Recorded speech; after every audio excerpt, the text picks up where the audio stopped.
Since childhood, he spent his days bullying and beating the mansion's helpless servants. He even looked down on his own mother because she was a lowly maid and brutally beat a 5-year-old girl. Talk about terrible luck for our main character, waking up in this absolute scumbag's body. Worse yet, in 9 years, his family gets wiped out, and he gets sent straight to the guillotine to lose his head. But luckily, he knows exactly what's coming, plus he's got a cheat system to rewrite the script. He is about to steal the hero's power-ups, swipe his entire harem, and make him his best bro. Honestly, you and I are in for some wild plot twists. On his first day in this world, Sungmin wakes up in a cold sweat. He screams out of habit, "I'm late for work, what time is it?" His sudden shout absolutely terrifies the maid in his room. She instantly drops to her knees, slamming her head against the floor while trembling in fear. "I'm so sorry," she begs. "I have committed a truly horrible crime. Please forgive me." Staring at this unfamiliar maid, he is completely confused. She doesn't look Korean, and she doesn't exactly look Western either. "Where on earth am I?" he asks blankly. But that simple question only panics the poor girl even more. She keeps bashing her forehead against the floor until she's bleeding, sobbing, and begging for his forgiveness.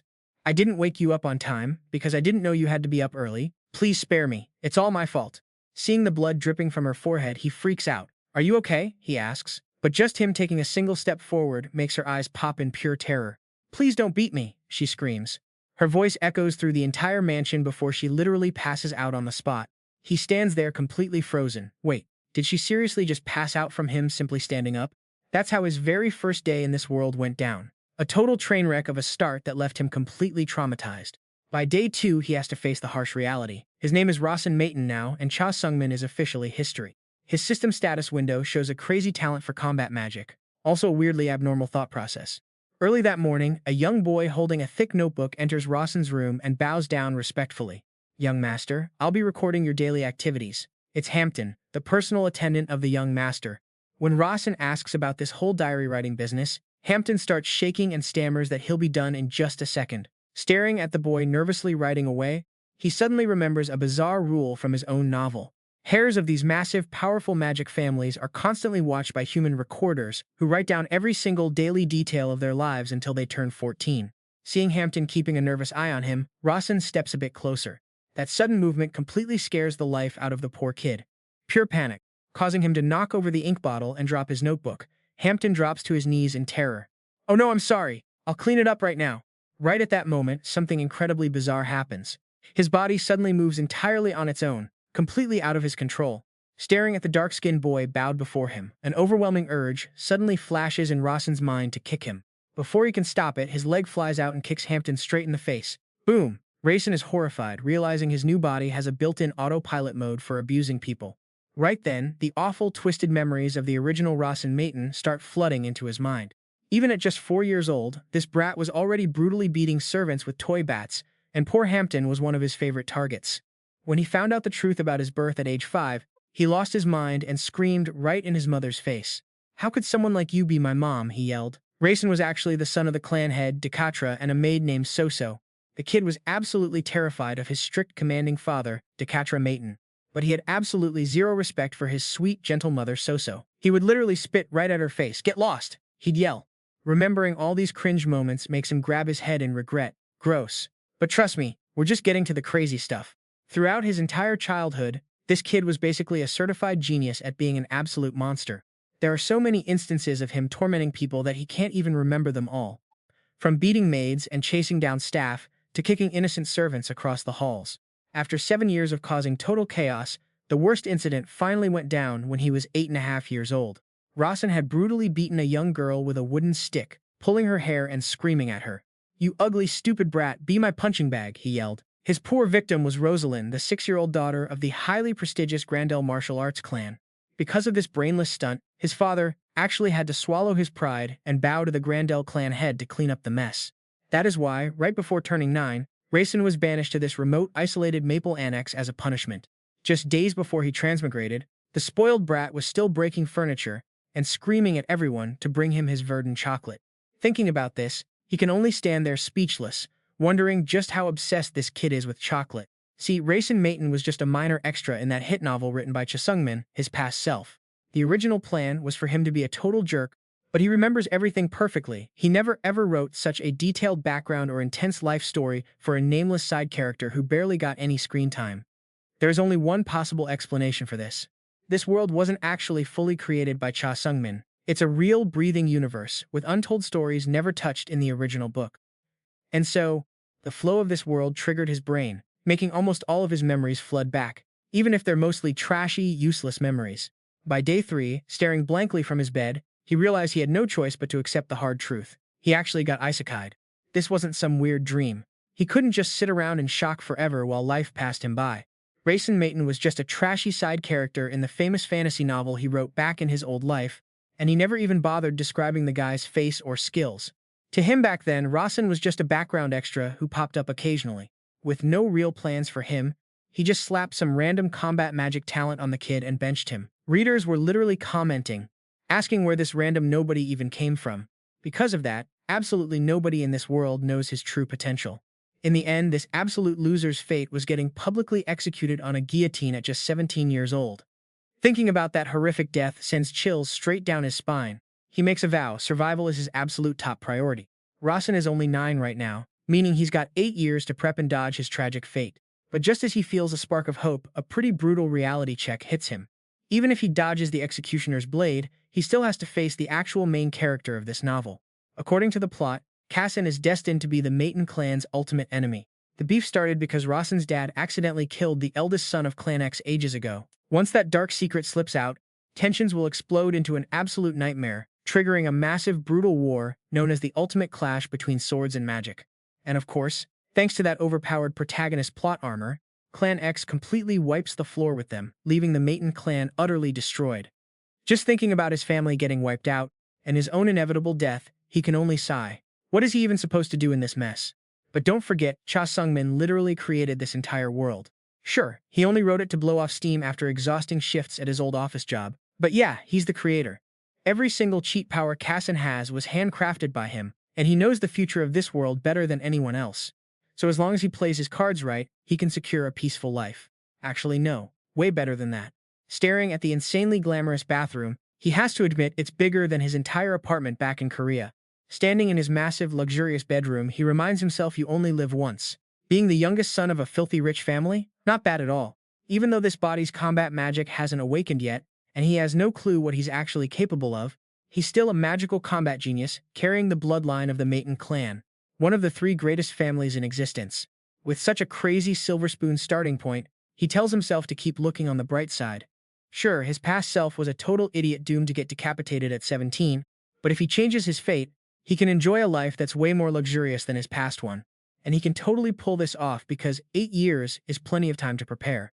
But right when he's feeling pumped, a bright blue light suddenly flashes right in front of his eyes. It's that same holographic system window from when he first arrived. The blue screen glows right before him. Character traits activated. Holy Eye activated. He freezes, completely unable to believe his own eyes. The Holy Eye is an exclusive cheat skill that belongs only to the novel's actual main character. So how does an extra like Rasen end up with it? The system window hovers right there. He stands there in shock. All those system messages he kept seeing must be because of this skill. But how did he get it? He's definitely not the main lead. Then again, he shrugs it off. None of that actually matters anymore, because ever since he got isekai'd into this crazy world, any normal logic this place ever had has completely flown out the window. The main character's power in that famous novel, the legendary sword family, is just straight up broken and insane. We're talking about a typical action webtoon where the overpowered lead can wipe out an entire continent solo. And honestly, if the main character cannot destroy the entire damn universe, can you even call it a proper action comic anymore? But here's the real kicker. He is going to use that exact world-ending power to completely wipe out Rasen's entire Mayton family. Lost in thought, he suddenly feels a weird pulsing energy starting to vibrate all around his body. A faint blue ring of light suddenly appears, swirling rapidly right around him. It is completely invisible to the naked eye, giving him this super creepy feeling like some divine eye is scanning and thoroughly examining his entire body. Shocked, he realizes this ring is actually the first circle in magic terms, basically a mana belt that forms right around a magic user's own heart. This is the absolute core requirement needed to cast any magic, acting like a literal battery to provide energy, exactly how author Sungmin set up the lore in this world. Even unlocking just this basic first circle requires ordinary people to go through some seriously brutal study and years of hardcore training. It's an advanced academic field that literally burns infinite cash and demands crazy patience, meaning there is zero chance a total trash heir, with a trash personality like the original Rasen, would ever study or train hard enough to get this. Hold on, did this power just manifest out of thin air? Because Rasen definitely does not remember practicing any magic at all. Right then, a sudden knock on the door cuts off his thoughts. And at this hour, the uninvited guest has to be Hera. Her timid voice drifts in from outside, asking if she can come inside, young master. He calmly tells her to come in, but the moment the door opens and he sees who enters, he completely freezes in shock. Hera steps inside and immediately drops to her knees in front of him. Seeing this, he remembers a totally ridiculous rule the original Rasen set up. If you ever look me in the eye, you better drop to your knees immediately. Got it? What a trashy guy with absolute garbage rules. But the moment he looks straight at Hera, his Azure Eyes skill suddenly activates, scanning her and flashing a blue system status screen showing her name as Hera, main class assassin, and traits completely unanalyzable. He freezes in absolute disbelief. Wait, how on earth is a young maid's main class an assassin? He racks his brain, but he is absolutely positive he never wrote a setting like this in his life. Then it hits him. The world inside the legendary sword family is a completely chaotic place where raw power and violence rule by the law of the jungle. This means someone intentionally planted a deadly young assassin right next to a totally useless, trash noble like Rasen. And the mastermind behind this scheme is definitely one of the rivals fighting for inheritance within the Mayton clan. Facing this brutal reality, he knows that no matter how noble his family background is, one tiny slip-up means his life is over. He forces himself to calm down and plasters on a fake smile to hide his panic. The girl in front of him is a literal killer. One wrong move and she could end him right here. Watching Hera tremble on the floor, he realizes all her previous crying and shaking was just a flawless, carefully planned act. Honestly, her insane acting skills are easily good enough to win an award. Clearing his throat to sound natural, he tells Hera to stand up, and she quickly replies, "Yes, young master." To get rid of her fast, Rasen commands her to bring him some fresh chocolate, leaving Hera visibly stunned as she stammers, "Chocolate?" Desperate to get her out of his face so he can have some space to think, he immediately channels Rasen's usual arrogant tone and snaps angrily at her. "Are you questioning me right now? No, absolutely not. I will go fetch it immediately." Once the door shuts behind her, Hera walks down the hallway looking deeply suspicious. She senses something is way off, feeling that the current young master Rasen is totally different from his old self. Her mind is flooded with doubt, realizing she actually felt this same strange vibe a few days ago too. The aura of that useless young master has completely shifted from before. Even though Hera doesn't know what exactly went down, a major change has definitely taken place. Though the shift isn't fully obvious yet, she tells herself she needs to report this development to that person immediately. Hera's shadow slowly fades away down the deep, dark corridors of the mansion. Back in the bedroom, Rasen sits quietly in his chair, deciding to piece together everything that has happened so far. As of right now, he is exiled to this remote side mansion. This basically means he has been pushed completely out of his strict father's sight, and his name is officially erased from the family's inheritance list. For a totally useless, spoiled brat like the old Rasen Mayton, losing his shot at inheriting this elite mage family would have been the literal end of his life. But for him right now, this is actually a pretty huge win, because House Mayton is basically destined to play the main villain role, fighting against the protagonist's overpowered swordmaster family. To survive that absolute bloodbath, he has to play dumb for now, pretending to be some average nobody who does not care about power. But luckily for him, as Sungmin, the actual creator who literally wrote this entire fantasy world, he does not just know the future, he somehow also snatched the main character's legendary heavenly eye. He knows his doom, and he knows exactly where all the insanely overpowered ancient relics are hidden. That is why he absolutely has to dive into this toxic family war. Otherwise, he is just going to stay a pathetic stain on House Mayton and end up getting brutally slaughtered. Right now, he is only 9 years old, so he decides to officially throw himself into that brutal, fated battle the second he turns 10. In the original story, the real scumbag Rasen was supposed to keep acting like a jerk after turning 10, only to get permanently deleted at 17. But things are different for him. In this remote estate, he can gorge on fancy meals without worrying about money at all, travel wherever he wants, and basically live a luxury life that is a complete 180 from his past life. His absolute ultimate cheat code for surviving while living the dream is to stay right in the comfortable middle. Not too flashy, but not totally useless either. This is literally the classic survival trick he mastered back during his mandatory military service days in South Korea, and it works every single time.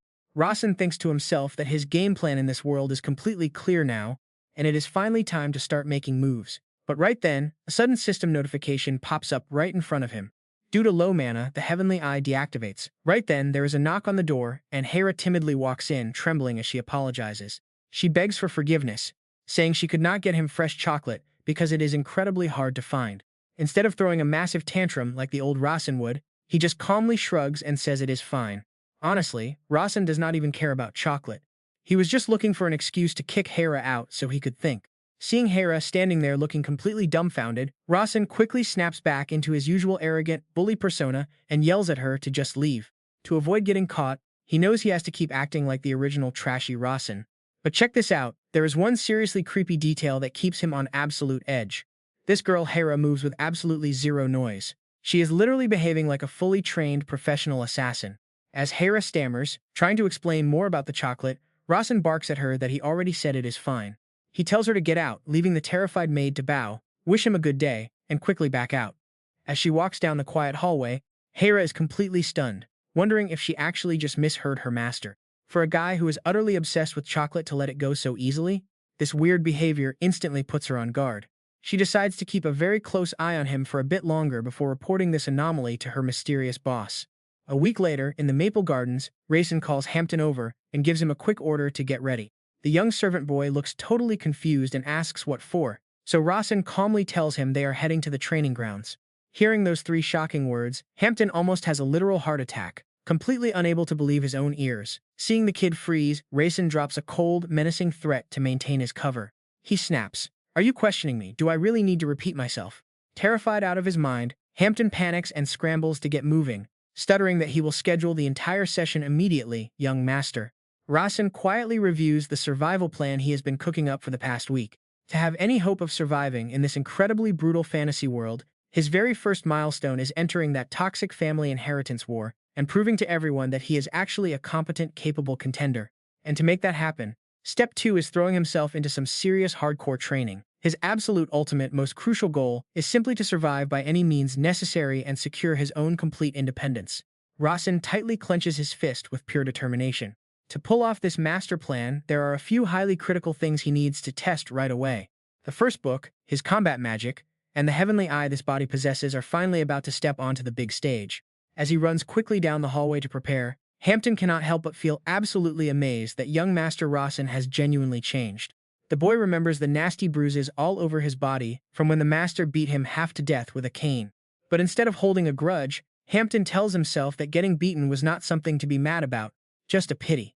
He blames himself, thinking it only happened because he failed to serve the master well. But what completely boggles Hampton's mind right now is why the 7th young master suddenly wants to visit the training grounds. Seeing Hampton's blank expression as he stammers about going to the training grounds, Rasen immediately fires up his heavenly eye to scan the boy's details. The system screen pops up, leaving Rasen completely speechless yet again. Hampton's main attribute is poison, with the trait of a cowardly shadow. Rasen can't help but shiver. First that crazy assassin made Ha, now a total poison specialist right by his side. What the hell is even going on here? He wonders when Hampton actually learned poison magic. The kid must have been waiting for the perfect moment to get close to him all this time. But according to the actual lore, every single heir candidate of this magic family gets a personal assistant who has been trained since childhood. These guys are completely brainwashed for absolute loyalty, ready to drop dead for their master. And the shadow assigned to the 7th son of the Mayton family is Hampton. Rasen thinks to himself, even a complete useless trash like me gets a protective shadow? But whatever, Hampton is still a highly trained servant of the elite Mayton family. Both quickly make their way to the training area. Watching Rasen walk ahead, Hampton feels super happy that his young master is finally willing to get some exercise. Still, the kid cannot help but wonder why the master suddenly changed so fast. It is not like Hampton is scared of Rasen causing trouble, but what really sucks is how everyone reacts whenever he does anything. Everyone around here, from the maids to the family servants, just stares at him with pure disgust and cold shoulders. So Hampton tells himself he has to put absolute trust in his young master. Meanwhile, Rasen looks ahead and literally swears. I mean, check this out, a freaking modern skyscraper towering right in the middle of a medieval fantasy world. He blames his past self for being too damn lazy when building this world. But honestly, a modern place like this is a breath of fresh air. Right on cue, the system screen pops up to announce his location, Training Area 1. According to his old game settings, every training facility has at least one manager running the place. The automatic glass door slides open, and this cloaked guy with sports sunglasses steps out. He puts on a fake welcoming smile, greeting the 7th young master and introducing himself as Noah, manager of the lift training area. Rasen just nods politely. Yeah, nice to meet you.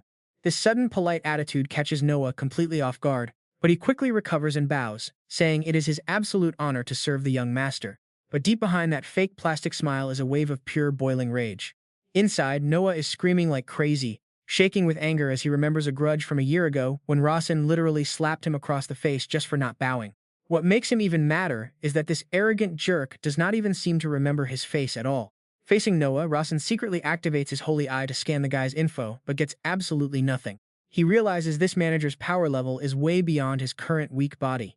Honestly, it makes perfect sense that he cannot inspect someone who runs an entire advanced training facility. To stay safe, Rasen decides he should probably play nice with this guy for now. He calmly asks, "I am starting training today, so what kind of monster fits my level?" That question leaves Noah totally frozen and shocked by this polite attitude. Seeing his confused look, Rasen continues, "Yeah, I could use some good advice here. Something right for my age, 9 years old." Hearing those words, 9 years old, the fire of hatred in Noah's heart explodes. He curses silently, because how could he ever forget the age of the little demon who humiliated him exactly 396 days, 8 hours, and 32 minutes ago? Oh man, some seriously nasty schemes are cooking in Noah's head. He wants a way to get rid of Rasen cleanly, making it look like a total accident so the family cannot blame him. A dark idea pops up. Noah gives a wicked smile and suggests that the sixth young master successfully hunted a mushroom monster at 9 years old. Hearing about this weird mushroom monster, Rasen immediately digs through his memories of the original game settings. It is just a creature 50 centimeters tall that looks exactly like a giant mushroom. It hops around and ranks as the absolute lowest tier mob. Since it looks pretty safe, Rasen agrees to the match, and Noah bows respectfully. He says he will set up the Mushroom Forest battlefield right away, which should only take about 3 minutes. With that, the guy turns around and walks off, whistling like he just won the lottery. Watching the dude literally skip away in triumph, Rasen wonders why on earth this manager is so damn hyped. Well, that mushroom monster is not actually strong at all, which explains how the sixth young master beat it so easily at 9. To get ready, Rasen closes his eyes and starts focusing his mind. After just about 3 minutes, he can already feel the magic mana circle spinning inside his chest. Thanks to his natural battle magic talent and the prestigious blood of the Mayton family flowing through him, his body easily slips into a state of high awareness, letting him control his mana like it is second nature. Seeing that Rasen is fully prepared, Noah bows fake politely and leads the way. Right after that, a bright beam of light wraps completely around Rasen. The system immediately alerts him that he has successfully teleported to the Mushroom Forest illusion stage. Before the simulation chamber seals shut, Noah's fake-ass voice echoes through the comms, wishing him good luck. Standing in this creepy forest packed with glowing mushrooms, Rasen suddenly hears a weird rustling nearby. On guard, he wonders if that's the target. Right from behind a rock, a dark shadow with glowing eyes suddenly lunges out, screaming its damn lungs out. It's a giant shroom mimic with a creepy black mouth. Watching from outside the observation room, Hem anxiously shouts through the mic to guide his master. "Young master, the mimic's weak spot is its main body. Since it's a mushroom monster, it has 0 fire resistance." Staring at the bouncy mushroom freak, Rasen's like, "So this is a mimic?" Seriously, watching this thing wiggle around is beyond creepy.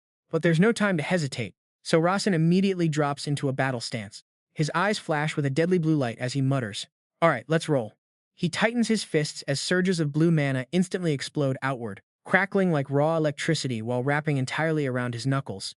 Behind the safety glass, Noah's jaw literally hits the floor in pure shock.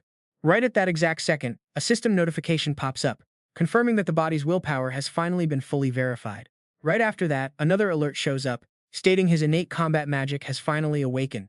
A massive wave of energy explodes out of nowhere, and his eyes instantly ignite with the divine glow of the sacred eyes.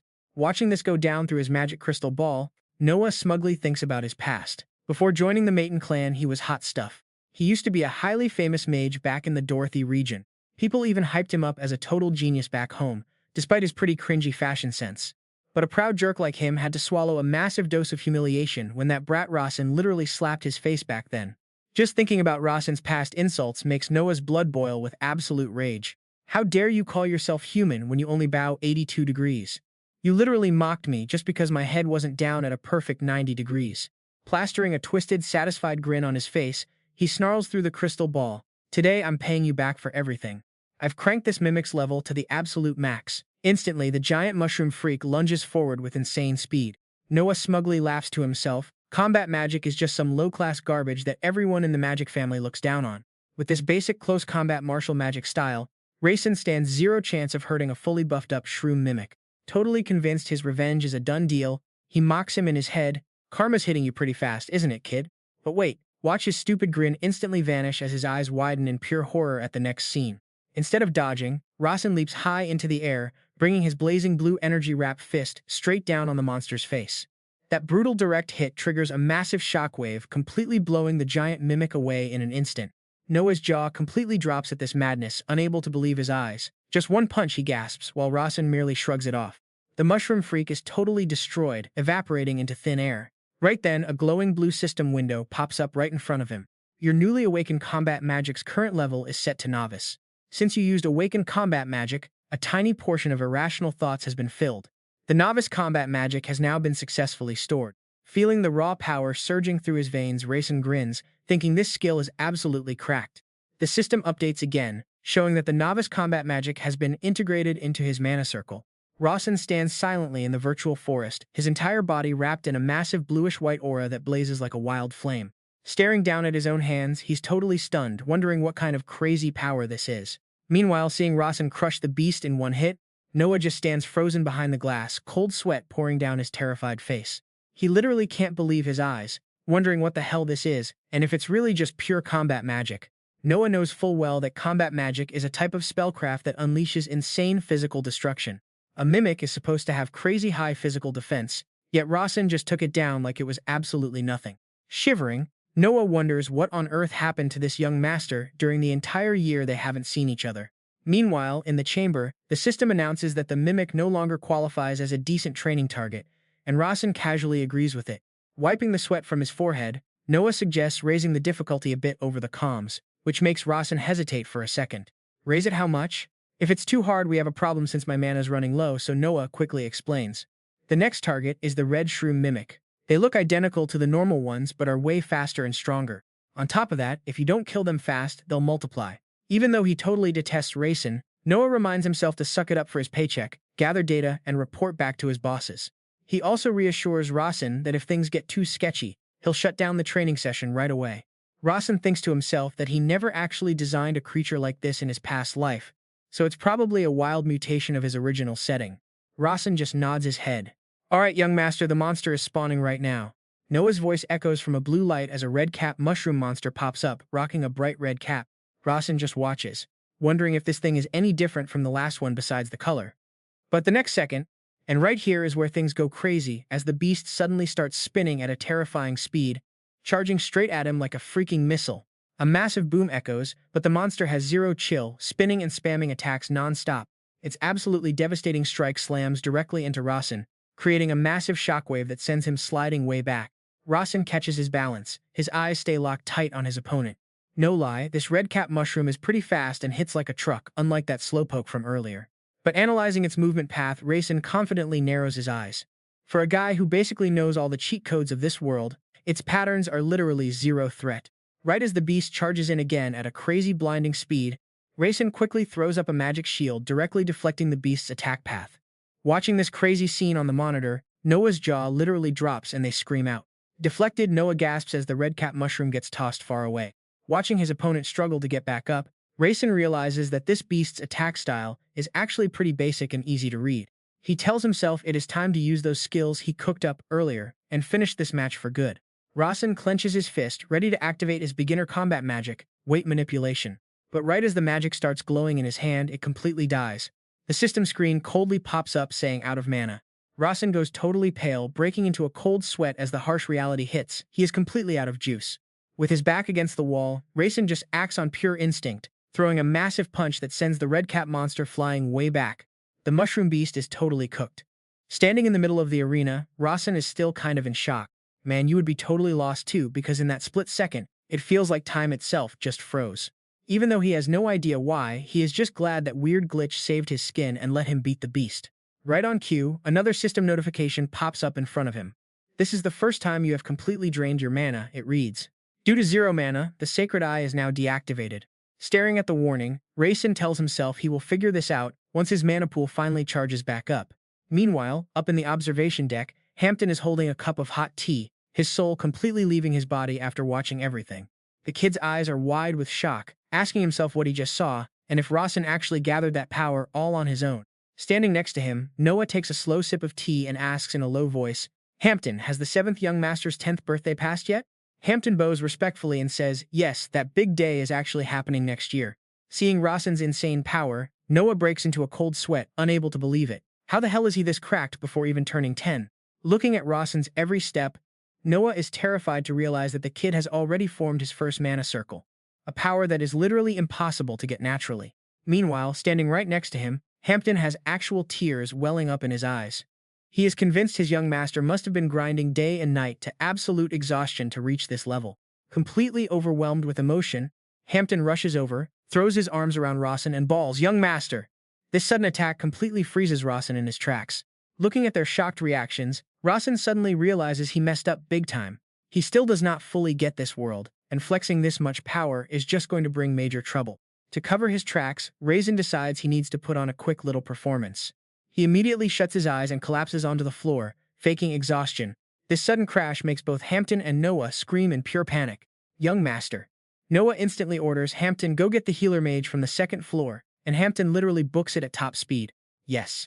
Lying there pretending to be knocked out, Rasen wonders if things are really that bad to warn a doctor. But hey, at least that second floor should have some potions or a healer to help recharge his completely drained mana.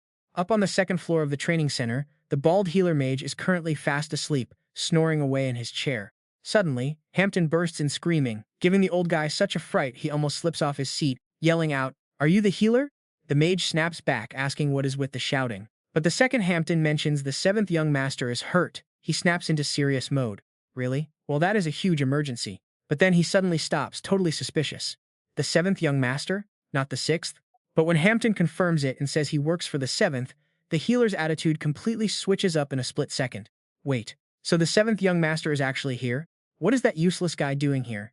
Hampton nervously explains the whole mess to the healer. He apparently took down a goblin but then got hit with a deadly strike from a massive red goblin. The healer gets super shocked on the spot, screaming out in pure disbelief. How is that even possible? Hampton drops the ultimate bomb, saying Rasen used battle magic.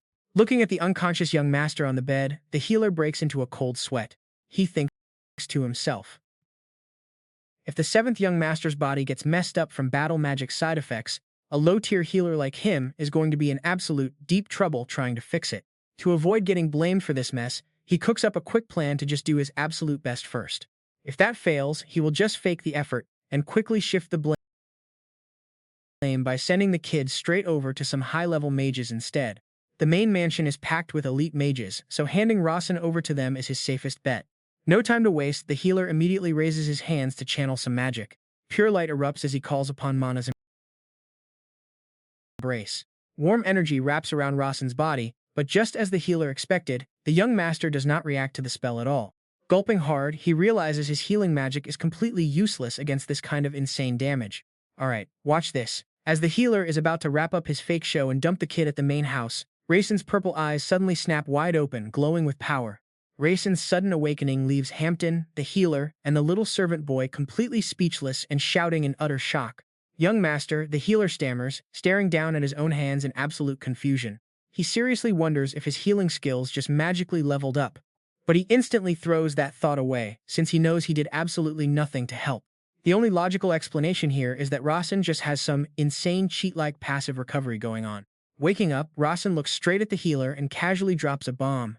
"Thanks," he says, and those simple words hit them like a lightning strike, making everyone in the room ask back in pure shock. Thinking they did not hear him, Rasen calmly repeats himself, saying he literally just thanked the healer. This crazy, sudden personality shift from a notoriously arrogant devil of a young master completely freezes the healer, Hampton, and the little servant, leaving them screaming in total disbelief. What? After scaring the living daylights out of everyone with his weirdly polite attitude, Rasen heads straight back to his room to rest.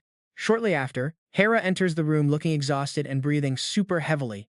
Bowing her head, her hands tremble as she presents him with 2 bars of verdant chocolate, apologizing nervously because she could only find those 2. She begs for forgiveness, remembering he ordered 3, and promises she will keep looking to find more for him.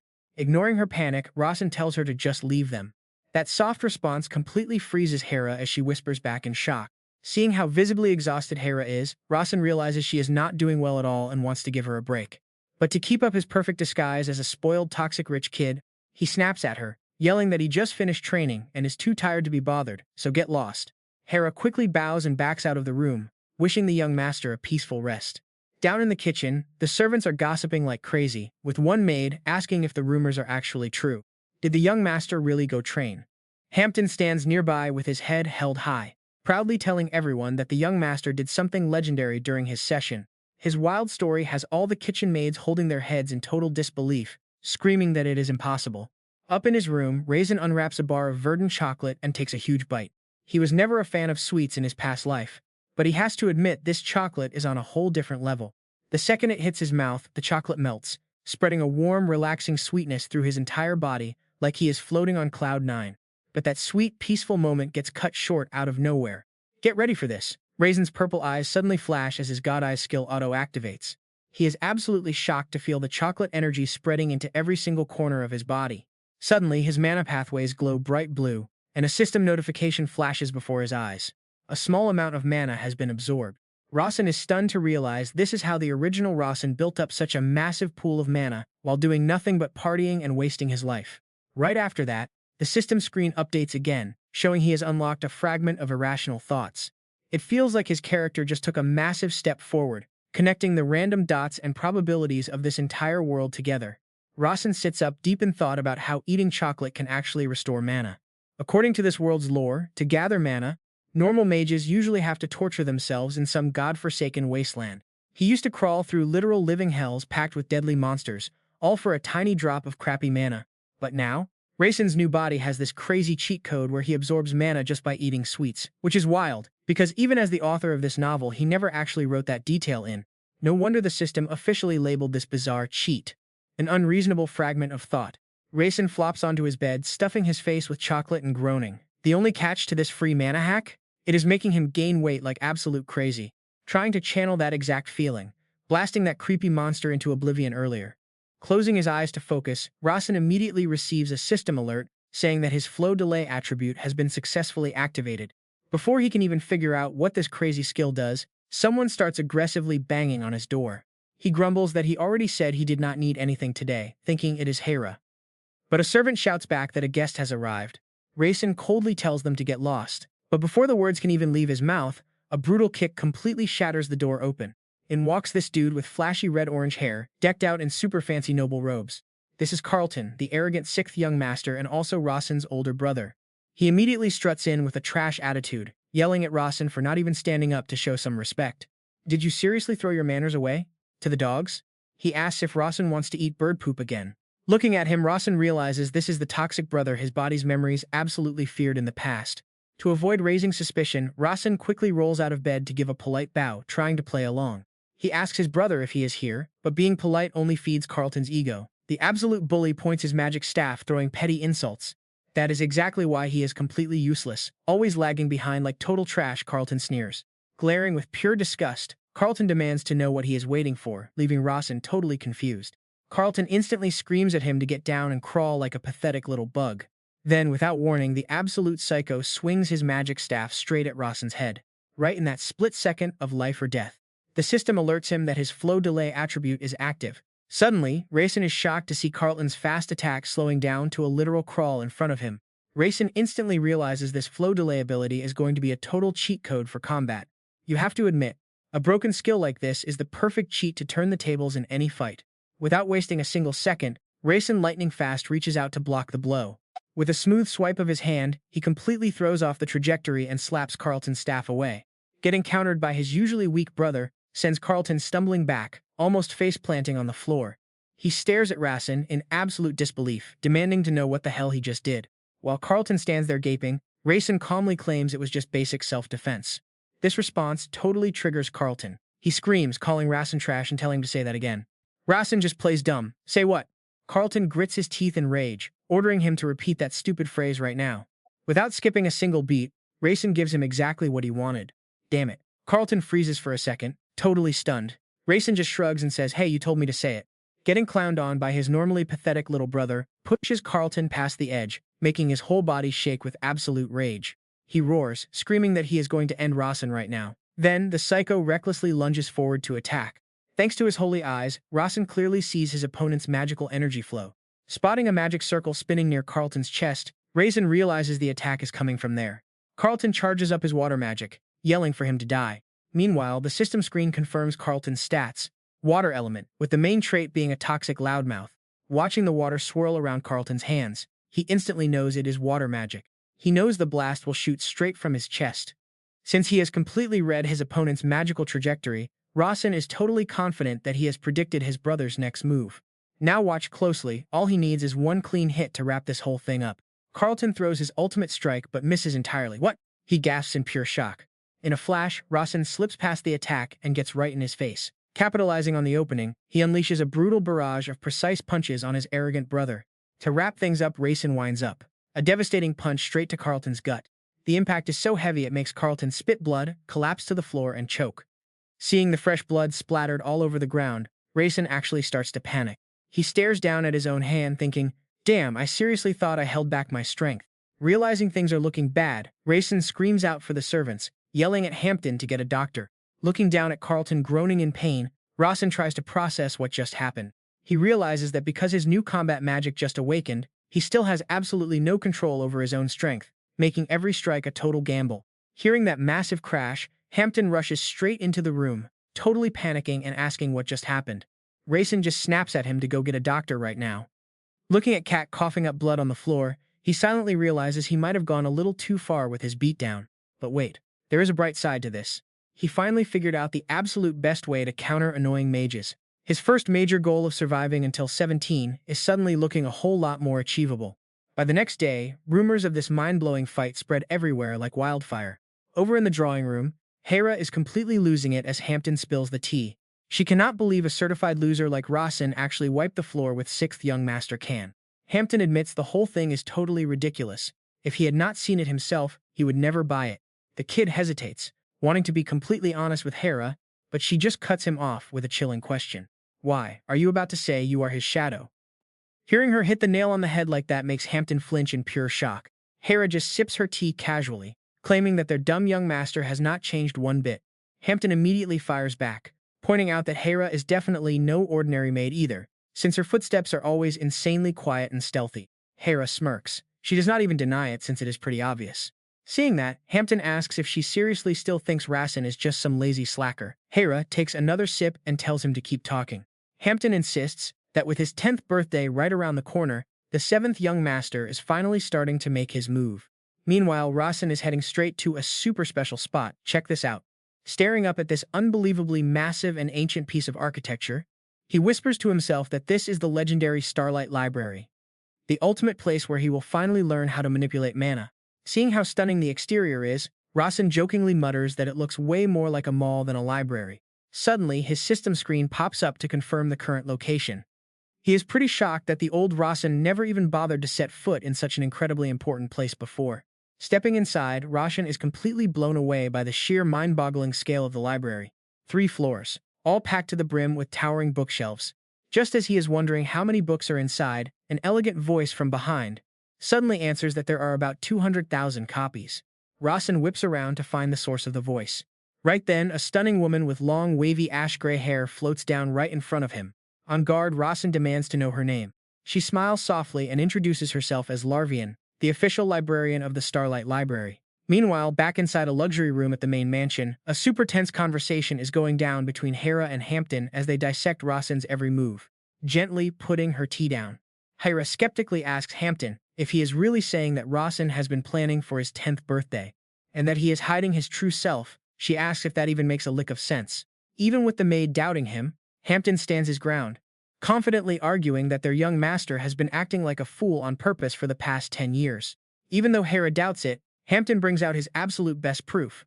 Because honestly, you cannot argue with what he literally saw with his own eyes. The young master has fully completed the first cycle. Hearing those words, Hera instantly loses her cool composure. Hampton continues, asking her if she really thinks a cycle like that can just be finished in a couple of days.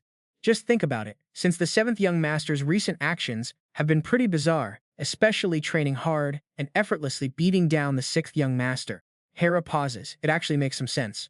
Hampton keeps pressing, pointing out that as his personal maid, she definitely should have noticed at least some of those weird actions by now. It all proves the 7th young master is just playing dumb to hide his true power. But Hera remains skeptical, saying it still sounds off. She claims that Punk's combat magic is completely average, but Hampton utterly refuses to back down. boldly swearing on his entire reputation that his theory is absolutely correct. When Hera demands to know why he is so sure, Hampton looks her dead in the eye. Because I am his shadow, he proudly declares, and he definitely showed me my future. A heavy silence falls over them. Hampton lowers his voice, warning her that if anything bad happens to the seventh young master, they will both be dragged right down to hell with him. So why don't we team up? But before the kid can finish, Hera instantly cuts him off. She stands up, looks out the window, and coldly lays down her terms, saying that if he actually decides to visit that library someday, she might finally consider working together. She heard that every single member of the Mayton clan is absolutely required to go study at the Starlight Library to prepare for the massive battle over who inherits the clan, since only in that library can they learn the absolute best strategies to win. And just as expected, Rasen's very next destination is none other than that legendary Starlight Library. Rasen steps inside and unexpectedly runs right into the head librarian, who introduces herself as Larvian. The name Avian leaves Rasen completely stunned. She is the author of the novel. He digs through his memories, but comes up totally empty. Who the hell is Evie? I seriously cannot remember her at all. Right as he is panicking, the system window suddenly pops up right in front of him. It displays a name that makes him freeze. Larvian. He screams in his head, "Wait, Larvian?" Meanwhile, she just keeps smiling and gives him a polite bow, saying it is an honor to meet the seventh young master. He is frozen for like 5 seconds, completely mind-blown that such a legendary heavy hitter is literally standing right in front of him. According to the novel's original plot, Larvian never directly fights the main character Cassine, but she is a legendary archmage who played a massive role in the historical events of this world. He clearly remembers when the soldiers of the Reborn kingdom acted all tough, screaming to charge and kill that witch. She literally took on an entire empire all by herself. Armed with her insane magic, Larvian easily wiped out the tyrant King Tennick and his entire army with just a single wave of her hand, freezing the whole army right on the spot. That terrifying ice power was so crazy, it even turned the giant Revedon castle into a massive block of ice standing tall in the snow. In the future, she is going to be known worldwide as a key archmage in the brutal Northern Sea War that is about to go down. Staring at the woman, everything starts to click. Right now, she should be the most wanted fugitive across the entire continent, but by hiding out as a librarian for the Mayton clan, she safely escaped the search of all those outside forces without anyone suspecting a thing. This actually makes perfect sense since the library of the prestigious Mayton clan is basically holy ground for mages, where every single original manuscript and magic grimoire in the entire world is stored. And to manage such a massive treasure trove of knowledge, every single librarian here has to be an actual high-tier archmage. They hold the ultimate privilege to manage and freely read any of the rare spellbooks kept in this library. He is completely losing his mind. Why is a legendary witch? The same one who froze a whole legendary castle, standing right in front of him, pretending to be a simple librarian? You see the irony here, right? While he is still spacing out, Larvian gently smiles and politely invites him to wait at a table on the second floor. He awkwardly responds with a simple okay. She says she will go brew some tea and asks what kind he prefers, maybe some black tea. Even though he is totally bored out of his mind, he keeps it polite and stammers out that he likes black tea. Larvian nods and goes to prepare it. Watching her walk away, he lets out a quiet sigh of relief. This world is seriously way too dangerous. But thinking about it, he is insanely lucky that this is his body's first time visiting the library. If he had not reincarnated into this guy, he literally cannot even imagine how the original dumb, short-tempered Rasen would have trash-talked and behaved in front of a legendary archmage. That idiot probably would have ripped books, trashed the place, and got instantly obliterated by Larvian on the spot. While he is lost in thought, Larvian comes back. She gently sets the tea down and asks what book he is looking for. He cuts straight to the chase, telling her he needs a book about cultivating mana. Hearing that, Larvian double-checks to ask what level of mana cultivation he wants, and he casually replies that he needs the absolute basics. That casual response of his catches her completely off guard. Larvian suspiciously questions if someone from the highly prestigious Mayton family actually needs to read such basic, elementary school-level books. To dodge her suspicion, he just laughs it off and explains that you have to master the basics to build a solid foundation. Hearing that, Larvian is slightly surprised but quickly bows, telling him to wait a moment while she searches for it. With that, she instantly casts a spell, gliding effortlessly through the giant bookshelves to find the book. In just a second, a black ancient grimoire with fancy gold patterns flies right off the shelf. Larvian brings it down and hands it over, and he takes it with a nod, telling her she is dismissed.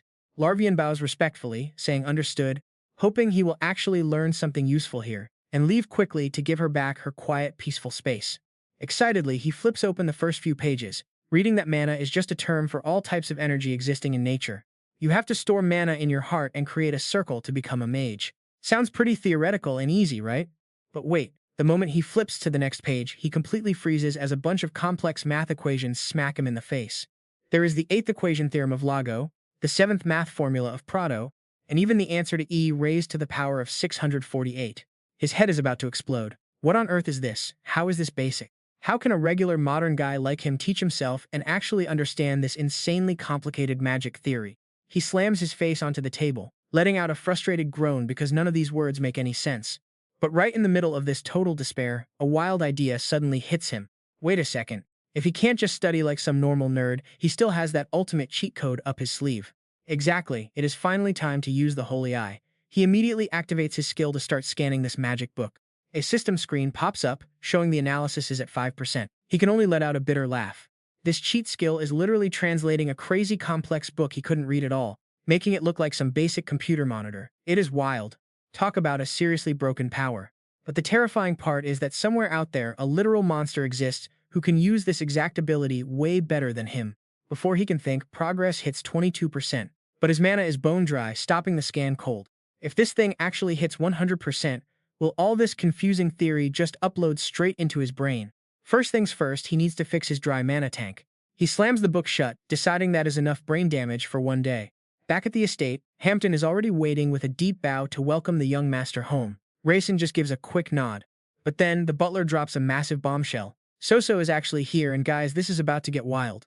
Hearing Soso's name, Rasen completely freezes up. He slowly looks up toward the balcony and his entire body just turns to stone. A woman with long brown hair stands there in absolute silence. Her gaze is locked right onto him. He panics, wondering what the hell is going on. Why would Rasen's mother suddenly show up in a middle of now-here place like this? Staring at her figure, all the heavy, painful memories from Sungmin's past life suddenly crash over him like a wave. Back in his old world, he always desperately craved to see his mother again. She died when he was tiny, leaving him with zero chances to ever see her face. The flatline beep of the heart monitor in that hospital room and his own gut-wrenching cries are still burned fresh into his mind. "Don't leave me, Mom. Please, don't go." Cancer brutally snatched her away when he was just a clueless little kid. And from that tragic day onward, his life as a helpless orphan spiraled into a world of total darkness. Street bullies beat him up constantly, leaving him bruised on the pavement while spitting out the most toxic insults at him. "How dare a motherless trash orphan like you insult me?" Ever since those brutal days, his life was just one endless agonizing struggle against his own inner demons. But the absolute shocker that completely breaks his brain right now is how the woman standing up on that balcony looks identical to his dead mother from his past life. Staring blankly at her, his holy eye suddenly triggers on its own, showing a status screen that leaves him utterly paralyzed. Soso, the mother of Rasen, is actually a powerhouse at the early stage of the 6th Seed realm. Warm tea aroma fills the room as the silver-haired maid, Hera, quietly serves the mother and son. Sitting across from her, Rasen lowers his head with a heavy heart. Looking at this gentle woman, the awful memories of the original Rasen start flooding back into his mind. He remembers himself screaming right in her face, acting like a spoiled brat. "How could someone like you be my mother?" Thinking about what a toxic, brainless menace his past self was, the current Rasen breaks into a cold sweat, wondering how that punk could say such cruel things to his own mom. Hesitating for a moment, Rasen finally breaks the heavy silence.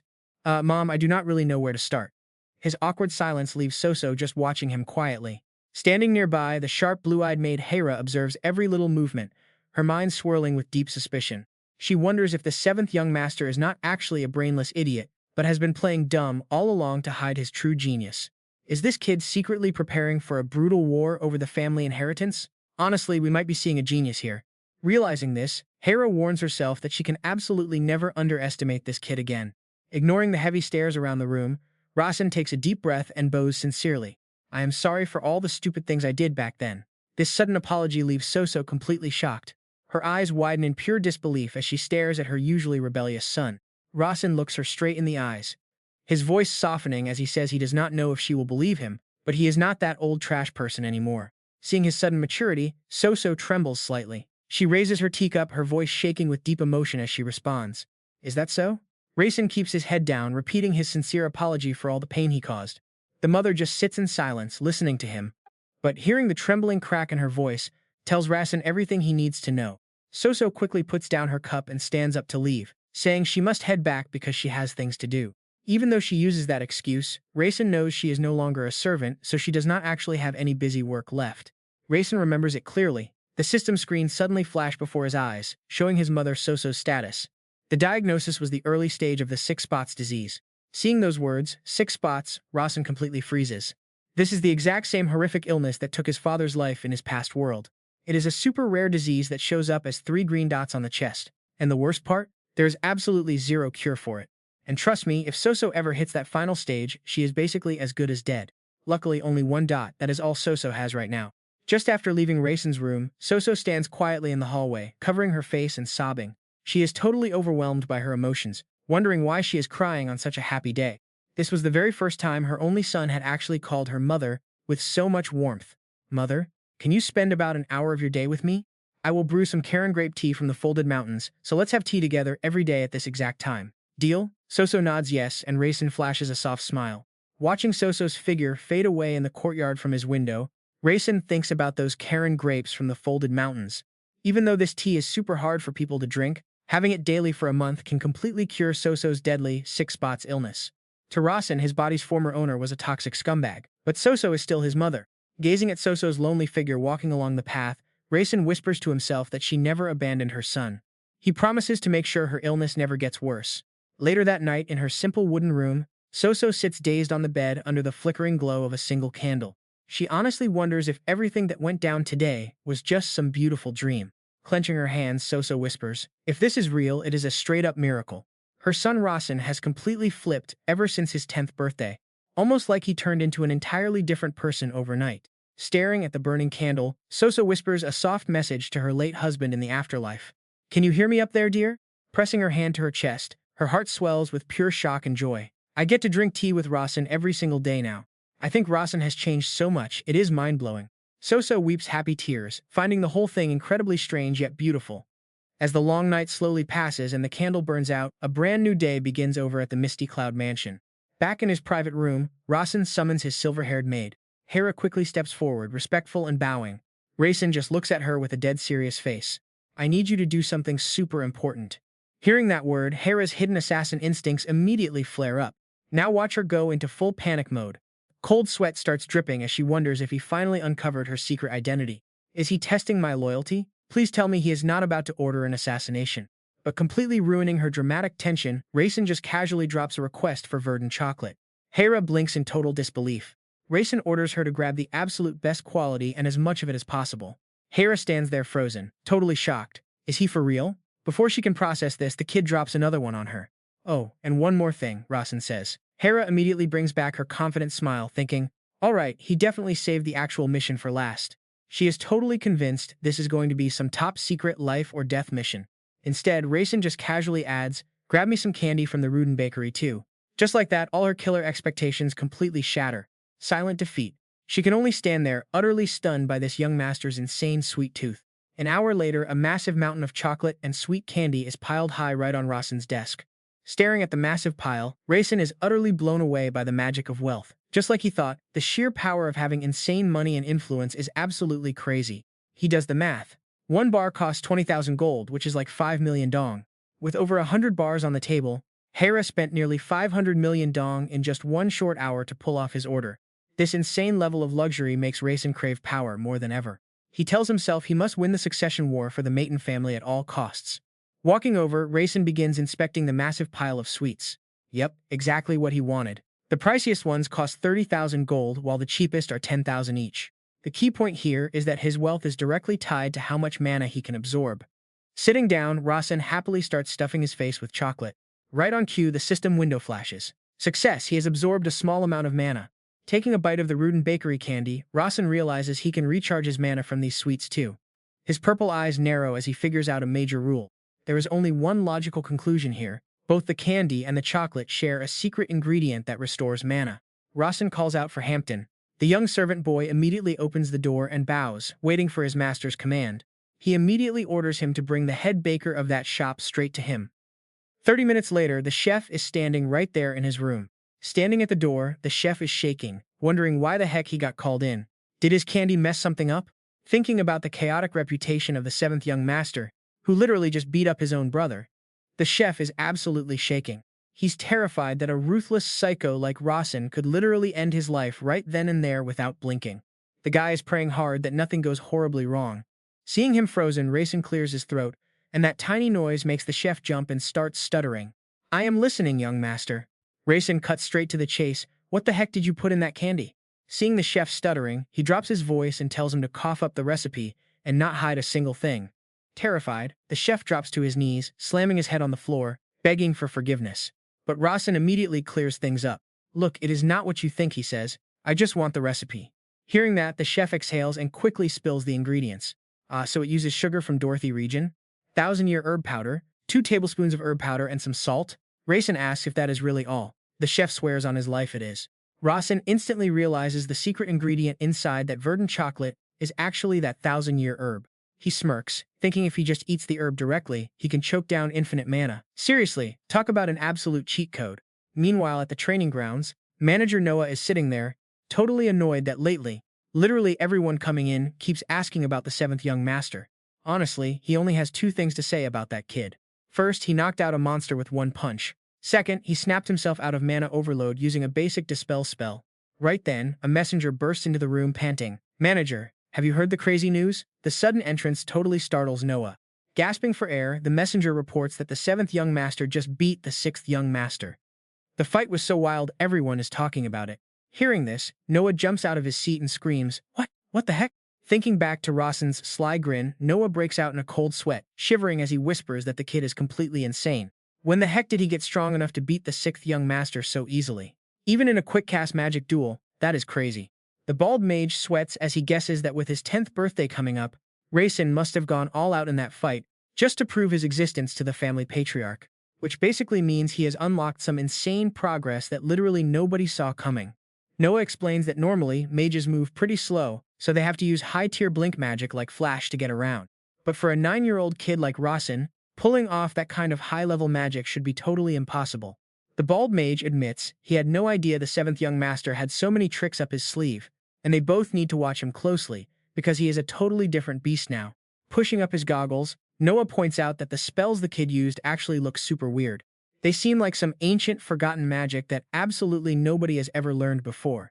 This leaves his colleague totally baffled and wondering, where on earth could a brat like Rasen actually learn those forgotten spells from? Did the kid literally hit the jackpot and find some crazy, once-in-a-lifetime opportunity? Looks like his upcoming birthday is going to be absolutely wild. Just watch how crazy this gets. While everyone else is busy gossiping and doubting him, Rasen is just chilling in his private room. He is casually munching on those 1,000-year herb leaves. Right away, his system interface flashes like crazy, notifying him that he has successfully absorbed a chunk of mana. Rasen is absolutely stoked because he finally found a way to cheat the system and gain energy without getting fat from chocolate. Honestly, thanks to all that verdant chocolate his past self shoved down his throat for 10 years, a massive reservoir of power was already stored up inside him. Now that it is gathering around his heart, it creates heat that lets his body absorb even more mana. Munching on the herbs, Rasen starts calculating. As long as his mana keeps growing, he can keep his heavenly eyes active way longer, making it super easy to learn high-level magic at the library. 3 days later in the library, Rasen cheers in excitement because he finally pulled it off and reached his goal. His system screen lights up with notifications, confirming that the basic magic data has been successfully analyzed. His heavenly eyes have absorbed all the data, but right after that, another unexpected alert pops up. The Great Sage's magic guide on easy mana cultivation has suddenly unlocked a hidden page. Before Rasen can even process what is happening, the ancient book on the table starts flipping pages at lightning speed, exposing secrets that nobody has ever seen before. The system screen suddenly displays information about the 77th book written by the Great Sage Alberto, titled The Simplicity of Easy Mana Cultivation Magic. Staring at the screen, Rasen is left completely baffled, wondering who Great Sage Alberto actually is and what kind of crazy secrets this book is hiding. To get some real answers, Rasen knew he had absolutely no choice but to head back to the Starlight Library. Just thinking about it made Rasen totally shudder, remembering the ice archmage librarian Larvian who was honestly terrifying. He seriously wanted to avoid dealing with this dangerous witch, but survival was on the line, so he had to man up. Deep in thought, Rasen completely lost his mind when his maid Hera suddenly dropped down like Spider-Man, hanging upside down from the ceiling. Still, Rasen tried to act totally cool to hide how much her crazy entrance actually freaked him out. Right after that, Rasen took off straight toward the Starlight Library, stepping into the gorgeous hall and immediately shivering as a freezing, creepy chill wrapped around the entire room. Clutching the old magic book, he looked around for Larvian, wondering where the heck she was hiding. But before he could even process anything, Larvian's voice suddenly popped up right behind him. "Are you done reading?" Making Rasen jump out of his skin. Trying to look cool, Rasen stuttered and shook as he handed the book back to her. "Yeah, this is it," he muttered, making Larvian raise her eyebrows at how insanely fast he finished. Rasen quickly got his swagger back, acting casual and saying it was just basic magic stuff anyway, while Larvian took the book and lazily waved her hand. Instantly, the book zipped right into the air and neatly tucked itself away on a super high shelf. Seeing her use high-tier chantless magic so casually left Rasen completely stunned, wondering how the heck she made something so difficult look like a total piece of cake. While he was still geeking out, Larvian suddenly asked if he was looking for another book to read. Rasen instantly jumped on the chance, asking if she knew about Book 77 by the great sage Alberto, called The Simplicity of Magic, Cultivating Energy Easily. Larvian calmly confirmed they had it, so Rasen acted like a boss and told her to fetch him a copy. But Larvian's face suddenly went totally blank, and she hesitated big time. However, she explained that it was a B-rank book, which had extremely complex and mind-boggling concepts that would easily destroy any beginner's brain. Rasen casually laughed it off, saying he was only reading for fun, but get this. The exact second he finished, the whole atmosphere became unbelievably heavy. Larvian suddenly closed her eyes and started sniffing the air, acting exactly like a puppy trying to track down some weird scent. Being this close while this legendary archmage did something so bizarre had Rasen completely frozen in place, cold sweat dripping down his face as pure, unadulterated terror began bubbling up inside him, feeling a thick wave of bloodlust locking onto him. Yeah, this vibe was definitely not normal. It felt like an S-rank monster sizing up its prey. But then Larvian stood up straight and quietly called him young master. Rasen was still shaking from that creepy vibe check, barely stammering out a response before her glowing purple eyes locked on him, saying there was an incredibly sweet scent on him. Hearing that, Rasen got super confused, wondering what kind of smell she meant, until he suddenly remembered, digging through his pocket to pull out a bar of verdant chocolate and asking if this was it. He held out the chocolate, asking if she wanted a bite, but the librarian shut him down immediately with a cold no. Yet her eyes were completely glued to the candy as she blushed, saying she would take it if he insisted on giving it. This wild contradiction left Rasen totally speechless, like who even accepts a gift like that? Something was definitely off. His sixth sense was screaming that something weird was going on here, but what could it actually be? Deciding to drop it, Rasen grabbed his book and headed for the door, waving goodbye and saying he was heading out. But right before stepping out, he figured he should probably throw her a bone to stay on her good side. So Rasen turned around with a smile. "There is plenty of chocolate at the Mayton mansion, so drop by sometime, and I will have them hand it to Hera for you." This sudden invite actually caught the legendary archmage completely off guard. Walking out of the gorgeous library, Rasen waved goodbye with a forced smile, hoping she wouldn't actually take him seriously and show up. "Please stay away, it was just a polite invite and she definitely knows it." But right then, a familiar chime rang in his head. The system screen popped up. Quest 42% complete. But Sage Eye was locked due to low mana, so he headed back to his room. Back at his desk, Rasen opened the book by the great sage Alberto called The Simplicity of Magic, Cultivating Energy Easily. But after studying it for a bit, he just let out a disappointed sigh. It was totally empty of real info, looking more like a giant ego trip where the author just bragged about himself, saying how he is this legendary grand mage who can master every type of magic, which is super cool, right? But if you want to reach his godlike level, you gotta master the boring basics first. Basically standard boomer talk. A minute later, Hera and Hampton are staring at him in complete disbelief, and Hampton is literally just standing there going wow. Rasen is running laps around the mansion courtyard like crazy, completely drenched in sweat and gasping for breath. Watching from a distance, Hampton mutters to Hera that the young master is insanely busy lately, first hitting up the Starlight Library, then running off to Bear Mansion, and now grinding hard on this cardio workout. But with her sharp assassin instincts, Hera instantly realizes this is totally not just some casual morning jog. Just as a clueless Hampton starts asking about it, an elegant voice suddenly cuts in from behind them to explain, literally forced to use raw cardio to melt that massive condensed energy chunk inside. The librarian Larvian appearing out of thin air scares them both half to death, making Hera break out in a cold sweat. She goes on high alert, totally freaked out that a pro assassin like herself couldn't even sense this woman standing right behind them. Hampton quickly recovers his cool. He asks if the librarian is visiting the Maple Mansion, and Larvian just gives him a quiet nod.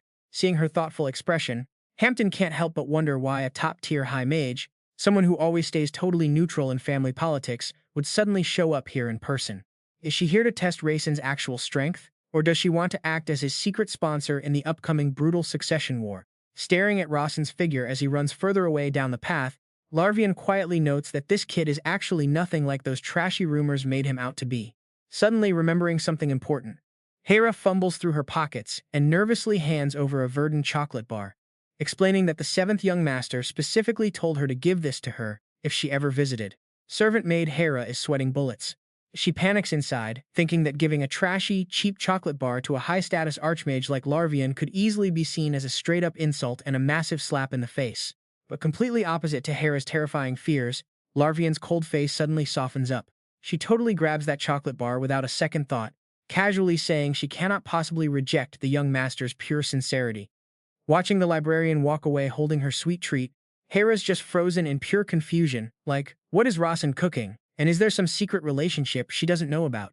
3 days later, inside Rasen's private room at Maple Mansion, a loud system chime rings out. A blue pop-up screen flashes with the text, "The simplified system of easy mana cultivation has been completely and thoroughly analyzed. It will now be deeply engraved into your mind." Rasen cheers in sheer excitement, having finally hit his goal and fully mastered the mana cultivation method of the Great Sage. But that hype dies instantly, and watch this. His eyes go wide in absolute shock as a sudden crackle of deafening mana electricity explodes out of nowhere. The brutal pain hits way too fast, sending Rasen slamming straight into the floor. With a massive deafening boom, his entire body gets wrapped in raging blue mana streams that are screaming and shooting out all over the place like wild lightning. Rasen clutches his chest in agonizing pain, cold sweat pouring down his face. He realizes with absolute horror that the massive pool of power built up inside him is totally out of control and going completely berserk. If he can't find a way to control and suppress this wild, crazy mana right now, his heart is going to literally explode. Staring straight into the jaws of death, he knows that in this brutal world, you're dead meat if you can't control your own goddamn power. Rasen forces every ounce of his remaining strength to activate his holy eye, desperately trying to lock down the berserk mana, while telling himself to stay chill because he still has enough energy to balance it out. Crossing his legs and shutting his eyes, he focuses to guide the wild flow back to his heart. A system screen pops up. Basic mana refinement has been successfully engraved into your heart. Thanks to this epic breakthrough, the system unlocked the hidden settings that were locked before, and Rasen is hyped to see that he can now read a ton of brand new information. The screen lights up with the words, "Settings from another world have now been unlocked." This is what finally helps Rasen decode all those extremely weird actions from the librarian Larvian. Her full character profile pops up. Name Larvian, age 27, ice attribute, a cold and pure personality, but honestly she gets extremely aggressive sometimes.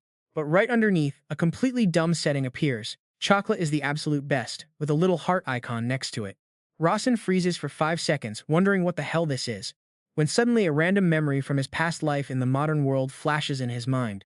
It was that one time he agreed to babysit his buddy's kid, and he remembers that when he wasn't looking, his friend's bratty son took a pen and scribbled the exact words, "Chocolate is the absolute best," right next to Larvian's character bio in his personal notebook. Turns out the legendary archmage's massive sweet tooth actually came from a stupid prank played by a random kid in the real world. This hilarious truth leaves Rasen completely speechless and questioning reality. Before Rasen can catch his breath, a heat wave hits, sudden, scorching. He freaks out, screaming about a fire, but once Rasen calms down, he realizes these surrounding flames are not actually hot at all. Out of the blazing fire, a mysterious figure steps forward, putting him on high alert immediately. A smug smirk and bright crimson hair emerge, accompanied by an incredibly provocative voice. "Hey idiot, why act so focused? Do you want to die?" Out steps a ridiculously attractive but deadly woman. Instantly, his status window flashes. Right there. It identifies her as Rasen Mayton, age 29, wielding fire, earth, and water magic with a brutal, violent personality. Rasen screams in sheer terror on the inside. He instantly recognizes Rasen Mayton as a totally insane mage who commands 3 incredibly rare magical elements. But what makes Rasen truly shiver is her hidden description, showing she despises the weak and pathetic, loves mutilating bodies, and harbors completely twisted, psycho thoughts. Oh. Should she chop him into tiny pieces because she just cannot help herself? This behavior is pure psycho. Rasen curses silently while Persha glares with intense murderous intent, waiting for him to speak. She demands an answer, asking why he is faking focus. Acting on pure survival instinct, Rasen almost blurts out an apology. He stops himself. Slapping his own mouth shut, he sweats bullets and warns himself that apologizing to her is a total death sentence. Showing any weakness to a psycho like her, that is a total death sentence. If he bends the knee and apologizes now, she will probably drag him off to be her personal maid. Rasen realizes Persia is just testing him. Quickly locking in his cold look, he bluntly fires back that he is not pretending. She raises her eyebrow. Though terrified inside, Rasen decides to make a massive gamble to stay alive. He looks this terrifying woman dead in the eyes, telling her he seriously doubts her qualifications as his sister. A bold move. Her little brother's sudden confidence actually sparks Persia's amusement. Smirking, she calls it interesting. But Rasen stays completely calm, keeping his guard up to expose her real underlying motive. He bluntly tells her that she only did all this to see if he would finally break and apologize to her. Hearing this, Persia suddenly bursts into a wild, hysterical fit of laughter. Her laugh echoes. Sweat pours down Rasen's face as she finally stops to inspect him, asking if he can see her. So the rumors of him changing are true. Rasen frowns, quickly brushing it off casually. I am just trying to grow up normally like everyone. But Persia instantly crushes his confidence, coldly asking if he still thinks he is some innocent baby boy. Unbothered, Rasen stays calm. He tosses a sharp, sassy retort right back at his terrifying sister.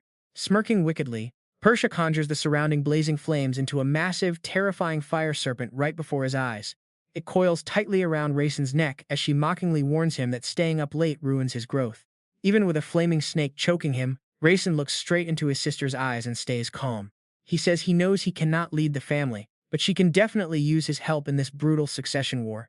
You can see her dark excitement as the flames flare up around her. Rasen claims he still has some worth, but she scoffingly asks what real value absolute trash like him could possibly have. Totally unfazed, Rasen says that depends entirely on her capability, since a direct bloodline heir always carries some strategic value. She counters, asking whose side he actually wants to be on. Rasen realizes she is testing his loyalty, trying to see which faction he will join in this ruthless power struggle. He cleverly plays dumb, claiming he barely knows his siblings well enough to guess who will win the leadership. Naturally, he is thinking of Larvian, the one destined by the rules to succeed and become the next matriarch. But to secure some quick leverage from Persia, Rasen strikes her nerve. He bluntly points out she is terrified of their two older sisters. Her pride is completely shattered, and her eyes instantly turn dangerously cold and sharp. The fire serpent around Rasen's neck hisses violently, squeezing hard as blazing flames engulf his body, leaving him writhing in agonizing, burning pain. But instead of begging, he simply grits his teeth and forces some words out. He groans that he heard she was actually pretty sweet, not expecting her to be this brutal. I know you hate liars and despise brown-nosers even more than a harsh truth. I can follow reason, but bowing down to raw power? Yeah, no way. That is never happening. Seeing this sudden burst of pure guts from her little brother, Persia casually waves her hand, making the fire snake vanish completely. Freed from the flames, Rasen collapses onto the floor, completely exhausted and gasping for air. Rasen coughs violently. It hurts. But he forces himself to say she forgave him the second he spoke the truth. But all he gets in return is Persia's incredibly creepy, wicked smile. She coldly calls him an idiot, then blasts a super powerful orb of energy straight into Rasen's chest. The impact is brutal. Rasen feels like he just got smashed by a giant bowling ball, dropping to his knees and coughing violently. Looking down at the floor, he freezes. A shiny red apple is rolling right in front of him. He is totally stunned, wondering what this is even about. An apple? Did she just beat me up with an apple? Right then, the system screen suddenly pops up. Beginner-level combat magic protects your heart from high-grade mana. The combat magic named Unyielding Will has successfully been engraved into your magic circle. He's totally dumbfounded. Who the hell learns a new combat skill from a thrown apple? Just like that, he got it. Persia turns around at the door, casually telling him to eat up.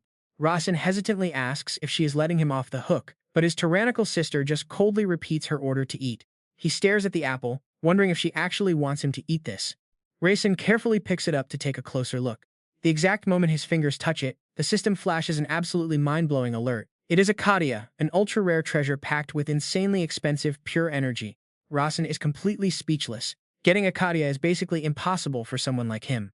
He realizes a high-tier treasure like this should only belong to the youngest son of the prestigious demon family. In the original novel, the main character Kasinze is always loaded with cheat codes, so eating Acadia would probably just make him gain weight. Thinking about that, Rasen sighs, telling himself it is useless to compare himself to a complete monster like that. Later that night at the main mansion, Persia sits at her desk, thinking. She smirks. What a weird kid. He actually seems to enjoy getting beaten to a pulp.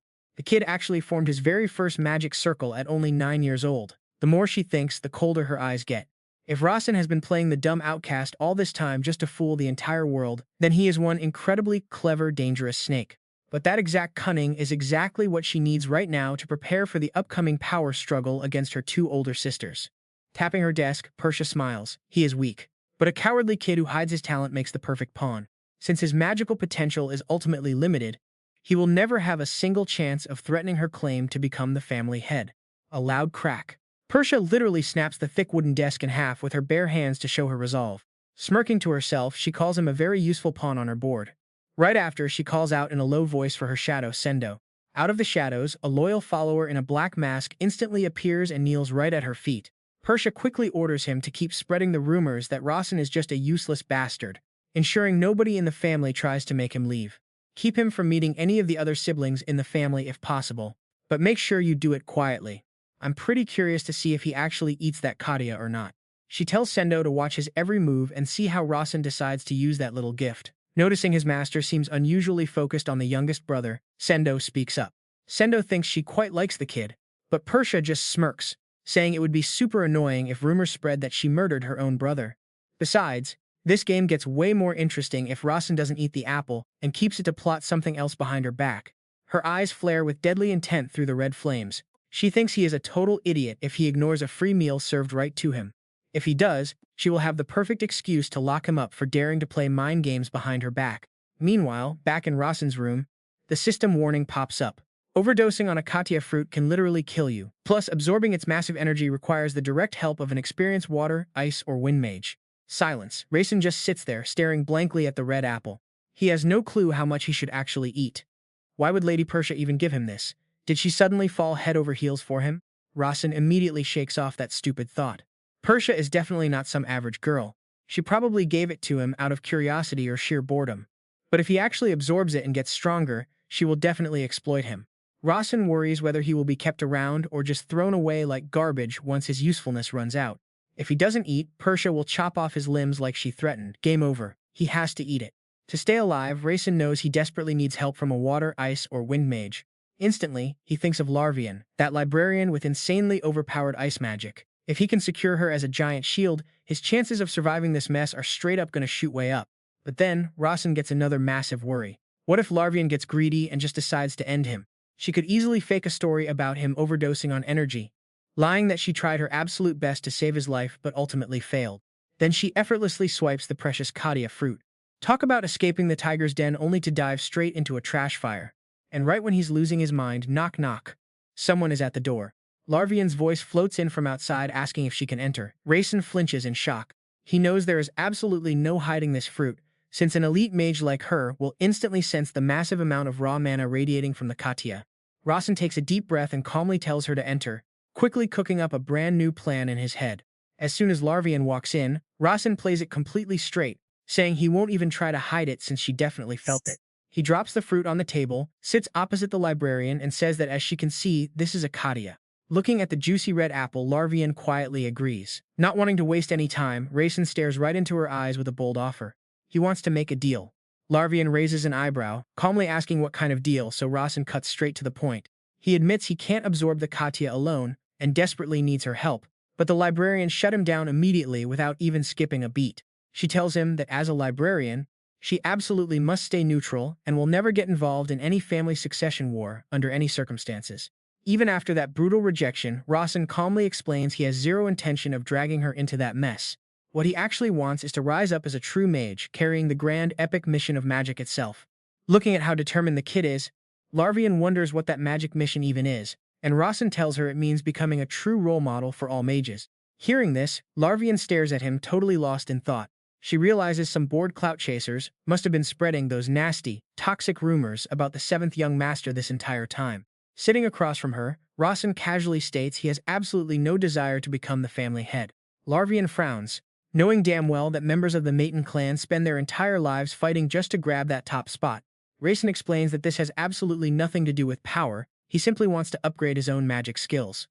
Yet Larvian still stubbornly holds her ground. She tells him to go ask the mages at the main house for help, but Rasen shuts that idea down immediately. He knows he can't trust anyone at the main house, since his siblings have probably bought them off with massive bribes.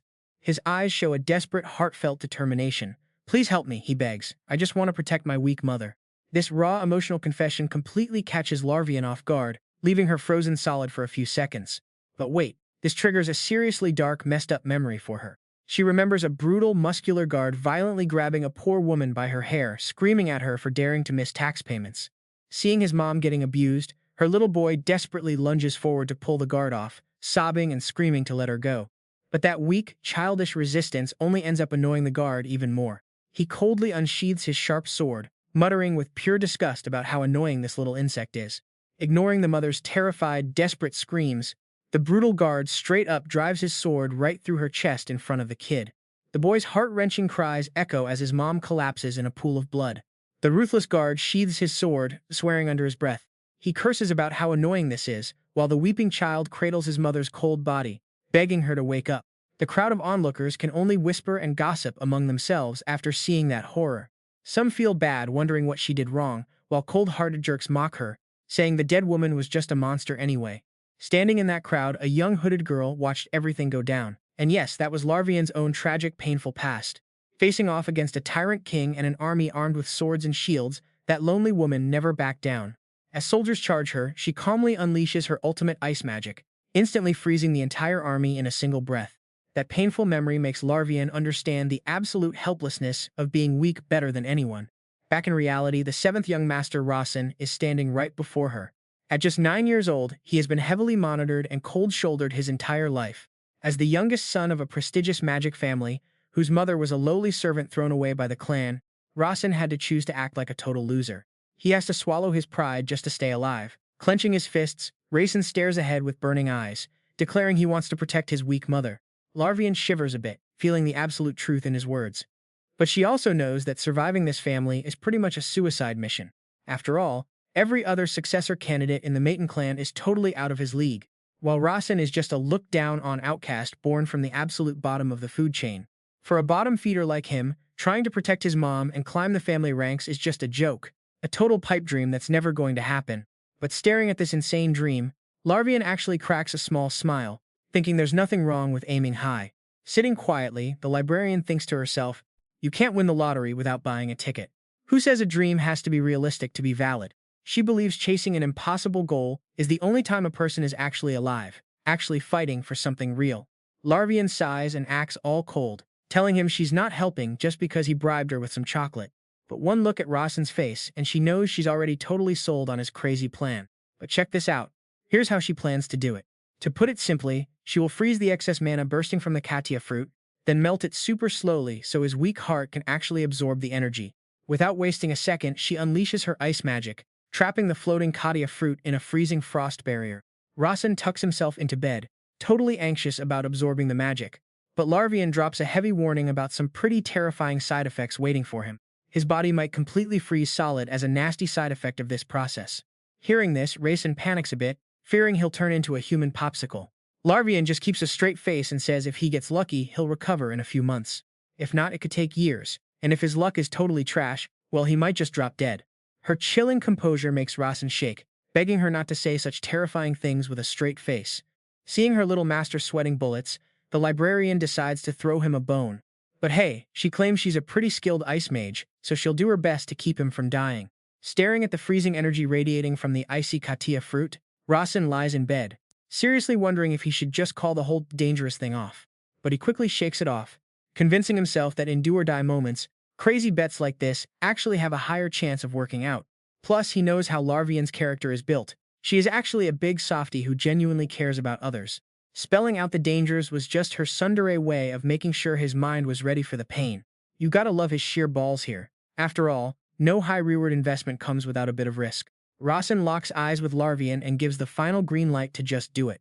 But the librarian freezes for a second and speaks up, reminding him she's a mage, not a charity worker, so she needs a little compensation for her time. Hearing the word compensation, Rasen frowns and asks what she's talking about.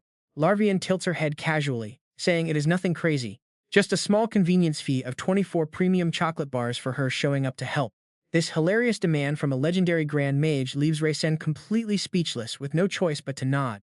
Meanwhile, down in the dark, bloody dungeon of the main house, Third Lady Persia stands over a mangled prisoner, glancing at her minion. With a wicked smirk, she asks if he ate the Katia. The spy in the shadows bows and confirms it. Yes, he got help from that librarian Larvian. Hearing that name, Persia's face drops in total shock. She means that legendary icy witch Larvian? The informant nods, saying he believes the kid somehow managed to win her cold heart over. Sendo bows to Third Lady Persia, apologizing that he could not get more details because sneaking past Larvian's sharp senses is literally impossible. Persia smirks, asking with a dark grin if that is so. She is actually pretty impressed her weak little brother somehow managed to pocket a major trump card like that legendary Grand Mage. The truth is that Katia fruit she gave him was a lethal, high-grade trap. Without an elite mage like Larvian stepping in, Rasen would have dropped dead the second he took a bite. Persia guesses Rasen already knew Larvian's real identity as the legendary Larvian, which is why he went begging to her. Sendo agrees it seems that way. Persia goes on, saying his report makes her believe the kid actually succeeded in eating it. Sendo confirms he did, but adds that something extremely weird is going down. When Persia demands details, Sendo reveals that the seventh young master's body seems way too rigid. This catches Persia off guard. Sendo claims even an elite ice mage like Larvian was totally blown away. Rasen is absorbing that frozen mana at an absolutely mind-blowing speed, and get this, his body and mind show zero signs of freezing up. Persia chuckles, figuring it just proves Rasen's heart is built different. Keeping it true to the elite Mayton family bloodline, she immediately asks Sendo how long he thinks her little brother will take to fully absorb all that insane, massive mana. Normal mages would take 3 years, but Persia confidently bets all her chips that Rasen can get the job done in just 1 single year. But Sendo's straight-up answer completely leaves Persia frozen in shock. The female informant lowers her voice. At his current pace, 3 weeks seems about right. That mind-boggling estimate has the third lady gasping out in sheer disbelief. What? Meanwhile, the night is already super late inside the creepy, remote mansion. Out of nowhere, Rasen bolts upright in bed, his face completely pale as cold sweat drips down. Gasping for air, he tightly clutches his chest, trembling as he feels something go terribly wrong. Damn it, his body. A savage, burning heat erupts from deep within him. Suddenly, Rasen's entire body gets wrapped in a wild, bright blue mana aura. He grinds his teeth through pure agony, screaming inside his head it is so hot. Rasen starts sprinting around the mansion grounds for hours. Even though he has been running forever, he realizes he does not feel tired at all. A rooster crows to welcome the morning, but Rasen just keeps pushing his pace. But with that crazy stamina comes an intense, burning sensation, making him feel like his heart is about to explode from mana overload. Realizing a simple jog will not burn off this massive energy, Rasen loudly calls out for Hampton, who is still yawning his head off, barely awake. He orders his attendant to take him straight to the mansion's waterfall garden. Facing the roaring, crashing water, Rasen dives right in, bracing himself hard to fight against the brutal pressure of the falls. Climbing the waterfall burns way more energy than running, helping him drain that excess mana super fast. Panting heavily, he orders Hampton to drag over some absolutely massive training weights. Under the crushing weight of the water, his iron will combat magic triggers to protect Rasen's body. He hangs on, training like a beast even as he gasps for every single breath. That insane grind immediately pays off as the system starts spamming level-up notifications. His Iron Will skill upgrades to an advanced rank, offering way better defense for his body, and his specialized combat magic also ranks up to advanced. Rasen grins like he just struck pure gold, feeling his body become incredibly light and nimble. He cranks up the difficulty, ordering Hampton to raise the weights to 20 kilograms, totally shocking the poor kid. A week later, it is 30 kilograms, and another week after it hits a wild 50. Hampton struggles to carry the heavy plates, begging his young master not to push his body past its limits. But Rasen just gives him a chill smile, saying he is doing totally fine. He barely sleeps these days, yet his body is always packed with pure energy. Meanwhile, back at the main estate, Sendo is on her knees, reporting everything to Lady Persia. Sendo notes that Rasen has completely sucked dry all that massive mana from the Katia fruit, and says the seventh young master's physical build is scary. Hearing this, Persia, who is casually reading, just smirks with a sly look. Is this kid even human?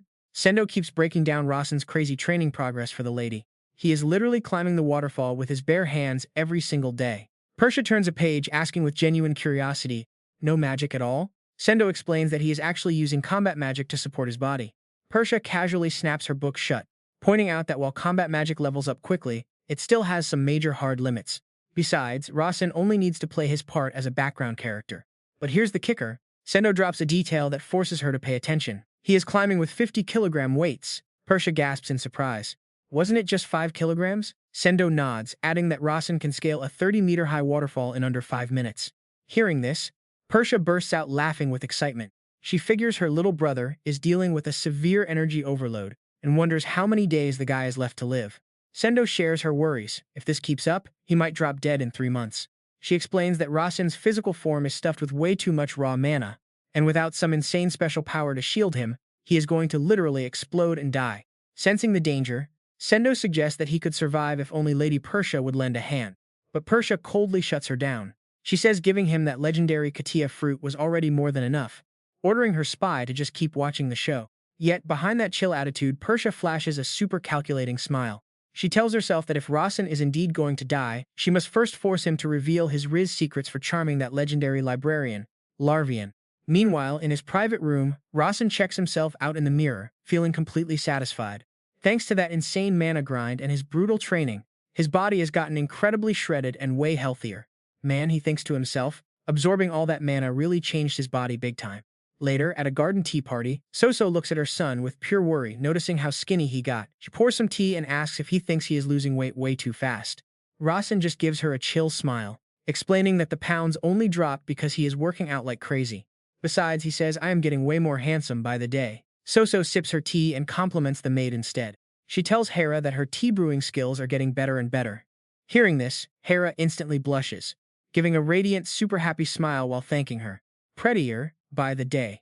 Watching this super wholesome moment from the side, Rasen is pretty shocked. He thinks to himself that Hera is being strangely sweet to his mom. But whatever, it is definitely a good thing. Seeing his mom look so healthy and bright, Rasen just smiles with pure relief. He tells himself that her illness is basically gone now, and everything in this new life of his is going absolutely perfect. Later, chilling in bed, Rasen activates his holy eye and starts his easy mana training method. He counts the days. It is December 20th, 2018 on the Hyphen calendar. Just 4 days left until the big night on December 24th, Stella Nation. That is the eve of the birth of the Hyphen King, the guy who founded the very first human empire. But look at this. Rasen does not care about some dead king. A way bigger event is coming. According to the story he literally wrote himself, on December 24th, Rudia, the future legendary Firekin, will appear. This one-armed blood assassin and ultimate enemy of all mages is going to show up at the West Gate. Rudia gets banished to the Mayton clan's West Gate after being totally humiliated. In his original story, Rasen only wrote a quick note saying she was captured by that crazy third lady Persia. But now that he is connecting the dots, the brutal truth of how she actually lost her arm finally hits him. That sadist Persia probably stared at her hand with a twisted smile, mocking how pretty her hand looked. That deep grudge against the Mayton clan is what drives Rudia to join Kassen as a core ally, fighting through hell together after their fire pact. Packing the insane power of the Firekin, she is a ridiculously strong asset for our main character. Rasen thinks that if he can just play his cards right and snag the fire chalice first, he is golden. But while he is scheming in bed, his gut suddenly tightens. He senses a super sketchy presence hiding in his room. He snaps his holy eye open, and the system immediately identifies the invisible figure lurking in the dark. It is Persia's personal shadow spy. Cold sweat drips down his face. He has no clue when this spy slipped in, so he needs to act totally clueless. Seriously, without his holy eye, he would have been completely blind to her presence. But then the system drops a bombshell. Because he is mid-training, he cannot shut off the eye or his mana will totally overload and blow up. Rasen is losing his mind, cursing inside. To keep things cool, he has to just lie there and play dead asleep. He just prays this creepy stalker leaves soon. Meanwhile, hiding in the corner, Persia's masked spy is sweating bullets, completely stunned by what he is looking at. Is this kid seriously training his mana while sleeping? Mana training is a brutal art. One tiny slip of focus and your brain basically turns to mush or you die. Yet Sendo, Persia's elite shadow spy, is left completely frozen, watching Rasen peacefully snore away while flawlessly circulating his insane magical energy. Sendo scratches his head in absolute confusion, having no clue how to report this crazy situation to his boss. At first, he laughed off that basic guide Rasen took from the Starlight Library, thinking the mana output would be total trash. But now, even fast asleep, the kid is running a perfectly smooth and steady stream of mana with zero issues. Sendo has read that exact basic book on magic analysis himself, but he is still completely clueless about how Rasen is pulling off this insane training trick. But it gets wilder. Rasen completely absorbed the massive mana from the Katia fruit with Larvian's help, upgrading his physical body to a whole new level. Sendo figures the kid must have channeled all that raw energy straight into his heart. Amazingly, his heart shows zero dangerous side effects. Instead, it is beating stronger than ever, and his body's overall mana flow is literally smoother than a hot knife through butter. What really terrifies the spy is that Rasen did not even form a second magic circle or use any artificial body enhancements, yet his raw physical power is already this insane. Staring at the kid's insanely tough heart, Sendo tells himself he has to report every crazy detail to Persia first thing tomorrow. Then he silently slips away, vanishing into the cold night. And then, the second that creepy spy disappears, Rasen cracks his eyes open with a smirk, thinking, "Did you really think I did not know?" Turns out, he knew the spy was there the entire time, and just played dead asleep to totally fool the guy. The Stella Nation night is finally here. Those wind chimes are ringing like crazy all over the place.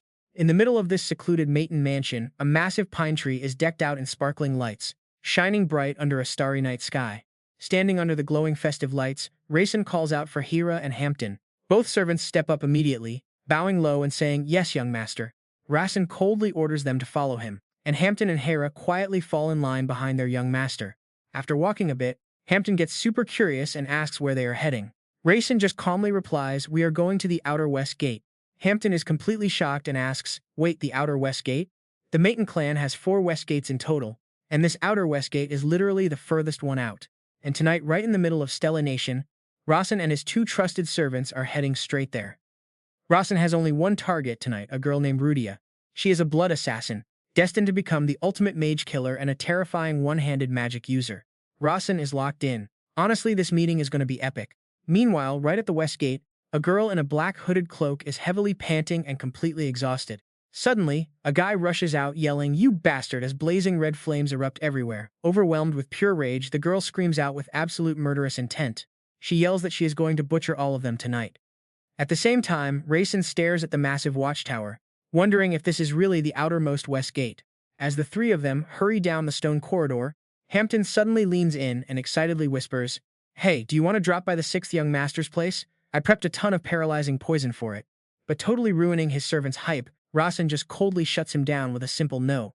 That brutal rejection completely deflates the poor kid. Rasen asks if he is sad, making Hampton panic and stutter a quick denial. "Wait, yes, no, not at all, I am not sad." But before they can take another step, terrifying screams and bright red flames exploding from the west gate cut their conversation short. A guard gets blasted back, screaming in pain to stop her. Through the raging fire, a black-haired girl with glowing red eyes is wildly casting fire magic and screaming like a demon. She screams, "I will kill every last one of you." Right then, the system panel pops up showing her stats. Name Rudia, element fire, personality a total muscle-brained hothead. And she is a loyal daddy's girl. Rasen is shocked, realizing it really is her. He remembers writing her character as simple-minded. She always acts without thinking. But man, you have to admit, she takes recklessness to a whole new level. Seeing the absolute chaos, a shaking Hampton asks, "What is wrong with that girl?" Rasen studies her carefully, thinking that in her current state, there is no way she can activate her poison resistance in time. Seeing his chance, Rasen calls out to Hampton, who quickly answers, "Yes, young master." Rasen instantly commands him to unleash the paralyzing poison, target that crazy girl, and knock her completely out right this second. While Rudia is still screaming madly in the middle of the flames, Hampton instantly leaps high into the air. He swiftly shoots a blowpipe loaded with heavy paralyzing poison, sending a high-speed dart slicing right through the wind, straight toward his raging target. Just as Rudia roars out that she is going to burn everyone to ashes, a loud bang echoes as a cloud of green poison gas explodes and wraps around her. Hit completely out of nowhere, she can only gasp. She curses them and instantly passes out. Seeing Rudia collapse to the ground, Rasen knows he has to clean up this entire mess before anyone else shows up. Right after Hampton's paralyzing poison takes the girl down, the reddish-brown-haired gatekeeper immediately points a finger at Rasen and angrily screams, "Who the hell are you, and why are you stepping in? Tell us your name, right now." Facing his anger, Rasen stays completely chill, telling him that he just walked out from the inside. He tells them to calm down, mocking them for calling themselves guards. He looks around at the absolute wreckage and adds a sarcastic burn, saying they would be better off herding ducks with this pathetic skill level. Even though he is trash-talking the guards, Rasen looks at the unconscious girl and quietly admits something to himself. It is not exactly that the guards are weak, it is just that Rudia is insanely overpowered. Not wanting to waste any more time, he acts like a debt collector and tells the guard he is taking her. The panicked guard immediately objects, saying he cannot do that. He demands Rasen's identity, so Hampton steps forward and loudly clears his throat to make an announcement. Ahem! The loyal servant starts hyping up his master like crazy, introducing him as the legendary young genius of the Mayton clan and heir to their bloodline. A visionary pioneer who is light years ahead of his time, a magic prodigy blazing a trail, and a fearless adventurer setting sail on his very own epic quest. Watching Hampton spit straight facts with that incredibly proud face of his, Rasen was seriously sweating bullets, helplessly thinking, "This dude is doing way too much, he is gonna hype me up forever." Finally, Hampton loudly declared, "This is the 7th young master, Rasen Mayton." Rasen stood there crossing his arms like a boss, smirking, "Did you finally get it through your head?" Wait, here's where it gets funny. Instead of being terrified, this clown of a guard has a literal seizure and screams in anger. What kind of garbage is this? You absolute fools don't even know what Master Rasen looks like. "No way, Master Rasen is as handsome as you." This roast completely freezes Rasen, his face going totally blank from being so done. Is that supposed to be a compliment or a straight-up roast? He is dead inside, soul shattered, like, "Bro, I only lost a little bit of weight." Trying to salvage his respect, Rasen snaps, pointing straight at the guard, "Hey, what is your name? Because I am definitely remembering it. Do you really think some random clown would dare stroll out of the Mayton mansion and pretend to be the seventh young master?" The guard scratches his head awkwardly, muttering, "Okay, you actually make sense. But everyone knows the seventh young master is an ugly, useless pig." Hearing that, Rasen instantly cuts him off. "So you still think I am crazy enough to fake being that guy? Talk about a stupid guard." Right next to him, Hampton is looking up with sparkling eyes, totally worshipping him. "Like, you are always cool to me, boss." But Rasen completely ignores him, coldly dropping a heavy ultimatum on the guard. "If you still think I am some fake, go ahead and send someone to the family to verify." Sweating bullets, the guard can only awkwardly stutter a reply. "Sure, I will do that later." But Rasen hits him with an incredibly cold, deadly stare, declaring, "Once you verify that I am indeed the seventh young master, then you are going to pay a heavy price for daring to doubt me today." That absolute power move makes the guard shake like a leaf, kneeling down and slamming his head on the floor to beg, "I am so sorry, young master." But he still can't help looking up with pure curiosity, asking, "Why are you trying to take that girl away?" Rasen narrows his eyes. "Why? I did not think you would ask so many damn questions." He clears his throat, completely switches his tone, blushes a bit, and laughs awkwardly with his hand over his mouth. "Because she is super pretty." That dumb reason completely stuns the guard, who just nods and surrenders. "All right, I get it." Meanwhile, Hera stands in the back, totally lost with a massive question mark over her master's straight-up lying. Once the mess is cleared, they drag the bound and gagged black-haired girl straight back to their room. Rasen kicks back on a chair like a total boss, while Hera and Hampton stand guard over the girl on the floor. Right then, a glowing blue system window pops up out of nowhere right in front of Rasen, flashing like crazy in mid-air, and get this, it warns that a major plot error just got triggered. Rasen is shook. He realizes the world is already tracking his tiny changes and trying to fix itself automatically. Right on cue, the girl's bright red eyes snap wide open. She starts thrashing around, making super angry, muffled noises through the tape on her face. Watching her closely, Rasen figures she is probably cussing him out. Honestly, Rudia's character setup is pretty basic, maybe even a little dumb. Time to test the easiest approach. He plays it cool and speaks up with total confidence. "Hey, I heard your dad is sick, I can help." Hearing this, Rudia instantly jumps like a cat on fire. Rasen keeps messing with her head, mentioning his own sick mom and proving he knows exactly why she came. Judging by her cloak and that crescent crest, she has got to be a fire mage from the Han region, no cap. "You are a firebird, right?" Rasen's crazy insight leaves Hampton sweating bullets, totally blown away by his young master. How on earth does the young master know all this top-secret stuff anyway? Rasen casually adds that the Heron region down south near the Fire Dragon Mountains has been dealing with a nasty plague recently. He calmly lets it drop that he actually knows how to cure it. And he knows she rushed in here with zero plans, just secretly hoping they would bail her out for free. His straight talk shuts her up instantly. He adds, "If you get what I mean, just nod twice." After a quick pause, she nods like crazy. Rasen tells Hera to rip the tape off. Hera steps right up and rips it off in one go, so Rasen asks if she is finally chilled out now. Gently rubbing her sore face, she looks up with those bright red eyes, trembling. "Are you really going to help me?" Staring at her desperate face, Rasen bets she said the exact same thing to Kin. He shrugs, arms crossed, basically telling her, "Yeah, I keep my word." But she is still super suspicious of him. "Why the hell are you helping me?" she asks, but Rasen just snaps back. "Does everything need a reason?"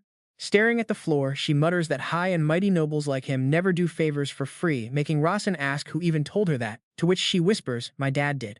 So Rasen presses on, asking why she even showed up at his family estate if she knew they would charge her. She fires back with pure confidence, saying she will give them a damn good reason, since she owns some pretty valuable treasures. Hearing about those valuable goods makes a major light bulb go off in Rasen's head, and suddenly, everything clicks. That super valuable thing she is talking about? It is literally the Holy Grail. This is the exact crazy opportunity that the original main character, Cassins, used to recruit her in the original story. Too bad for him, because this massive win is about to go to Rasen instead. Locking eyes with the girl, he drops a dead serious promise that he will cure her sick father. That promise blows her mind, her eyes lighting up with hope, but then Rasen ruins the moment by adding, "You have to sell yourself to pay me back." Hearing about that incredibly high price, the girl suddenly looks super anxious, clutching her hands together. She admits she is totally broke, but Rasen calmly tells her she can pay later, prompting her to ask how much he actually wants. He coldly replies that he has to check the patient first to set a price, making her beg him to please save her dad. Rasen questions if she can actually afford his cure, but she instantly promises to pay whatever it takes. Did you not say you have some special treasures? He asks, and she does not hesitate, offering them up immediately, making Rasen smirk with satisfaction. All right, that is enough, he says, calling Hampton, who rushes to answer him without a single second wasted. Rasen immediately orders his crew to collect 10-year-old herbs and ship them straight to the Han region. Seeing Hampton looking completely lost, Rasen breaks down the exact recipe. If you boil those 15-year-old herbs in silver seawater for 18 minutes, you get the cure for the Han plague. This revelation completely stuns Hampton, his eyes popping out as he admits he has never heard of such a crazy method before. He asks for another explanation, but seeing his young servant looking totally lost like a helpless puppy, Rasen just waves his hand and brushes it off. Stop doubting and just do it, Rasen snaps, and his sheer confidence instantly wins Hampton over. Bowing down respectfully, the young servant promises to follow every single instruction exactly as his master ordered. His heart is practically bursting with pure hype, thinking to himself that the seventh young master is seriously the coolest boss ever. Right then, the maid Hyra steps up, timidly asking if she can ask a quick question, but Rasen already knows exactly what is on her mind now. What is it, he asks. Are you also curious about how I know this cure? And Hyra does not even try to deny it. Yeah, honestly, she admits, based on everything she knows, this cure makes absolutely zero sense. Staring right back at his doubtful assassin maid, Rasen narrows his eyes with ultimate swagger, dropping a short, heavy flex, because I am Rasen after all. That flex completely shuts her down, leaving Hyra to bow in pure respect, thanking him for the lesson. Staring at Rasen's incredibly powerful back, Hyra is totally shook. This pretty insane confidence from a mere 9-year-old makes her suddenly realize he is a dead ringer for the powerful Master Mayton from her childhood memories. Not wanting to waste another second, Rasen turns to the tied-up black-haired girl, smiling as he says, "Rudia, I am letting you go now." Hearing those words, her eyes snap wide open in shock, gasping out, "What did you say?" Next thing we know, blazing red flames suddenly explode all around her body, and she furiously screams out, "What did you just call me?" Her burning red eyes lock onto Rasen, asking with pure deadly intent, "I never told you my name, so how do you know it?" That sharp question hits him right where it hurts, instantly wiping the smile off his face. He completely freezes, cold sweat dripping down his neck as he realizes he got way too careless and blurted out secret info. His brain goes into absolute panic mode, thinking, oh crap, I totally just played myself. How on earth do I explain knowing her name when she never said it? Oh man. Rasen is sweating bullets right now as she corners him. He is totally kicking himself for making such a rookie mistake, but he quickly regains his composure and forces himself to stay calm. With a smug smirk, he tells her to back off, asking if knowing her name is really that weird, but Rudia narrows her eyes, insisting that it is extremely sketchy. I will give you those 15-year-old herbs when we are done, deal? Or maybe I can just spill the secret recipe to you instead? Even though she desperately wants that cure to save her father, Rudia keeps muttering that the whole thing is way too fishy. Rasen presses her, asking why she finds it weird to get exactly what she wants, and while his pretty intense pressure makes her sweat and shake, she stubbornly mutters that something is still super off. Our master drops his voice, throwing his authority around. Do you seriously think it is okay to give your savior attitude? If you are gonna be like that, go eat dirt. Realizing he was dead right, Rudia quietly hung her head. Rasen does not stop there, completely crushing her spirit. Are you seriously treating my kindness like actual garbage, or what? Facing the seventh young master's freezing pressure, Rudia's tough attitude completely evaporates. She keeps her head down and mumbles a tiny apology, but Rasen just snaps. Speak up, Rudia whispers it again. I am sorry. Rasen stands there with crossed arms, acting all smug and saying he cannot hear a thing. Finally, she snaps and screams that she is sorry. Seeing how desperate she actually is, Rasen secretly figures that is probably enough teasing for now. He calmly says he accepts her apology, but she cannot leave. Rudia looks up completely clueless, asking why. Can she not go home? Rasen coldly asks if she forgot her little stunt, breaking into the Mayton estate and wrecking his guards. That Westgate fight memory hits her. She stutters, but Rasen presses further, asking if she really came here to find medicine for her dad. So what did the guards say? Rudia looks down, her red eyes dimming with deep sadness as she explains. They told her this place is not for trash like them, laughing that some dying old guy has absolutely zero connection to the Mayton family. Rudia clenches her shaking fists as tears start pouring down, remembering how they told her that her dad is a goner. She wanted more time with her dad, but they told her to just let him kick the bucket. Seeing this tough girl sob like this actually hits Rasen right in the feels. He immediately turns to his maid, commanding Hera to untie this girl and let her get out of here right now. Hera bows and obeys her young master. The moment those ropes drop, Rudia quickly wipes away the tears on her face.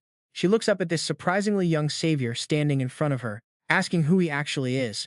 Why be so nice to her? Who is he? Just Rasen Mayton. Hearing his name, Rudia gasps, repeating it before remembering the rumors and blurting out, "Wait, are you that pathetic bastard son of the family?" That brutally honest reaction has Rasen laughing awkwardly, asking if that is really what they call him. Rudia just nods. Yeah, they call him absolute trash. But then she smiles the brightest smile, looks right at him, and says she knows he is actually a good person. Right then, and here is where things get crazy. A system notification suddenly warns Rasen that the story just changed. Rasen is totally confused, wondering if the game script is glitching out. The system breaks down that Rudia is supposed to be Kassen's future ally, an insanely OP blood assassin and fire mage.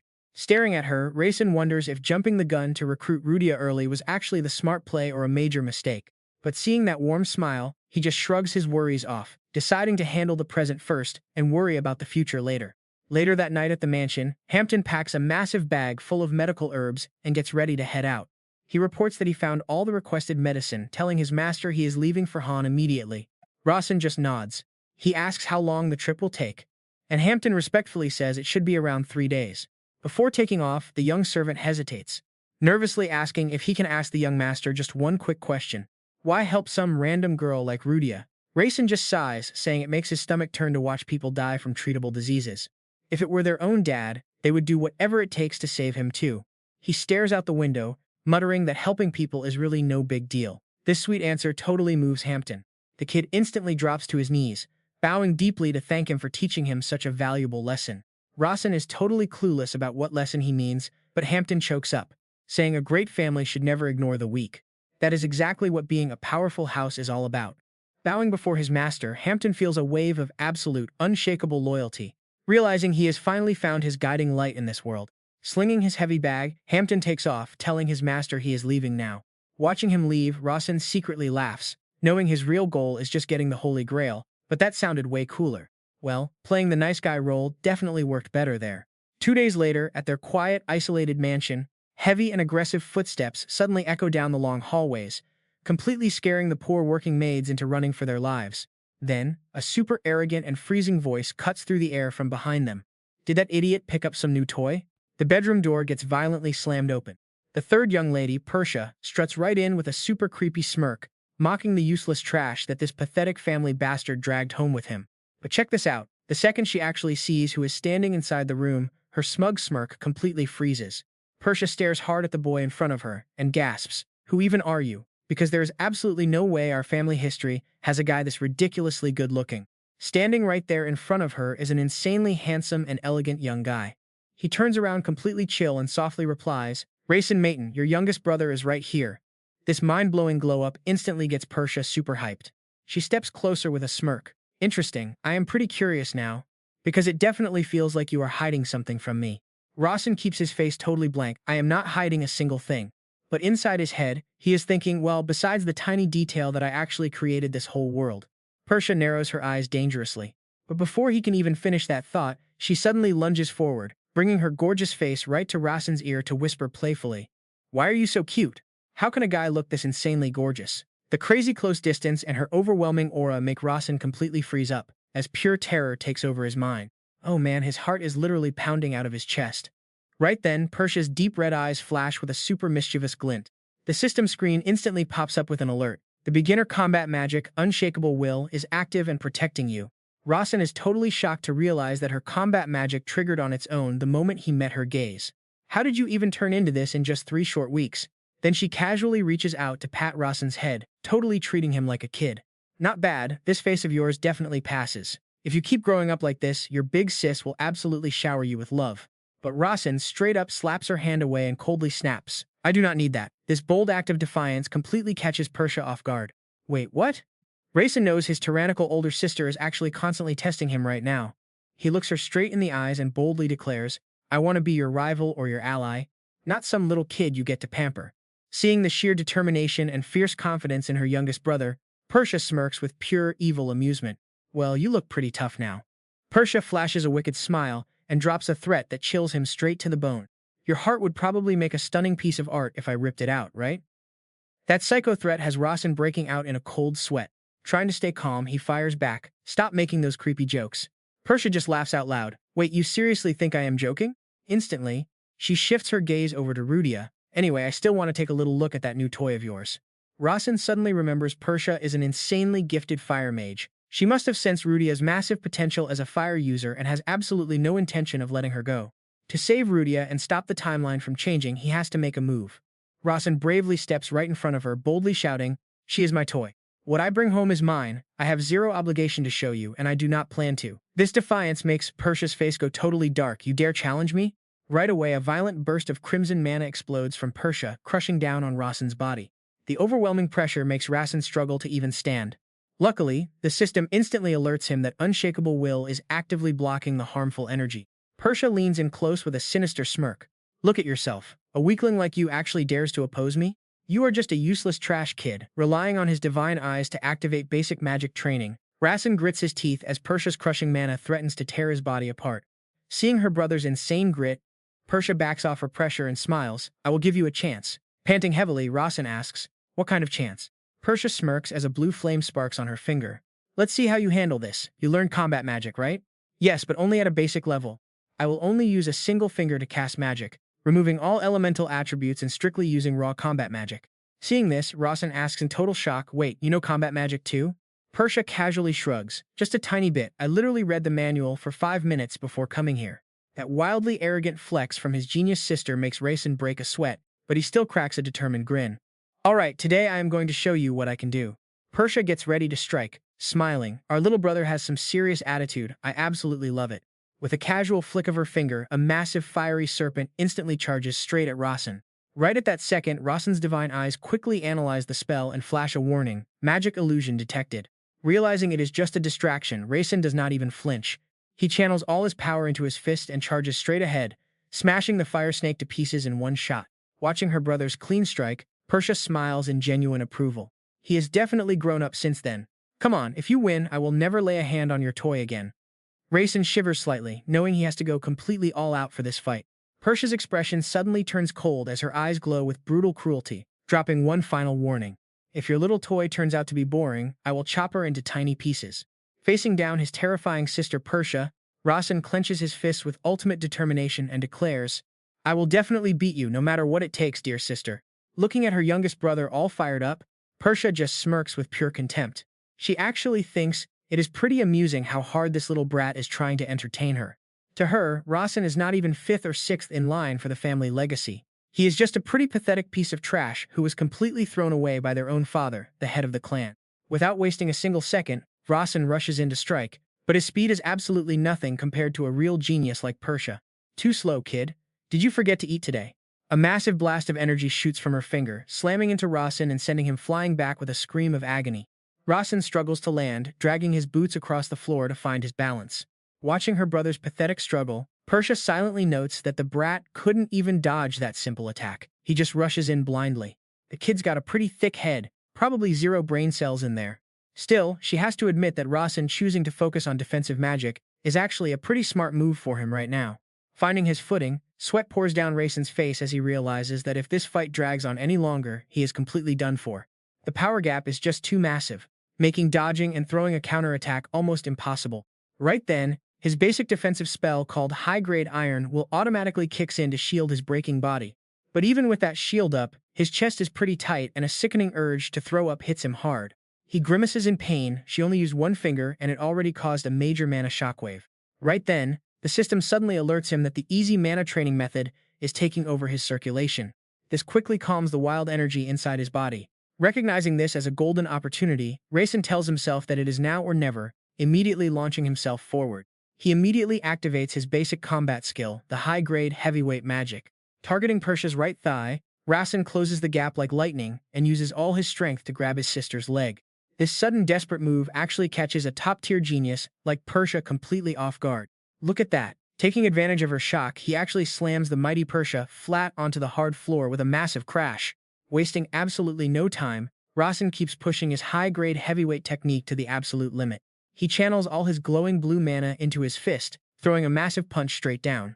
But Rasen's eyes widen in agony as his hand bones shatter completely, with fresh blood spilling all over the place. Gritting his teeth through the absolute agony, Rasen complains that using a defensive barrier like that is totally cheating, while Persha just lies on the floor looking extremely smug. "Correct," she says. Smirking at her brother, Persia asks if he predicted she would be caught off guard and rushed her from the very start. Rasen bluntly admits it was his only option, but Persia just keeps mocking him with her questions. So you decided to catch me off guard and tackle me as roughly as a butcher catching a wild pig? Gasping heavily from total exhaustion, Rasen shoots back, asking if combat magic is not always pretty messy like this. Sighing in annoyance, Persia mutters that this is exactly why she hates combat magic, because it lacks any real elegance. Despite his shattered and bleeding hand, Rasen smirks confidently and tells her that while his move might not look pretty, he still successfully managed to drag her down. Persia smirks and agrees, but a split second later, she snaps her fingers, unleashing a massive shockwave of pure mana that sends Rasen flying backward. The violent impact sends him tumbling hard across the floor, landing with a loud crash. Rasen coughs up blood, struggling on the ground as Persia smiles down at him with genuine amusement. You won the bet, so I will not lay a finger on your toys anymore. Turning her back to leave, she throws out a warning that she is actually going to find her little brother a lot more interesting from now on. Walking down the quiet hallway, Persia evaluates her brother's strength, realizing that the secret reports from Sendo were actually right about his body being incredibly tough. Even though she only used a single finger, that attack carried some pretty heavy destructive force, yet the kid managed to survive that impact with his incredibly thick skin. Rasen's insane toughness leaves Persia feeling pretty curious about him. She wants to see just how far this kid can push his limits, even though he is still pretty weak right now. Glancing back one last time, she mutters that she will see him around. She suddenly bursts into a blazing flame and vanishes, leaving Rasen alone in the room, clutching his chest in absolute agony. Meanwhile, Persia walks away in deep thought. What really caught her attention was not just his tough body, but the crazy fact that Rasen somehow swallowed all her mana. She is pretty sure the kid actively absorbed that wild stream of mana. Though there are some pretty rare mages in the world who can absorb another person's mana, Rasen's case seems quite different, which is exactly why she pumped in some extra energy to test him out. And just like that, the moment she pumps in her mana, the kid actually absorbs some. Out of the shadows, that informant Sendo slips up next to Persia with a suggestion. You should totally cherish the 7th young master, Sendo suggests, before curiously asking, because that kid is just so interesting. Looks like she hooked him up with some crazy new gift, right? Pose smiles, looking pretty scheming. Yeah, she definitely did. But that thing is going to wreck his body if he doesn't figure out how to control it properly. Back in his room, Rasen is collapsed on the floor, clutching his chest and gasping for air, surrounded by complete wreckage. He thinks to himself, every single time his sister PA visits, he ends up hanging by a thread like this. The system screen pops up, showing his auto-regeneration skill is busy patching up his broken body. Looking down at his hands, suddenly, a bizarre resonance sparks up between his self-regeneration, his easy mana training, and some strange foreign element. Slumped on the floor, exhausted, Rasen blankly stares at a blue system screen that just popped up, stating his body reconstruction conditions are met. As the reconstruction process kicks off, Rasen can only gasp in shock. What? Instant, agonizing pain rips through Rasen from deep inside. The system warns him that this body remodeling comes with maximum, absolute torture. Slamming onto the hard floor, Rasen grinds his teeth, vowing to stay awake no matter what. It feels like his entire body is shattering all at once, his bones literally melting into fine powder. Thick black liquid starts oozing out from his ears, dripping down. Soon this disgusting dark gunk is pouring from Rasen's eyes, nose, and mouth as well. The sheer bone-crushing agony is too much to bear, forcing a raw, agonizing scream from his throat. Sickening cracks and snaps echo from his hands as his bones shatter, but right then his self-regeneration skill automatically fires up. Rasen watches his shattered bones instantly piece themselves back together at crazy speed, while his high-tier iron will technique surges in to back him up. Right when Rasen is fighting for his life, look at this. His bedroom door gets slammed open completely unannounced. Hera and Rudia burst in, totally panicked, as the maid shrieks in absolute terror. They spot their young master Rasen on his knees, glowing with blinding white light inside a thick, heavy fog. Hera panics, instantly wondering if he has been poisoned. But she quickly realizes that no poison is ever this intense, leaving her to wonder if this bizarre mist is actually being produced by Rasen's own body. Right then, the system coldly announces that this full-body reconstruction requires a massive absolute chunk of mana. Rasen starts freaking out as he feels his mana supply getting drained completely dry, like a bank account at the end of the month. Things get incredibly critical as the system sounds another warning, stating that if this extreme mana deficit continues, his reconstruction will break apart and trigger absolutely devastating side effects. Rasen lies completely helpless. Drowning in total despair, he knows he is completely out of mana. But wait for it. Right at this do-or-die moment, his eyes snap wide open as a warm, soothing energy suddenly wraps around him. Right in front of him, Rudia pushes her limits. Rasen, she says, I don't know what's happening, but I'm helping. Instantly, the system alerts him that his body is absorbing pure mana. He instantly recognizes the red flame, a massive fiery power directly tied to the refining settings he literally created himself in his past life. Even though he knows Rudia is just acting on pure instinct to save him, he is incredibly grateful and silently thanks her. Thanks to her perfect timing, that raging energy is slowly tamed and starts to stabilize. A system chime rings, announcing the body reconstruction is officially done. Right after that, another absolute bombshell of an alert pops up. An unreleased segment of the original novel's unfinished plot has officially unlocked. Seeing the blinding light fade, both Hera and Rudia rush over in a panic, desperately shouting his name. At the same time, the system screen flashes bright blue, showing that the core trait, Celestial Disposition, hidden deep inside Rasen, is fully activated. He has also met all the basic requirements to start training in high-tier combat magic, meaning his innate latent attribute, Celestial Disposition, is officially and fully ready to roll. Staring at his newly toned, powerful body, Rasen is completely dumbfounded. He wonders how he has Celestial Disposition, since it is a limited edition trait he specifically designed for the main character. In the original book, combining Celestial Disposition with the Sword Saint attribute creates an ultimate, god-tier trait called the Heavenly Emperor.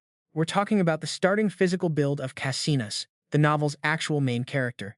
Rasen is completely losing his mind. First the Holy Eye, and now the original main character's innate physical attribute. How on earth did a useless throwaway background extra like him end up scoring every single one of these godly cheats? But there is no time to overthink. He orders his maid, Hera, get me some clothes. Hera quickly bows, saying, yes, young master. Looking at the two girls in front of him, Rasen reminds himself that he absolutely cannot let anyone find out about this. Soon after, incredible news from the Heron region reaches the Maple Mansion. Hearing this, Rudia is over the moon, barely believing her ears, asking if her father is truly getting better.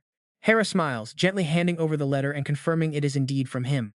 Staring at the familiar ink, Rudia emotionally gasps that this is definitely her father's handwriting. Her dad writes that the villagers are doing much better, all thanks to the secret cure sent by the seventh young master. The plague that devastated them for so long is finally gone. Holding the letter, Rudia cries happy tears, whispering that it is finally over. Seeing how hyped the girl is, Rasen just smirks a bit, feeling this pretty warm fuzzy vibe deep down. Rudia looks at Rasen with pure gratitude and promises she will totally pay back this debt. Rasen just raises an eyebrow. Debt? Rudia proudly claims he is her savior. Seeing her dead serious face, Rasen just crosses his arms and sighs. Well, that is one way to put it without sounding too humble. But right after, Rudia steps dangerously close, her bright red eyes locked in with absolute determination. She straight up announces she is becoming his contractor, completely freezing Rasen on the spot out of sheer shock. He instantly realizes this is the Fire Covenant, a super sacred contract only fire users can pull off. According to the original novel, this is the exact fated contract that the main character Cassin and Rudia were supposed to sign together at Nord Denti Canyon. See, the Fire Covenant is actually a supreme soulbound deal. Fire users only sign it once, promising absolute ride-or-die loyalty until their very last breath. Faced with this crazy sudden proposal from Rudia, Rasen starts doing some frantic math, realizing that if he signs this now, the whole original plot gets absolutely wrecked. The ultimate ally of the main character Cassin, this future badass blood assassin, would completely vanish from his team. But then he instantly shakes off the doubt. Like, why should he care about Cassin's main character problems anyway? He is the one in deep trouble here and needs to escape Cassin's shadow before turning 17. Making up his mind, Rasen clears his throat. Fine, if you really want this. Hearing him agree, Rudia instantly flashes a massive, super bright smile. The little girl immediately declares her oath. She, Rudia of the Fire Clan, swears a lifelong vow before the eternal flame. Boom! Instantly, a warm wave of fiery mana erupts, completely wrapping around the both of them. Rasen stares in shock at the glowing magic circle under their feet, realizing this is the legendary Fire Covenant. But right then, a system notification suddenly pops up out of nowhere. The Holy Eye is currently encoding new info and displaying the world's actual valuation. Before Rasen can even process this, the next line pops up. The contractor gains full authority over the Berserker's wrath. He suddenly remembers that back when he wrote the novel, he actually gave Rudia this crazy berserk mode whenever she gets triggered. And guess what? The system literally says he can now remote control all of his contractor's crazy mana like a TV remote the moment she snaps and goes totally berserk. But before he can even start celebrating, the system pops up with a warning that is about to ruin everything. Side effect, the contractor literally dies. Rasen turns completely pale, his heart hammering in pure terror. Like she actually dies? Without a second thought, he quickly yanks his hand back and screams that this insane deal is way too high risk to handle. Hold up, Rudia, I am not signing this. This sudden rejection leaves the poor girl completely confused and staring blankly. Why do you not want to sign? This pact is super useful. Rasen shakes his head like crazy. Nope, absolutely not. Rudia still tries to convince him, saying her dad told her it is awesome. To shut down her stubbornness, Rasen shoots back. How is it any good? Go ahead and explain it then. Completely cornered, Rudia instantly gets flustered, stammering and stumbling over her words.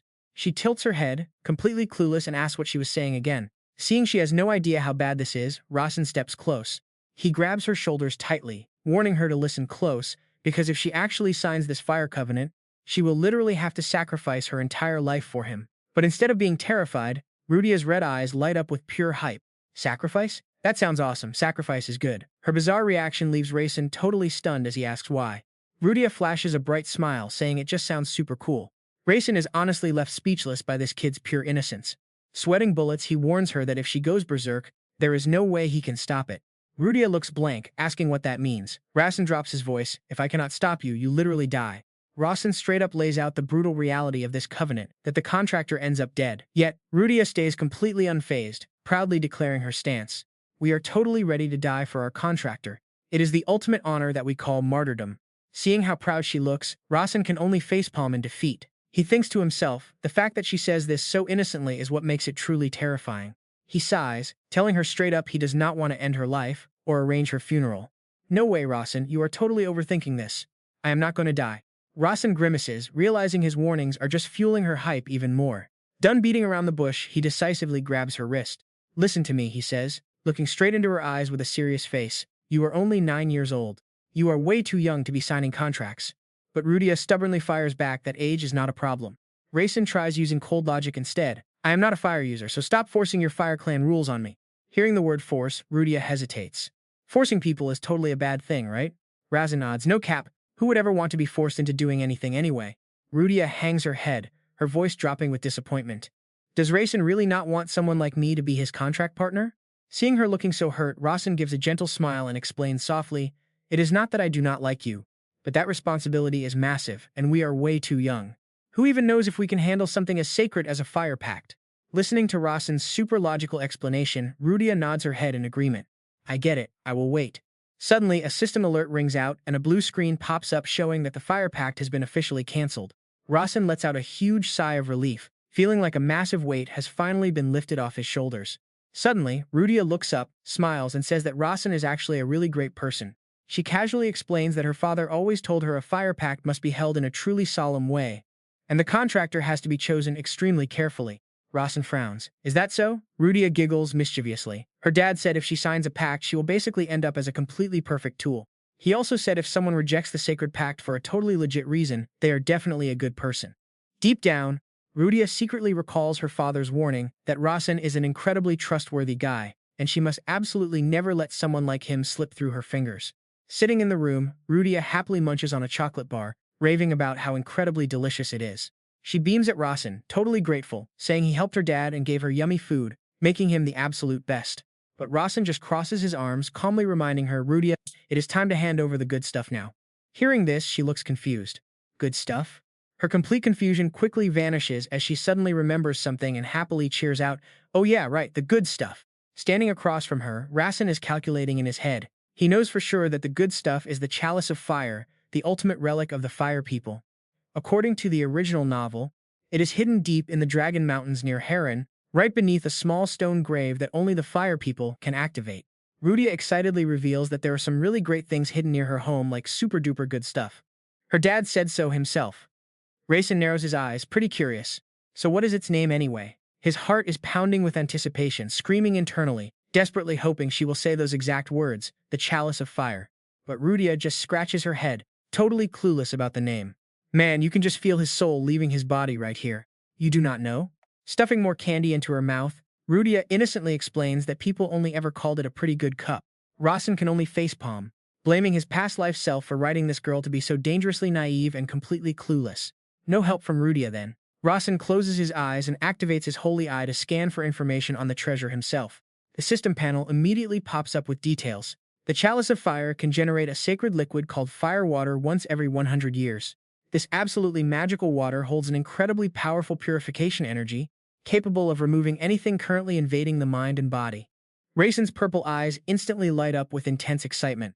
With this epic treasure in his possession, he will literally never have to worry about getting poisoned, being hit by scary mind control spells, or even rushing to the bathroom after accidentally eating expired junk food. This is seriously an invaluable item that basically lets a person live a totally disease-free life. Even though he is slightly confused by the system's weird footnotes, Rasen quickly brushes it off. Whatever, it is fine. He throws on his long red coat and decisively calls out, "Let us go, Rudia." The excited girl quickly runs after him. But just as they are both about to step outside, Hera, the maid, nervously approaches them and timidly asks if she needs to call for his personal escort mage. Her sudden question makes Rasen freeze in absolute shock. Escort mage? Rasen breaks into a cold sweat as he suddenly remembers a massive family rule. Talk about a major overlook, right? Whenever they go out, direct descendants of the prestigious Mayton family must always be accompanied by a personal guardian mage, or escort. And even Rasen, the youngest son who is widely considered a total useless weakling, is absolutely no exception to this strict rule. Standing lost in thought, Rasen secretly worries about what excuse he should make up to visit Rudia's hometown of Heron. If the main family finds out he is traveling all that way just for a cup, they will definitely suspect something. And unfortunately, he is not exactly skilled enough to smoothly lie his way out of this with them. The worst part is a high-level Tier 7 mage will be tailing him 24/7. This keeps his every single move under strict surveillance with absolutely no way to hide anything. Even worse, each of these guardians is actually a close assistant to one of his highly competitive siblings.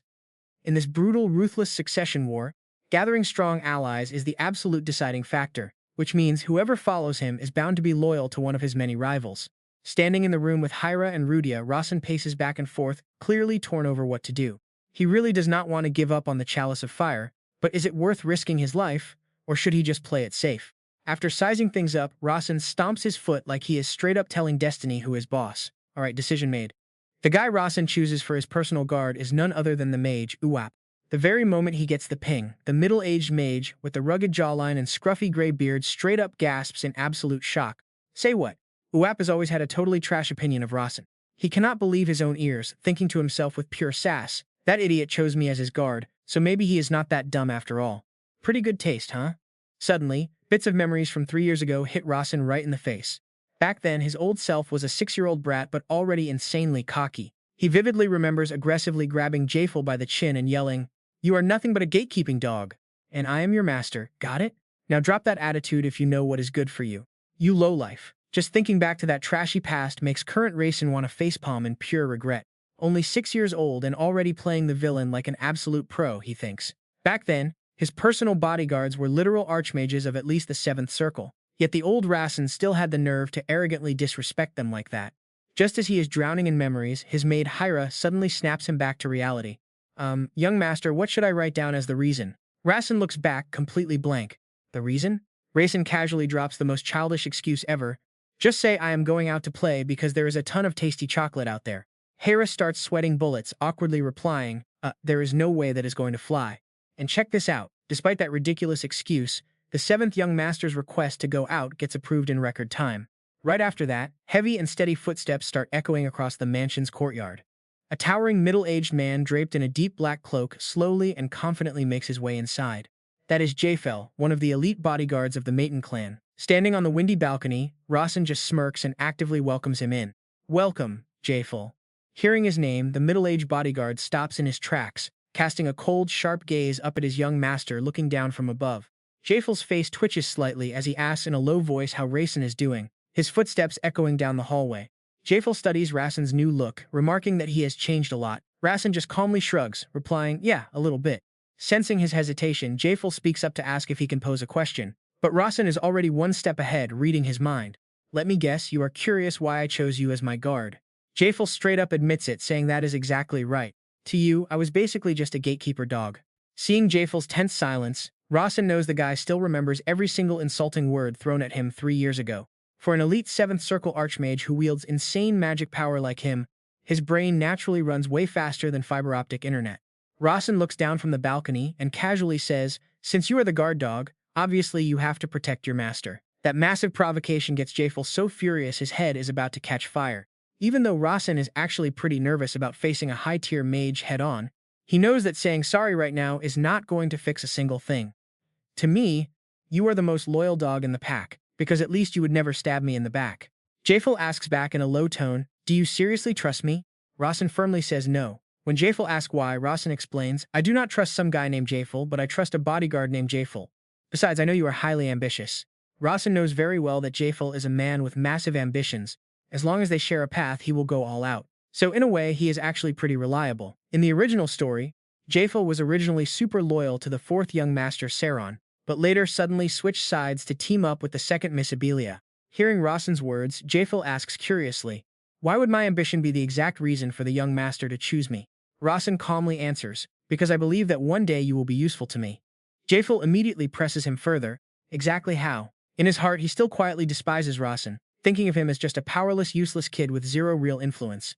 But Rasen immediately pours cold water on him by speaking straight, "While you pretend to be loyal to my fourth brother on the outside, you secretly want to align with my second sister, right?" Oh, you should see his face. That straight up exposes his secret, leaving Jafel totally shook and wondering how his cover got blown. Jafel tries to regain his composure, replying coldly that he is just a bodyguard who swears loyalty to no one, making Rasen chuckle. "Thought so. Then why do you ask so many questions? Does a bodyguard really need a complex reason to protect their own master?" Rasen looks him dead in the eye, boldly declaring, "I am commanding you as a member of the Mayton clan, so you must protect me." Facing the raw authority of his young master, Jafel goes silent for a moment before bowing, "Your wish is my command." Jafel is completely lost in confusion, wondering how a kid who was literally known as a born fool could suddenly undergo such a terrifying and sharp transformation. You really can never underestimate anyone, especially when Jafel recalls the recent crazy rumors about Rasen straight up beating the sixth young master Khan. Even more jaw-dropping, the kid literally cast a Tier 1 magic circle all on his own with zero training. Seeing that bright blue mana swirling around Rasen, Jafel quietly realized this spell was no joke. It actually packed enough raw mana to match two Tier 2 circles combined together. This raw power is so crazy, even the genius second young lady, Abelia, couldn't control this much mana at his age. Jafel figured Rasen had to be hiding some massive, world-shaking secret, making him decide to keep a much closer eye on him. Just then, Rudia dashed ahead, shouting excitedly that they were finally going to see her dad. Rasen and Jafel quietly kept pace behind her, following her lead. Soon, Rasen finally stepped foot into Hare and Rudia's hometown. This place was once legendary as the land of the Fire Clan, a powerful race rumored to have ruled massive territories back in the day. But ever since the Phoenix, a mythical bird carrying absolute godlike power, made its grand appearance, their glory completely faded. Now, no matter how you look at it, Hiren just looks like some remote, sleepy countryside village famous only for organic farming. Suddenly, barking dogs at the village entrance shattered the quiet peace. The second they arrived, Rudia let out a huge sigh of relief before sprinting forward, screaming out for her dad. Her deafening screech made Rasen cover his ears and wince, pretty sure the insane volume was enough to shatter his eardrums. Right then, a figure came rushing out of the village to greet them, and it was Hampton. The young servant had arrived 2 days early to hand out medicine. Out of breath, Hampton quickly bowed, apologizing for his late welcome since he had no idea the young master was actually visiting. Rasen casually told him it was fine, while Rudia eagerly asked where her father was. Hearing Hampton's reply that her father was inside, Rudia immediately zipped past the young servant, charging straight into the house while screaming out for her dad. Look closely at Jafel's face here. He is incredibly suspicious as he stares at Rasen. And you just know he's remembering that crazy mind-blowing call-out from the seventh young master. He remembered Rasen saying, "On the surface you pretend to serve my fourth brother, but deep down you actually want to back my second sister. Am I right? I bet you'll actually be pretty useful to me one day." Those words pierced right through him, making a veteran archmage like Jafel shake with genuine fear. He swore he had never leaked his true motives to a single soul. Yet, a 9-year-old kid like Rasen managed to read him like an open book without even trying. Meanwhile, inside the house, Rudia's father emotionally wrapped his arms around his little girl after their long time apart. She tearfully hugged him back. Walking out to the yard, the father and his daughter bowed deeply to show respect to the seventh young master. Thanking him, they stood there. Watching from behind, Jafel was completely stunned by the massive wave of mana vibrating around Rudia. He thought to himself, "It is unreal that a 9-year-old girl has this much raw power," making him wonder how the heck the seventh young master sniffs out talent like a literal metal detector. Holding her dad's hand, Rudia beamed and said that Rasen was super nice, and she brought him home to give him a gift. Her father gently patted her head, smiling in agreement and saying that kindness should always be repaid. Watching this sweet moment, Jafel stood in the corner, his jaw dropping like he just swallowed a whole frog as he thought, "What? Did she seriously just call this notoriously wicked kid nice? And what favor is she even talking about?" Looking around, Jafel was left even more shocked when he realized that literally every single villager was staring at Rasen with eyes full of deep warmth and gratitude. He couldn't understand why a famously useless, vicious trash like the seventh young master was getting such a hero's welcome in this remote backwater. But then he clicked his tongue, brushing the thought aside and telling himself that whatever the kid did didn't matter to him anyway. Still, Jafel watched Rasen with extreme caution, highly suspicious that none of the family guards knew a thing about this. What had the kid been pulling behind their backs, and when? Before Jafel could wrap his head around it, Rudia grabbed Rasen's hand, dragging him off to show him something. Curious, Jafel followed closely behind, wondering where they were going as the three of them headed deep into a thick, dark forest. Leading the way, Rudia pointed ahead and cheered that they had arrived. Appearing right before their eyes was a crude stone grave made of large rocks, with a simple wooden cross planted on top. Jafel couldn't help but feel surprised at the stone grave. Just then, Rudia stood before it, closed her eyes, and began chanting a strange spell. Lasad, Lalili, Lata. The moment her chant ended, a bizarre phenomenon occurred as the massive boulders began to crumble and split apart. Right from the heart of the rubble, an ancient chalice glowing with a brilliant light slowly rose up, floating into the air. Honestly, I'd react the exact same way. Jafel stands there completely frozen like a stone statue, totally speechless in pure shock. What is that? The holy cup hovered amidst roaring, intense flames, and Jafel instantly felt an absolutely massive surge of energy vibrating around it. He realized with utter horror that the sacred chalice actually contained highly concentrated fire energy. Glancing at Rasen standing silently beside him, Jafel was utterly baffled, wondering how a simple souvenir turned into such a dangerous weapon. Meanwhile, Rasen stares closely at the cup, thinking he can feel a seriously weird vibe radiating from it. It is the holy fire cup. Right then, his purple eyes shrink in total shock as a sudden change hits.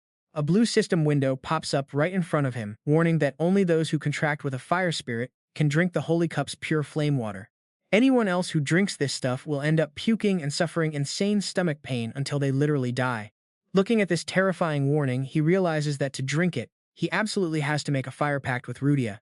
But the situation gets way more urgent as the system throws another notification at him. The pure fire water in the holy cup is oxidizing from the outside air, meaning the longer he waits, the more its power fades.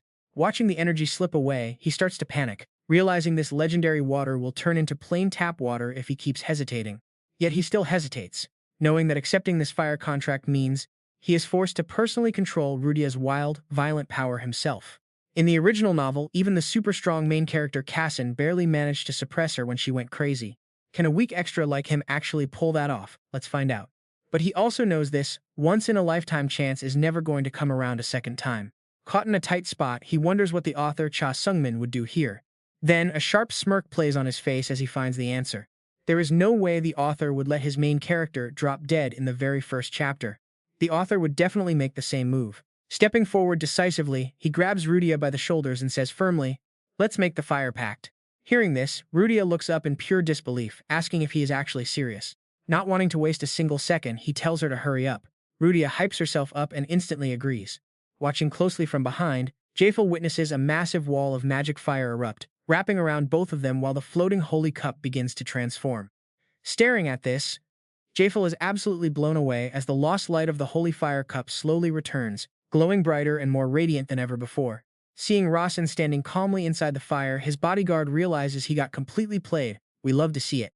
The seventh young master's convenient excuse about going out to eat chocolate was just a smooth lie to fool everyone, meaning this entire sequence was carefully calculated from the start. Jafel gets even more shocked as he feels the pure fire mana bursting out of Rudia. Its raw power is so insane it can easily rival the fire magic of the third young lady Pa. Looking at Rasen's back, Jafel realizes all the intel on the seventh young master is totally wrong.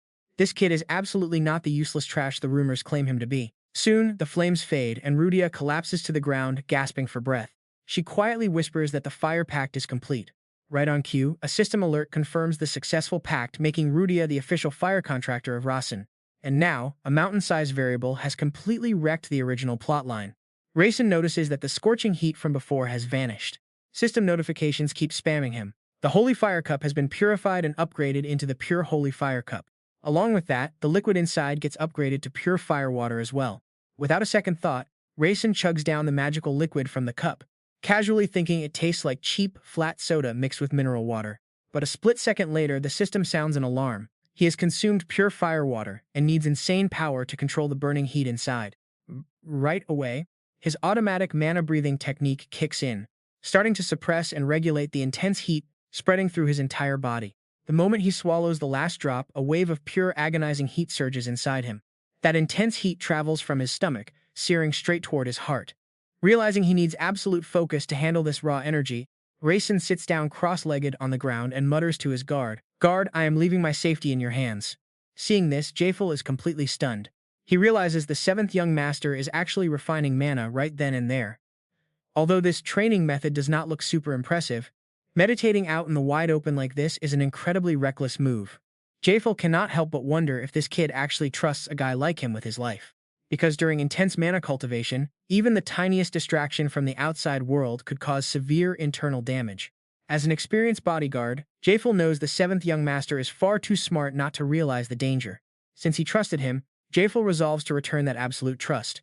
Moved by his young master's faith, he immediately springs into action. He sweeps his hand, casting a powerful magical barrier to lock down and protect the entire area. He is dead set on keeping everyone away from his training. Meanwhile, deep inside the barrier, his system screen is going absolutely wild, flashing alerts that his auto-regen combat magic is working. Rasen squeezes his eyes shut, enduring pure agony. He realizes this water is definitely no joke. Its crazy violent heat is literally melting his heart like it got dropped straight into a boiling pot of oil.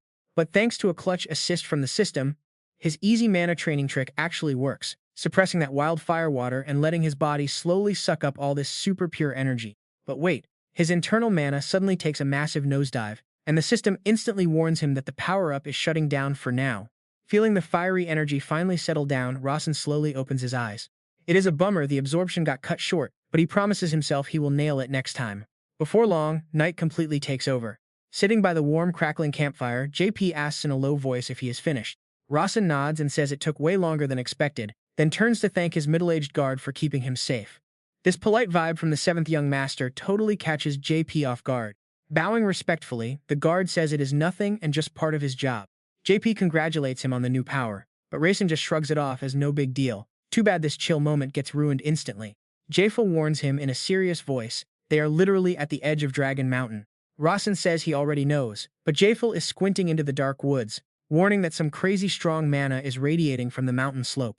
These guys are heading straight for us, without even trying to hide, basically flexing their presence on purpose.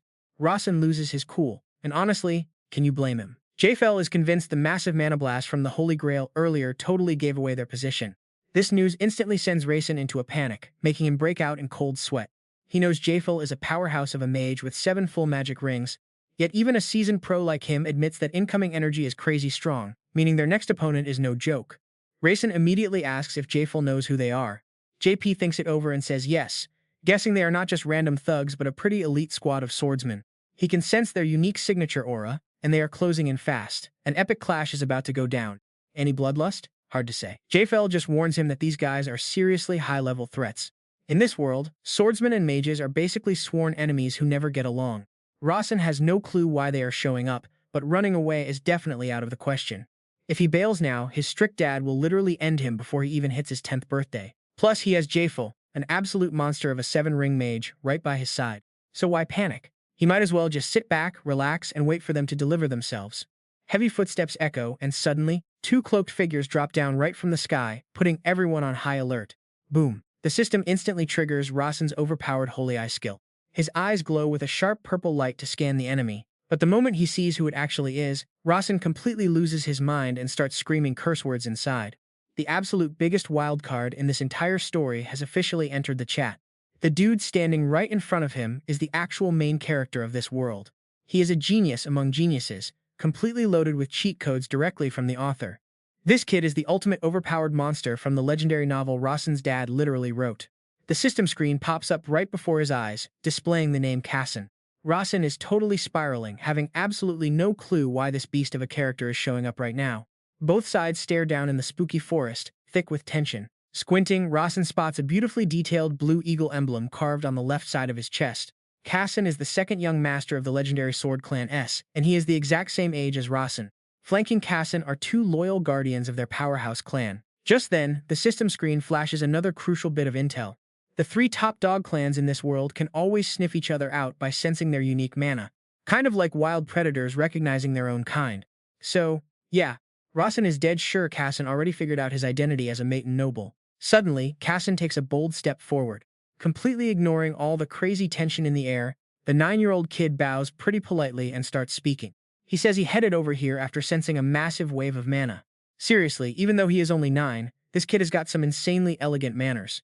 Rasen repeats his words, sounding pretty skeptical about a strong mana wave. Kassan casually nods, saying he and his guard felt a huge fire mana explosion. His words make Rasen realize that even JP was telling the truth.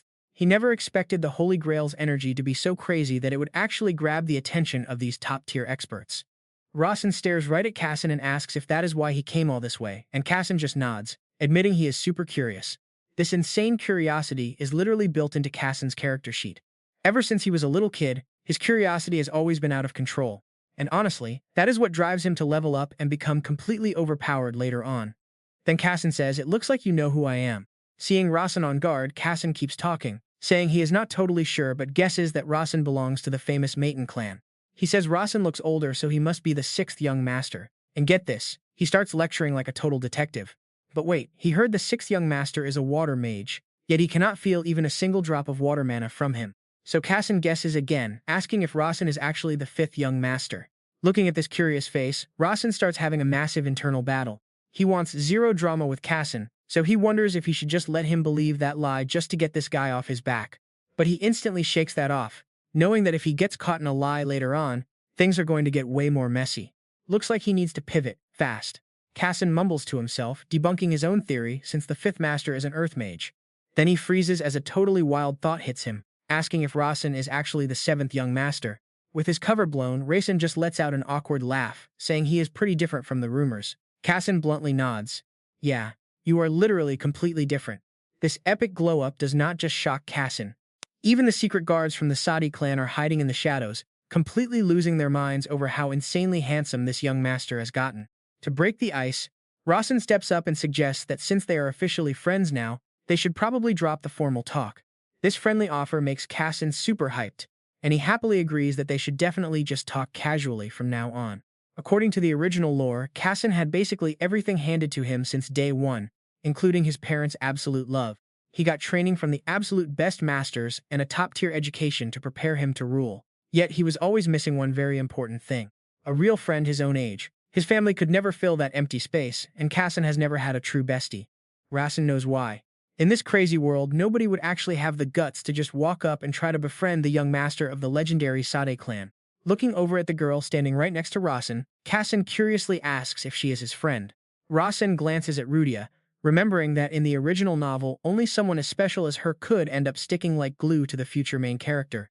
Rudia is chill as always, flashing a bright smile as she steps up to introduce herself. She tells him she is 9 years old too, compliments his handsome face, and introduces herself. This blunt praise actually makes Kassan blush like crazy. He stammers his name out, and when Rudia happily repeats it, Kassan just nods his head to confirm. Kassan nods, still feeling pretty shy. Looking at Rudia, he blushes even more and mumbles that her name sounds really cool and her face is honestly top tier. To shake off the awkwardness, Kassan clears his throat to get serious, asking Rasen about that insane surge of mana from earlier. He asks if Rasen can explain what happened, wondering if he just stumbled into a once-in-a-lifetime opportunity. Rasen calmly plays it cool and agrees, though in his head he is thinking about how he literally created it himself. Kassan then eagerly asks about the treasure. He asks what power that fire mana holds, calling it super mysterious. Rasen does not mind sharing that his pure fire mana shields him from external damage. When Kassan asks if that includes poison, Rasen nods, making Kassan smile in absolute awe. That is awesome. Standing behind them, JP the guard is low-key stressing, because he knows the Sad clan is way stronger than the Mayton family. If they actually decide to attack, their side would basically be throwing eggs at rocks. But what really gives JP a massive headache is how casually Rasen is chatting with Kassan. Meanwhile, little Rudia is still being super curious about everything. She points at the sword hanging on Kassan's hip, innocently asking if that is a real sword and if she can hold it. Rudia's super casual friendliness caught Kassan off guard, but honestly, he does not find it bad at all. Now, you just know Rasen is thinking they won't ever meet again, so he wants to leave a killer impression. He wants to leave a really good impression, so Rasen steps up, reaches his hand out, and calls Kassan's name. Rasen smiles and tells him it is his first time meeting someone from the Sod clan who is also his exact age, which totally touches Kassan's heart. He happily shakes Rasen's hand, excitedly replying that this is his very first time meeting a friend of his own age too. Right then, Rasen starts testing the waters, asking about that legendary Sati clan tradition, where they spar before actually becoming official friends. Kassan tells him it is called a martial duel. Rasen nods and drops a bold proposal asking if Kassan wants to go at it. He says he heard it is mandatory before becoming friends, making Kassan smile and admit that actually sounds pretty fun, so why not? Kassan's expression completely shifts as his hand grips his sword hilt, asking in a serious voice. He asks if Rasen really wants to duel right now. Rasen just flashes a confident smile, his blue mana exploding wildly around him. He says flat out, absolutely. Looking straight at the strongest opponent in the world, Rasen tells himself that this is his best shot to personally test how massive the power gap between him and Kassan really is right now. JP stands in the back. Watching this tense standoff, he is sweating absolute buckets. He worries to himself, thinking these kids have zero life experience, basically begging to get totally wrecked by throwing down a challenge. The vibe is insanely tense since both sides have elite bodyguards watching their every single move. Hidden in the shadows, two anonymous guards of the Sword Clan stay on high alert, with one whispering that this whole setup is incredibly risky. The other guard coldly responds, saying that just because it is risky does not mean they cannot step in if needed. For JP, he knows that no matter what, the seventh young master still carries the legendary pride of the Mayton family in his blood. He sighs to himself that this recklessness is definitely genetic and impossible to stop, but looking at the enemy side makes him grind his teeth in pure anxiety. He panics inwardly because, get this, the entire rival clan is literally staring them down right now. Any wrong move here would be seen as a direct insult to the Mayton clan. To break the suffocating silence, Kassan asks out of curiosity if he trains in swordsmanship, but Rasen casually replies that he only practices offensive magic. Hearing this, Kassan raises an eyebrow, noting that offensive magic is apparently super rare to study. Rasen flashes a mysterious smirk, saying that somehow offensive magic happens to be his absolute specialty, though Kassan still cannot hide his confusion. He presses further, asking why Rasen wants him in this duel when the higher-ups in the family definitely won't like it. Instead of giving a straight answer, Rasen looks right into Kassan's eyes and throws back a killer question. You have no friends, do you? That direct hit to the young master's pride completely freezes every single bodyguard standing around them. The two hidden guards of the Sword Clan can only widen their eyes in shock, while JP starts sweating buckets. He screams internally, wondering if this kid is trying to start a war with such a wild comment, but Rasen just keeps a totally blank face. He shrugs. I don't have anyone either, so we are pretty much in the same boat here. Kassan lowers his head in silence, thinks for a moment, and mutters that it is because their ultimate duty is to lead the family. Rasen sighs as he looks at his peer, admitting that making friends might actually be way harder for him than it is for Kassan. Kassan looks up in surprise, asking why, so Rasen explains the ruthless rules of his own clan. My family's rules are incredibly stupid, banning us from making random friends, unless the other person is on my level, and both clans meet first before we can hang out as buddies. Hearing that totally ridiculous rule, Kassan frowns with some major annoyance. Exactly. That is not friendship. Rasen smiles and nods in agreement with the young swordsman. You are totally right. That is not friendship at all. Which is why Rasen has 0 buddies, though the Sword Clan would absolutely allow Kassan to make some. And that is exactly why he wants Kassan to join this duel. Right then, the Holy Eye system automatically triggers, translating the world status and explaining that for a legendary swordsman, a duel is the ultimate symbol of trust between both sides. Rasen smiles and continues, saying this is about trust and care between two people, because without trust, a real match can easily end in severe injury.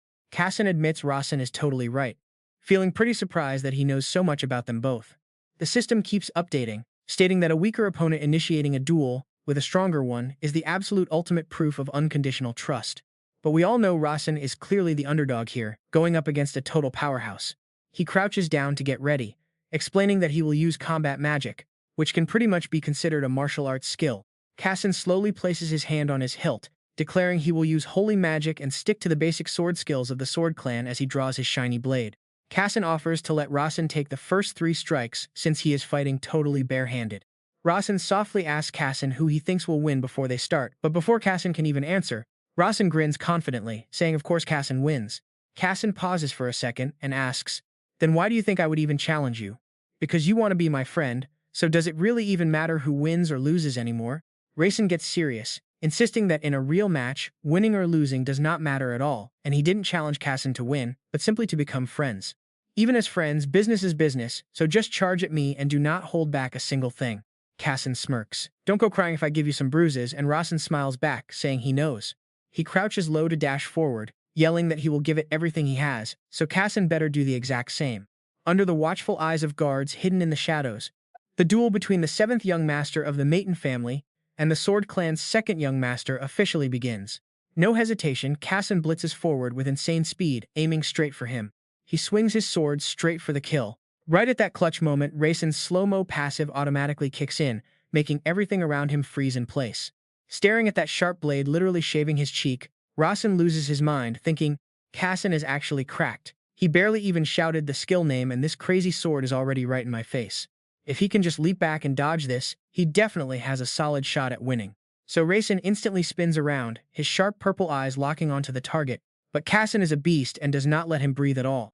The young swordsman moves lightning fast, unleashing a crazy wind-shredding thrust right now. Rasen's speed is so unreal Rasen starts wondering if this dude is literally speed hacking just to keep him from getting any breathing room. Rasen's brain is working overtime. He realizes he absolutely needs to get close to Rasen to land his melee magic, but Rasen is way too smart, constantly swinging his sword to push him back and maintain a totally safe distance. Rushing in blind means getting absolutely shredded by that razor-sharp blade. No cap. Even worse, staying far back is still super risky because of Rasen's lightning-fast, ranged attacks that can hit him from anywhere. Honestly, you can't blame Rasen here. He's literally witnessing peak main character plot armor firsthand. At first, he did not even dare to dream of beating this absolute monster, but a second later, his purple eyes sparkled with hope. Armed with his slow-mo passive and holy eyes, he can actually track the path of Rasen's attacks. Now that he knows the next move, the path is wide open. Rasen loads all his power into his fist, pops his Iron Strike skill, and charges straight ahead. Actually, this is just a total bait to trick Rasen into throwing that same old thrust technique again. But Rasen's plan immediately falls apart when he realizes something is very wrong. Rasen did not bite the bait at all. He instantly switches moves the second he sees Rasen staying put. Rasen decisively unleashes a completely different and devastating strike wrapped in a raging red sword aura. Rasen is completely helpless in this split second and has zero time left to dodge. He can only grit his teeth and take it. Right as the blade drops, Rasen's high-level defensive magic automatically activates. He tries to block with his arms to minimize the massive damage to his body, but the force of Rasen's strike is just built different, sending a massive and painful mana shockwave straight through Rasen's body. He collapses to his knees, coughing up a storm in absolute pain as his blue mana aura slowly starts dying out. Feeling Rasen's cold sword pointed right at his throat, Rasen gasps for air and just casually surrenders. I lost, Rasen sighs. Watching the fight wrap up, JP the bodyguard finally breathes a sigh of relief. Thinking he is lucky both young masters got out without getting seriously wrecked. Rasen quickly sheathes his sword, rushing over to ask if his arm is fine, while Rasen shakes his head with a wry smile. He admits he is technically fine, but that crazy hit felt like getting slammed by a massive steel pillar, leaving his entire body completely sore and utterly exhausted. Looking at his bruised hand, Rasen admits he actually has some solid defense. Rasen looks surprised, asking how blocking like that counts as defense, but the young swordsman admits he is actually pretty impressed. Those weird light sparks that suddenly popped out really caught him off guard. This leaves Rasen totally lost, wondering what light sparks he is talking about, before casting a suspicious glance at Rudia, sitting quietly in the distance. Did Rudia pull a fast one behind their backs? Everything happened way too fast. He didn't even catch what happened. Rasen suddenly points his sword, flexing that this weapon is a special artifact. Rasen is shook, asking if that's for real, while Rasen casually brags it can easily slice steel. Can we talk about the sheer panic on Rasen's face? He's sweating buckets right now. He screams inside, wondering why on earth Rasen would swing such a terrifying weapon to slash his arm. Seeing his panic, Rasen quickly explains that he tried his best to hold back his power, but he is still incredibly impressed by Rasen's defensive technique, which was a huge surprise. Rasen just plops onto the ground, offering a totally defeated laugh. Thanks, bro, Rasen laughs, admitting he knew he would lose, but he did not expect their skill gap to be this insanely massive. Seeing Rasen sitting defeated on the ground, Rasen proactively reaches out his hand to pull him up. Leaving Rasen feeling slightly shocked by the kind gesture, Rasen calmly notes that others have had a way harder time fighting him, and Rasen smiles, knowing those guys are basically total noobs compared to Rasen. Rasen grabs his hand to stand up, asking with a smile if he thinks that's actually weird. It's totally normal for a weaker fighter to struggle when going up against a powerhouse, but if it's Rasen, he is absolutely sure he'll always come out on top. Rasen's honest talk and real understanding totally touch Rasen's heart. The young swordsman flashes a huge, bright grin, looking him straight in the eyes and whispering, he has never met anyone like Rasen Mayton, and he is stoked they crossed paths today. Catch you later, he says, before Rasen and his two loyal bodyguards quickly evaporate into the dead silent night. Watching Rasen's crew fade away, Rasen and JP just stand there in the dead silence of the woods. Right then, a system chime rings out as a glowing blue notification screen suddenly flashes before Rasen's eyes. Just a tiny loophole is enough to make this entire plot spin out of control. Rasen frowns hard, worrying if another massive shift is coming. Out of nowhere, JP drops his voice and asks the seventh young master a sketchy question that is totally burning in his mind. Rasen tells him to shoot, and JP asks when he learned light attribute magic. That sudden question completely freezes Rasen. His eyes go wide in total shock. Wait, did he really do that? But then, something clicks in Rasen's brain. He remembers how Kassan complained about those weird blinding flashes of light that caught him totally off guard during their clash. He instantly tunes in. Wait a second. A sudden wave of heat starts radiating from deep inside his body. Rasen lifts his hand up and gasps in total shock as a pale blue blazing energy suddenly wraps around his entire palm. The heat is not super intense, but he can clearly feel it flowing with crazy stability inside his veins as a warm, cozy aura wraps his entire body. This is his mana fusing with the heat from that pure firewater essence he absorbed a while back. Even though the crazy heat has dialed down, Rasen is totally sure it is still humming inside him. You see that? That is his new heat attribute mana. Let's see what happens when he uses his holy eye to scan the fight with Kassan. Checking the replay, the exact moment Kassan swung his blade down, Rasen threw up his hand to block. But right at that life and death second, a burst of wildfire erupted from his fist. That sudden flame completely breaks a genius like Kassan, leaving him frozen for 5 straight seconds in total shock. The system screen pops up to explain. His fire attribute mana successfully merged with the pure firewater inside his body. This whole fusion went insanely smooth because of his easy mana refining method. Turns out, because he converted the whole pure firewater source instead of splitting the water and fire elements apart, he can now easily tap into this extremely rare and powerful attribute mana. Normally, using raw elemental attributes in actual combat magic like this is pretty much an absolute myth. The only ones pulling off this kind of crazy stunt are elite high-level mages, or absolute monsters with insane destructive power, just like the Third Lady Persia. But even for those heavy hitters, using this attribute mana is not super efficient, so they rarely bother with it. Seeing his young master pull off this anomaly, JP is absolutely losing his mind. He walks over and asks in a low voice how he even did that. Rasen just shrugs and acts like he has no clue, but that totally careless attitude makes JP incredibly suspicious. He stares at him, cold sweat dripping down as he completely overthinks. There is no way this kid does not know. He just wants JP to shut his mouth. Watching Kassan's silhouette disappear into the night, honestly, can we talk about how JP is literally shivering? He realizes this entire remote trip was calculated by the young master from the start. He even starts to suspect that meeting the second young master of the Sword family was entirely planned and scripted like a movie by this crazy 9-year-old kid. Rasen is so terrifying that even an experienced archmage like JP is totally intimidated. He convinces himself that a flawless, masterfully calculated plan like this leaves absolutely zero clues for the Guardians to track. There is definitely some major Godfather type of boss pulling the strings from behind. And that shadow backer must be at least on the same level as the Third Lady Persia. JP mentally notes to act way more carefully around Rasen from now on. He drops his voice, telling Rasen he will lead him to the Mayton clan. Rasen nods and says all right, but just as they are both about to start walking, Judia suddenly freezes in her tracks and refuses to move. Turning around in pure confusion, he is shocked as a blazing red fire erupts intensely all around Judia. She screams that if he does not stop, she will burn everything to ashes.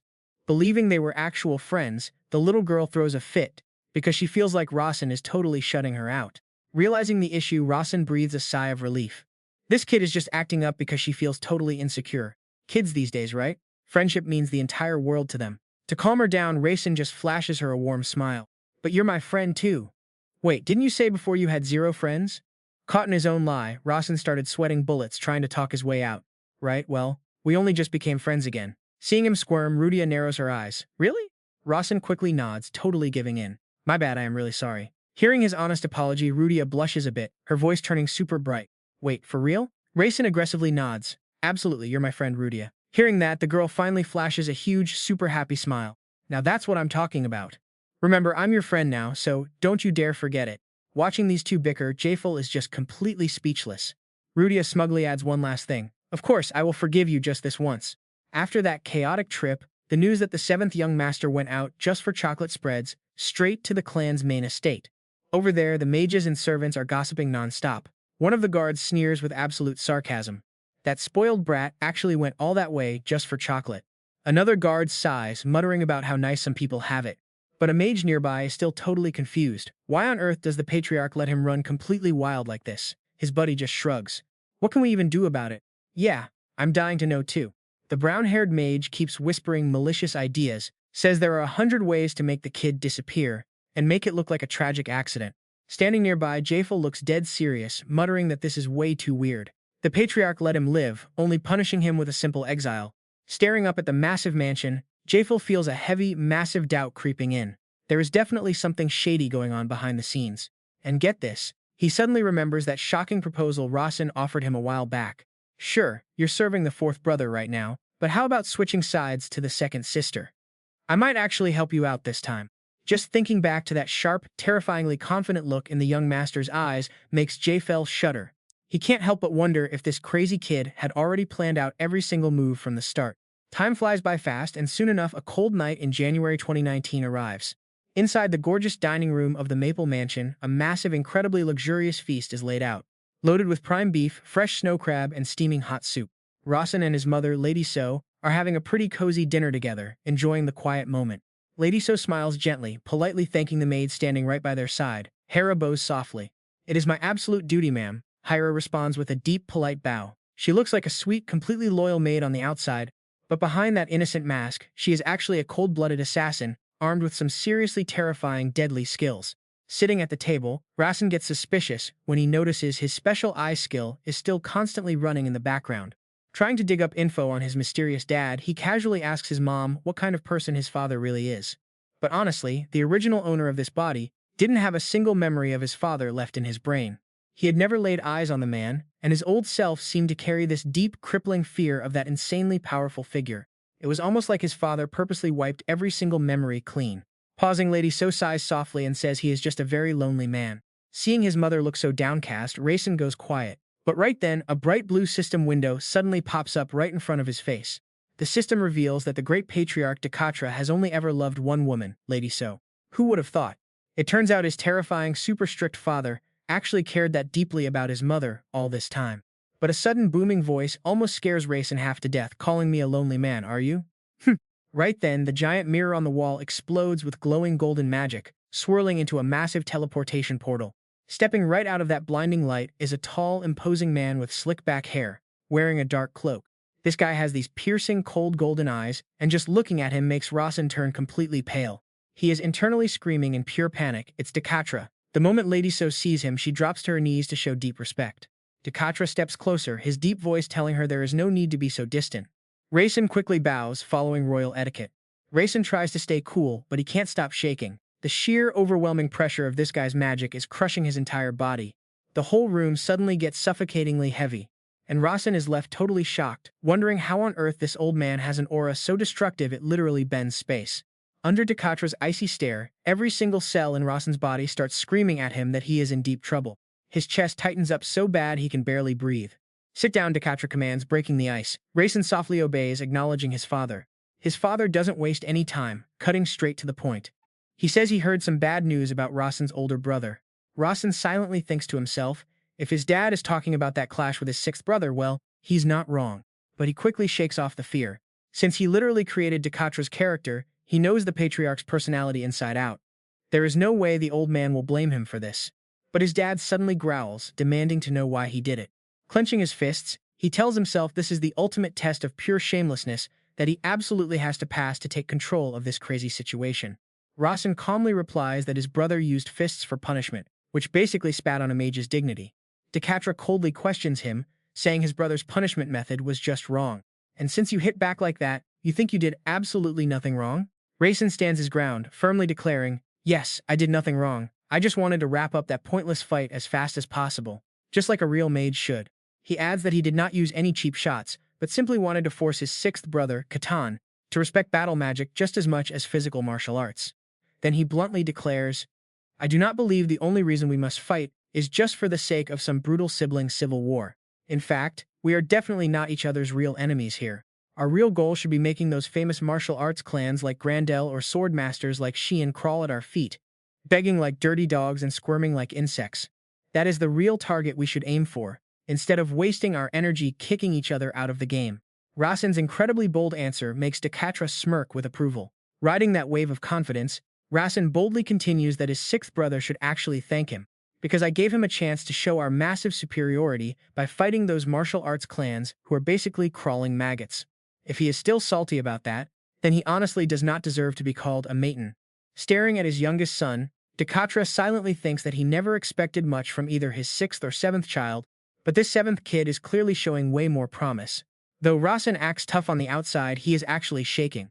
Swallowing hard, he nervously wonders if that little performance was enough to fool his absolutely terrifying old man. Right then, a sudden system notification pops up. Soso is the only woman Dekatra ever loved, and he still loves Soso to this day. Immediately after, some key details about the incomplete storyline are finally unlocked. The real reason Rasen managed to survive until 17 was not good luck, but because he is basically Soso's clone. This crazy news leaves Rasen completely shocked, realizing that his father's love for his mother was the ultimate shield protecting a useless scumbag. That is how the original prodigal Rasen managed to survive for 17 whole years. In the novel, it was never detailed, but Soso will die in a few years from a terrifying disease called green seed, and it was her tragic death that completely shattered Rasen's final shield of protection, which eventually led to him facing the executioner's blade. In the past, Dekatra deliberately acted cold towards Soso and exiled her to an isolated village, never even once going to visit her. He did all of that just to fool the other wives in the clan, protecting the true love of his life from any danger. But the past Rasen was just too weak and useless, like a decorative ornament who couldn't help his father or protect his poor mother at all. Facing this harsh reality, Rasen's eyes burn with pure determination. The conclusion is now crystal clear. If he can live up to his own name and grow strong enough to protect his mother, then the entire future will absolutely change. Our youngest son is such a total badass. He knows that Dekatra secretly wants him to become much stronger. Sitting at the dinner table, Rasen frankly says that he thinks he should do his absolute best. Hearing that, Dekatra casually states, "Just like I have already told you, battle magic is a technique with very clear limits and can only grow so far. It is so weak that you cannot even call it a proper move. It is more like a half-baked technique. But just because it has limits does not mean you should sit around and do absolutely nothing." Facing his old man, Rasen firmly replies, "Even if I try my best, things that are impossible will still stay impossible. I am not saying that I will become the family head, since I do not have the caliber for that." Rasen continues to claim his position, stating that he can still help whoever becomes the family head. "My magic might have very clear limits, but my own personal limits are completely infinite. Please do not forget that I still inherit your blood, father." Turning around to look at his gentle mother, he says with absolute determination, "I will definitely rise to the top and protect my mother." This fiercely loyal declaration leaves Soso completely shocked and deeply moved. Even the patriarch Dekatra lets out a small, satisfied smile at the massive growth of his youngest son. Sometime later, Rasen receives a note from a servant, simply telling him to report to the main banquet hall of the Mayton main house. Looking at the incredibly messy handwriting, he immediately recognizes his old man's awful scribble, just like that messy draft paper from when he stood in the mansion corridor with Hampton. Rasen knows that the Mayton family tradition for his 10th birthday banquet is now officially scheduled. This is a mandatory tradition for every single direct line family member turning 10, where the entire clan gathers around just to enjoy a simple feast together. But more importantly for Rasen, this very spot is where his body reinforcement array is going to be set up. Look, reinforcing a mage's body is a whole different beast compared to regular physical training for ordinary people. This is the crucial method they use to gather elemental mana and finally define their main attribute, including elements like fire and water, earth, light, lightning, metal, and darkness. Preparing for this big deal, Rasen suited up in a sleek black suit and bow tie. Catching his reflection in the mirror, he smirked. This was a far cry from his first transmigration. Not just his clean look, but his whole vibe was different. The door creaks open. Rasen and his maid step right out, walking straight toward the grand entrance of the Mayton family banquet hall. He quickly realizes this is exactly where his 10th birthday bash is going down. Staring at the massive lavish dining table, the system immediately notifies him that the effect of release magic has been permanently cast on it, showing off the insanely lavish lifestyle of the Mayton clan. When Rasen asks where he should sit, the maid points straight to a chair directly opposite the family head. But when he asks about his mother, the maid timidly says Lady Soso was not even invited. Honestly, this cold shoulder was exactly what Rasen expected all along. Right then, a shaking, furious voice barks out from behind him, and it is none other than the 6th young master, Carlton. Seeing Rasen looking incredibly sharp, his eyes pop open in absolute shock as he yells, "Are you really Rasen?" Totally unfazed by his brother's rage, Rasen just smirks and asks, "Hey bro, has that spot I absolutely wrecked stopped hurting yet?" Ooh, talk about a savage call-out. That completely freezes Carlton in his tracks, fuming that his trash brother just got lucky once. Rasen confidently doubles down, asking if Carlton really thinks he only lost because he let his guard down. He says to challenge him whenever, but warns it will hurt way worse because his skills have improved quite a bit since then. Carlton grits his teeth and storms past him, warning Rasen that he is going to absolutely wreck him next time. Watching Carlton walk away, Rasen thinks to himself that seeing his brother crave revenge is way more fun than watching him shake in fear. Suddenly, high heels click sharply on the floor. In walks the third young lady, Persia, sporting a wicked smirk and teasingly welcoming her cute little brother. She notes that he is early, then curiously asks if he has been enjoying playing with that Rudia toy she brought him. Rasen calmly fires back, yeah, she is actually pretty good at playing with fire. Persia chuckles with a hint of regret since losing the bet meant losing Rudia. But hey, she admits a bet is a bet. Sitting at the table, Carlton overhears this and cuts in, completely shocked, asking if his third sister really made a bet with that trash. Carlton cannot believe his ears. Cold sweat drips down as he realizes his useless younger brother somehow beat their tyrannical third sister, Persia, in a bet.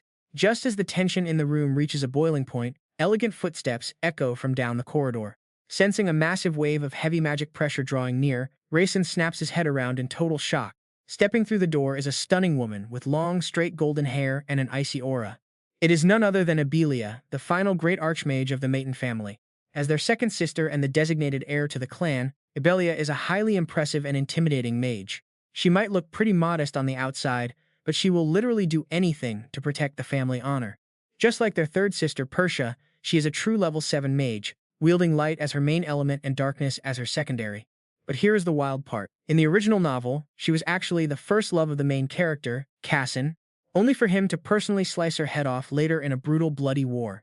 Taking her seat at the table, Abelia tilts her head and remarks that he has undergone a pretty massive transformation today. Rasen calmly fires back, saying he will take that as a total compliment. His sister just smiles, saying of course. Staring at these two insanely powerful women, Rasen silently feels like he is about to lose his mind. Faced with both Persia and Abelia directly, he finally realizes his own arrogance. Half-hearted training is absolutely never going to be enough to survive in a crazy clan of monsters like this. Even if he completely drains everything he has to claw his way to the top, he is not even sure he could reach halfway to where they currently stand. By now, the rest of the family members start entering the banquet hall one after another, including his pink-haired brother and the ladies of the Mayton family. 10 people are now gathered at the long table, minus the missing oldest brother and the 6th son. Sitting proudly at the head of the table, the family head Dekatra breaks the silence, wishing their youngest a happy 10th birthday. The rest of the family chimed in, echoing congratulations all around. He bows respectfully, thanking his father, though he knows damn well this family gathering is not just some casual birthday tea party. This is actually a brutal showcase of raw power, a stage where his siblings gather to brag about the bloody achievements and kills they have made. Abelia stood straight up, giving her old man a formal report. I completely wrecked those bango beasts down by the creek, she said before her smug, pink-haired brother stood up to brag about his own win. He boasted about capturing the northern necromancer Karen and sealing her inside that demon coffin. We also straight up slaughtered over 20 necromancers under Karen, which made Lord Dekatra nod in approval. Persia just smirked and thanked her dad. Right after the pink-haired brother finished flexing, the third sister, Persia, stepped up to brag about the insane loot she dragged back. She brought back the legendary wings of Sylvia, which were nurtured inside an abandoned temple. Just hearing about those wings made Rasen flinch in shock, while Persia smirked with the most wicked, self-satisfied look on her face. See, those wings are actually a god-tier relic that grants wind attribute mages an absolutely insane, unbelievable boost to their overall magic power. To steal this legendary prize, Persia straight-up butchered the entire guard force, 30 priests, 7 monks, and 17 holy knights guarding the temple. Even after hearing about that brutal bloodbath, Lord Dekatra didn't even blink, calmly asking how the Holy Empire was reacting to them making an example out of their temple. Nothing yet, she replied. But they will probably drop some official statement pretty soon. Lord Dekatra took a slow sip of his tea, muttering that the most those church hypocrites would ever dare ask for is a lousy apology. Then he coldly scoffed, an apology, really? He basically told them to screw off, which was a total power move that proved the absolute crazy confidence of the Mayton family patriarch. Just because some Holy Empire fool dared to insult a member of his family, Lord Dekatra chose absolute brutal violence. He knew for a fact those church guys would never have the balls to start a war against the Mayton clan. Suddenly, a loud knock rattled the door. Lord Dekatra calmly told them to enter, and the door swung open, revealing Senkan. Known as the Patriarch's personal claw, he respectfully walked in, carrying a wooden tray loaded with magic scrolls and setting it right in front of Rasen. The patriarch looked at his youngest son and gave a simple order. Which one do you like? Pick quickly, kid. Resting on the tray were 7 distinct magic scrolls representing different elemental attributes, which the patriarch personally prepared to set up a powerful body-reinforcing array for Rasen. Rasen immediately activated his divine eyes to get a closer look, and bruh, you are not ready for what happens next. The mana wavelengths leaking out from all 7 scrolls suddenly gathered together, smoking like crazy before fusing into one. It formed one single scroll, glowing with an insanely bright pinkish-purple light as it floated in midair, and without a single second of hesitation, Rasen reached out, snatched that legendary scroll, and claimed it for himself, leaving the entire banquet hall absolutely shook by his move. Persha's eyes nearly popped out of her head as she gasped in utter disbelief, while Catan and the other brothers completely lost it and jumped to their feet. Opposite him, his second sister Abelia watched in silence, analyzing his every move. She was totally losing her mind inside as she realized the truth. He actually picked the transcendent attribute. While everyone sat there, jaw-dropped, Rasen raised the glowing scroll high and confidently declared that this one matched his vibe perfectly, so he was locked in. The entire long banquet table instantly fell into a dead, suffocating silence because of his sudden move. Everyone held their breath, staring at the youngest brother they all used to treat like total trash. Breaking the heavy tension, Lord Decatra called out to Abelia, and the blonde sister bowed instantly. "Yes, father," she said, as Lord Decatra asked in a deep voice if she had told the kid about this. Abelia firmly denied it, so he immediately turned to his other children to ask if they did it. Persha and the brother next to her both shook their heads, quickly denying they had said anything. "So you are telling me a 10-year-old kid is reading mana wavelengths all on his own? Even you, Abelia, could not pull that off at his age." Facing her dad's heavy gaze, Abelia glanced at her little brother and straight up admitted the kid was way more talented than she ever was. Watching this drama unfold, Persha smiled wickedly, and honestly, we all know she's plotting something crazy because she never expected him to pull this off. Abelia kept analyzing, guessing the kid might just have a natural talent for combat magic. Combat magic scales super fast in the early stages, which explains how Rasen could pull off a move like that at just 10 years old. Lord Decatra nodded along, agreeing that this was the only logical explanation they could come up with for now. None of them had ever touched combat magic at such a young age. Then, looking straight at Rasen, he ordered him to bring over that legendary transcendent attribute scroll. Without a single trace of fear, Rasen gripped the glowing pinkish-purple scroll and started walking directly toward his terrifying father. The 10th birthday coming-of-age ritual in the Mayton clan was always a massive deal. Normally, family members get to choose from 7 distinct scrolls representing the basic elements, picking the perfect body-strengthening magic that fits their personal stats best. They are color-coded too. Red is for fire, blue is water, and silver represents the steel attribute, while dark brown is earth, yellow stands for lightning, black represents the shadows, and pure white is for the holy light element. Merging all 7 of these attributes the right way actually lets a cultivator unlock the ultimate elemental system. And after that, the supreme transcendent attribute finally wakes up, giving its user the absolute power to manipulate and control all 7 elements at the exact same time. Yeah, he knows that stuffing every single element into one body usually ends in total disaster, but he still steps right up to hand it over to his father, the patriarch. Staring at the scroll, his dad mutters that he did not expect the kid to go this big. Rasen just shrugs and says he will take that as a compliment, which instantly triggers his 6th brother, Tan. What is with that attitude toward dad? Does he not know what fear is? He needs to shut up. Right after that, the patriarch turns and announces that Abelia will handle his body enhancement magic, a decision that leaves Rasen completely shocked. He asks in confusion since he was told his father would do it, but his dad just gives a faint smirk. "If I do it, you have a 99% chance of dying, but if you want, I still will." That warning sends a massive chill down Rasen's spine, leaving him totally panicking as he realizes he is facing an absolutely terrifying death rate. He quickly asks if it will be different with Abelia, and his dad explains that his survival rate jumps to 50%. "Her mana is not as violent as mine." Rasen breaks into a cold sweat, and honestly, would you not be doubting your life choices right now? But he quickly shakes off the doubt, telling himself there is no room for regrets, and he must survive this life-or-death trial. Rasen turns to his blonde second sister and says, "Big sis, I am putting my life in your hands." Abelia calmly asks if he actually trusts her, and Rasen instantly replies that he completely believes in her skills. Abelia's face turns deadly serious as she warns him that their father is being way too optimistic, and she thinks the actual success rate is even lower. This transcendent attribute requires an insane amount of destructive mana, meaning the body enhancement ritual is going to violently wreck your physical body just as badly. Hearing this, Rasen nervously asks what she thinks his real survival rate is.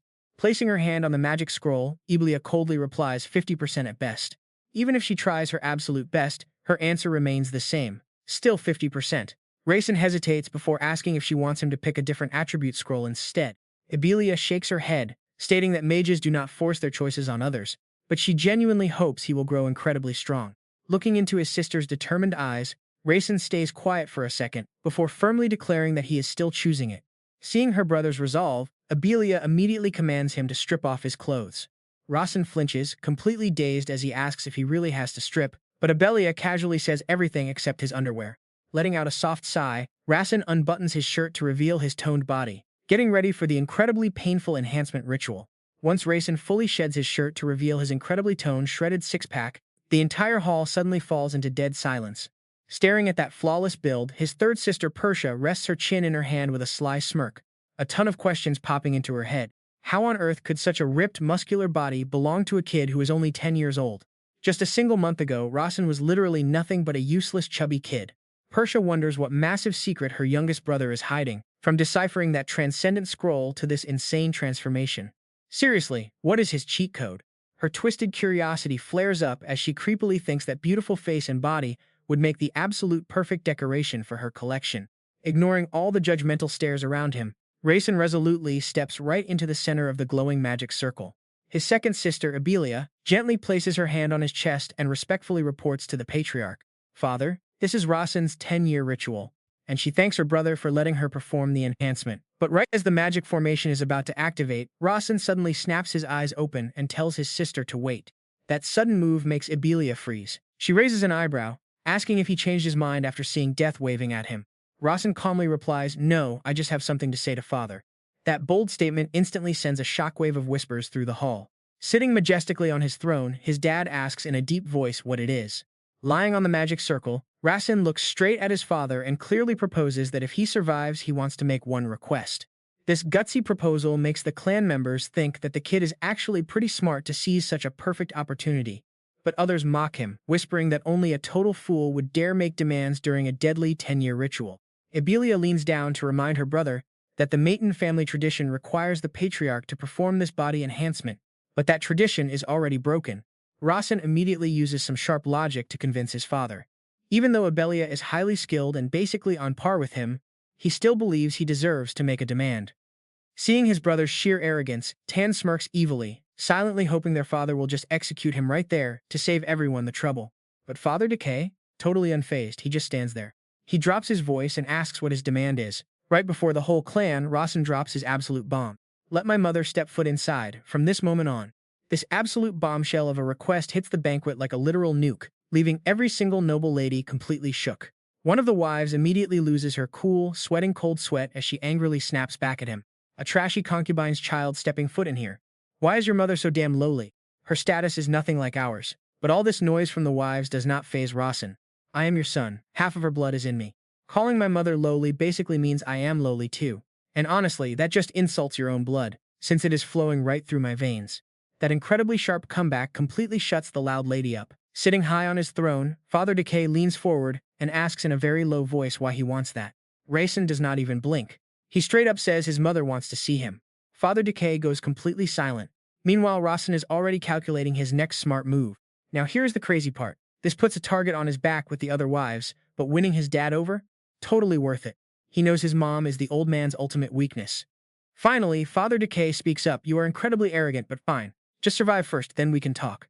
That shocking approval has the other wives absolutely losing their minds in rage. Lying on the magic circle, Rasen confidently smirks and promises he won't let his father down. He knows this deadly trial is only halfway done. His second sister, Abelia, steps forward, places her hand on his chest, and starts fueling the magic circle. Bright mana starts glowing as she begins chanting, telling him she is starting the process. "Walkers of the magic path, listen closely to the 10-year ritual. I, Abelia, command you to obey. Guide the path of transcendence, enveloped by this absolute unit of raging raw mana." In an instant, a massive wave of pure magic explodes, swallowing Rasen whole as agonizing pain hits him like a truck. This wild energy is violently destroying his body. Rasen screams in pure agony, his eyes wide as he feels his flesh literally starting to melt. It is way too hot. Just as he is about to black out, Rasen plummets into the pitch-black void of his own mind. Deep in the void, a mysterious voice suddenly echoes. It promises to help him. Rasen looks around, finding himself completely alone in the dark. His limbs are still intact, but he cannot feel a single thing. Honestly, this completely numb feeling is exactly like being under anesthesia in a hospital. Memories of his miserable hospital days in his past life suddenly flash back. Suddenly, a glowing red spark ignites the endless night with a super casual hello. Rasen jumps completely out of his skin, yelling in absolute shock. What even is that? The warm little ember floats right in front of him. He takes a closer look and completely freezes. No way, this legendary item actually showed up? He just stares blankly at the floating flame. It looks exactly like the chalice of fire. Suddenly, the weird cup speaks up, asking if he remembers who it is. Rasen gasps, calling it the chalice of fire. Let's be real, his body is undergoing a painful magic ritual in the real world, so how on earth did he end up in this weird space with a talking cup? But the cup, which literally has eyes and a mouth, shuts him down. Wrong, it says, I am not that cheap chalice of fire. Rasen is totally baffled, so the cup proudly calls itself the chalice of transcendence. That name hits different. Rasen tries to use his heavenly eyes to scan its stats, but the system is giving him zero response. He figures he is just too weak right now to read the stats of an absolute god-tier treasure like this. The cup explains that the Flame Clan has been totally wrong about this legend. Some guy named Kurtel poured fire magic into it, but whatever, you do not need to know him, he is just some random old geezer. Calling a literal legend an old geezer? The name Kurtel totally shocks Rasen. Wait, is that not the legendary archmage from history? See, in the original novel, if Great Sage Alberto was just some fictional self-proclaimed myth, Kurtel was the real deal. An actual living legend people truly believed in. The cup tilts its head and continues. It straight up offers to help. Rasen gets super suspicious about its motives, so he just asks how it plans on doing that. Floating closer, the cup comments on his special body, leaving Rasen completely clueless. It explains that back in its day, people called this rare physique the divine body. Rasen is absolutely losing his mind over this. Your body is pretty strong, but it still cannot take the massive wave of mana you are trying to force inside. That is because your mana circle is already completely saturated. Leaning in close to his face, it asks what he thinks happens when that terrifying power crashes into a body that is already totally saturated. Rasen whispers back, I get vaporized instantly. The chalice nods decisively. Exactly, it sighs softly, admitting it does not want him to die. Rasen asks why, totally curious. Dropping its face in pure annoyance, it explains that if he dies, it goes right back to sleep for a really long time, like a century at least. That would be dead boring. Rasen presses for an actual solution. So how do you plan on helping me out here? The chalice beams, offering to absorb all that excess mana for him, because it absolutely loves the taste of it. Instantly, a burst of purple mana explodes between them. Rasen calculates his chances. If he cannot handle this insane amount of energy, his body will literally rip apart and explode. Left with zero options, he has no choice but to trust this weird chalice. The second he nods his head in agreement, a sharp sound rings out. The system screen suddenly pops up, and get this, it says the blazing chalice has desperately sought its true master. Rasen freezes, remembering the original novel. In the original story, this legendary blazing chalice was destined to belong to the main character Cassin, and it definitely never acted like such a goofy, brainless troll. The chalice grins at him and says it is pretty hard to explain, but he totally qualifies to be its master. Still deeply confused, Rasen asks why. The chalice replies that he is full of flaws, which makes him the perfect buddy. Those words make Rasen frown, asking the thing what it actually means by that. You will get it soon enough, so let us cut to the chase and make it official. The chalice laughs wildly, saying it will melt into his heart to absorb the mana. It will be reborn as the transcendent chalice. Rasen quickly asks what happens after that. Looking at his older sister Ibelia struggling to keep the magic circle active outside, the chalice tells him to relax. That terrifying sister of yours will handle it. Do not worry, I will just chill in your heart and pop out when needed. Rasen raises an eyebrow, when needed. The chalice nods, saying he is going to need it for a lot. Right then, the system screen flashes a notification that the transcendent chalice will melt into its true owner's heart, acting as a second mana circle. Rasen is totally stunned. In other words, he just scored an entire extra mana circle? But before he can even celebrate, a wave of dread hits him as his subconscious body starts fading away. He panics, realizing that without its help, his actual body is literally dissolving. If this keeps up, he is dead. He literally just got a power-up, and he is already about to log out. Teetering on the edge of life and death, Rasen grits his teeth. He is not ready to die yet, there is too much left to do. A vision of his gentle mother Soso flashes in his mind, fueling him with a sudden desperate will to survive. Zero hesitation. Rasen snaps his eyes open and screams for the chalice to make the deal right now. Hearing his consent, the chalice smiles and agrees as a massive wave of red and gold fire energy erupts violently. Rasen feels an absolute mountain of power surging inside him, the true might of the transcendent chalice. Back in the real-world banquet hall, the blinding light finally fades. Ibelia lets out a soft sigh of relief, turning to report to the family head. Father, the body reinforcement magic is complete. Decatra nods with a cold, expressionless face. Well done. In the middle of the circle, Rasen snaps awake, gasping for air through the thick mana smoke wrapping around his newly built athletic body. Is he actually still alive? Is this a dream? But the violent thumping inside his chest immediately tells him this is absolute solid reality. No, his heart feels way too different now. Across the room, Abelia bows her head nervously to report to Decatra. The spell is complete, but it was a total failure. Because of some small mistake I missed, the mana and reinforcement magic were completely rejected instead of merging. It is my fault. Hearing this, the patriarch stands up, declaring the boy as a lost cause and ordering them to end the banquet. Lying on the platform, Rasen smirks inwardly. No, it did not fail. The transcendent chalice just ate it all up. Seeing his father turn his back to walk up the grand staircase, Rasen calls out loudly to him. He firmly reminds him of their deal. You promised to bring my mother back. Decatra stops in his tracks, refusing to even look back as he drops a brutal reply. Promises are only meant to be kept for those who actually have the power to deserve them. Watching his father disappear, Rasen sits up with a confident smirk. Even if everyone thinks he failed, getting the old man to agree to that deal in the first place is massive progress. He wonders if Decatra and Abelia are genuinely clueless about the chalice, but fortunately the artifact kept a pretty low profile and did not give itself away on the spot. Rasen pulls his noble coat back on. Buttoning up his coat, excitement rushes through him. Not only did he just score an incredibly powerful ally, but that body-strengthening spell was actually a massive success. Turning to his maid, Rasen calls out, "Let us go, Hera." But the moment he takes a step forward, an incredibly cold, sharp killing intent slams into the room like a physical blade, freezing him right in his tracks. Rasen looks back and shivers, realizing Hera is standing there with her head down, oozing a deadly red aura. The assassin maid mutters in a low voice, "I want to ask you something." Hera stands there, her eyes glowing a terrifying green. Rasen activates his sacred eye to scan her, but the system just errors. Did it crash? He thinks to himself. Shouldn't there be at least some basic info? Why is she suddenly showing her true colors right under his dad's nose?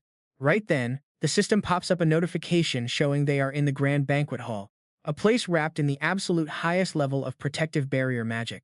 Rasen quickly pieces it together. The only mage around who can pull off this kind of high-level barrier magic is his own father. Hera looks straight at him, asking, "Do you know what I just found out?"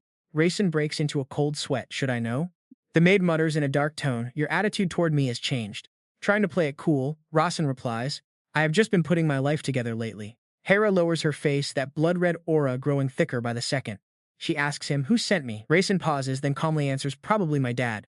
Hera looks slightly taken aback and asks why. "Because you did not even bother hiding your aura in the main estate," he says.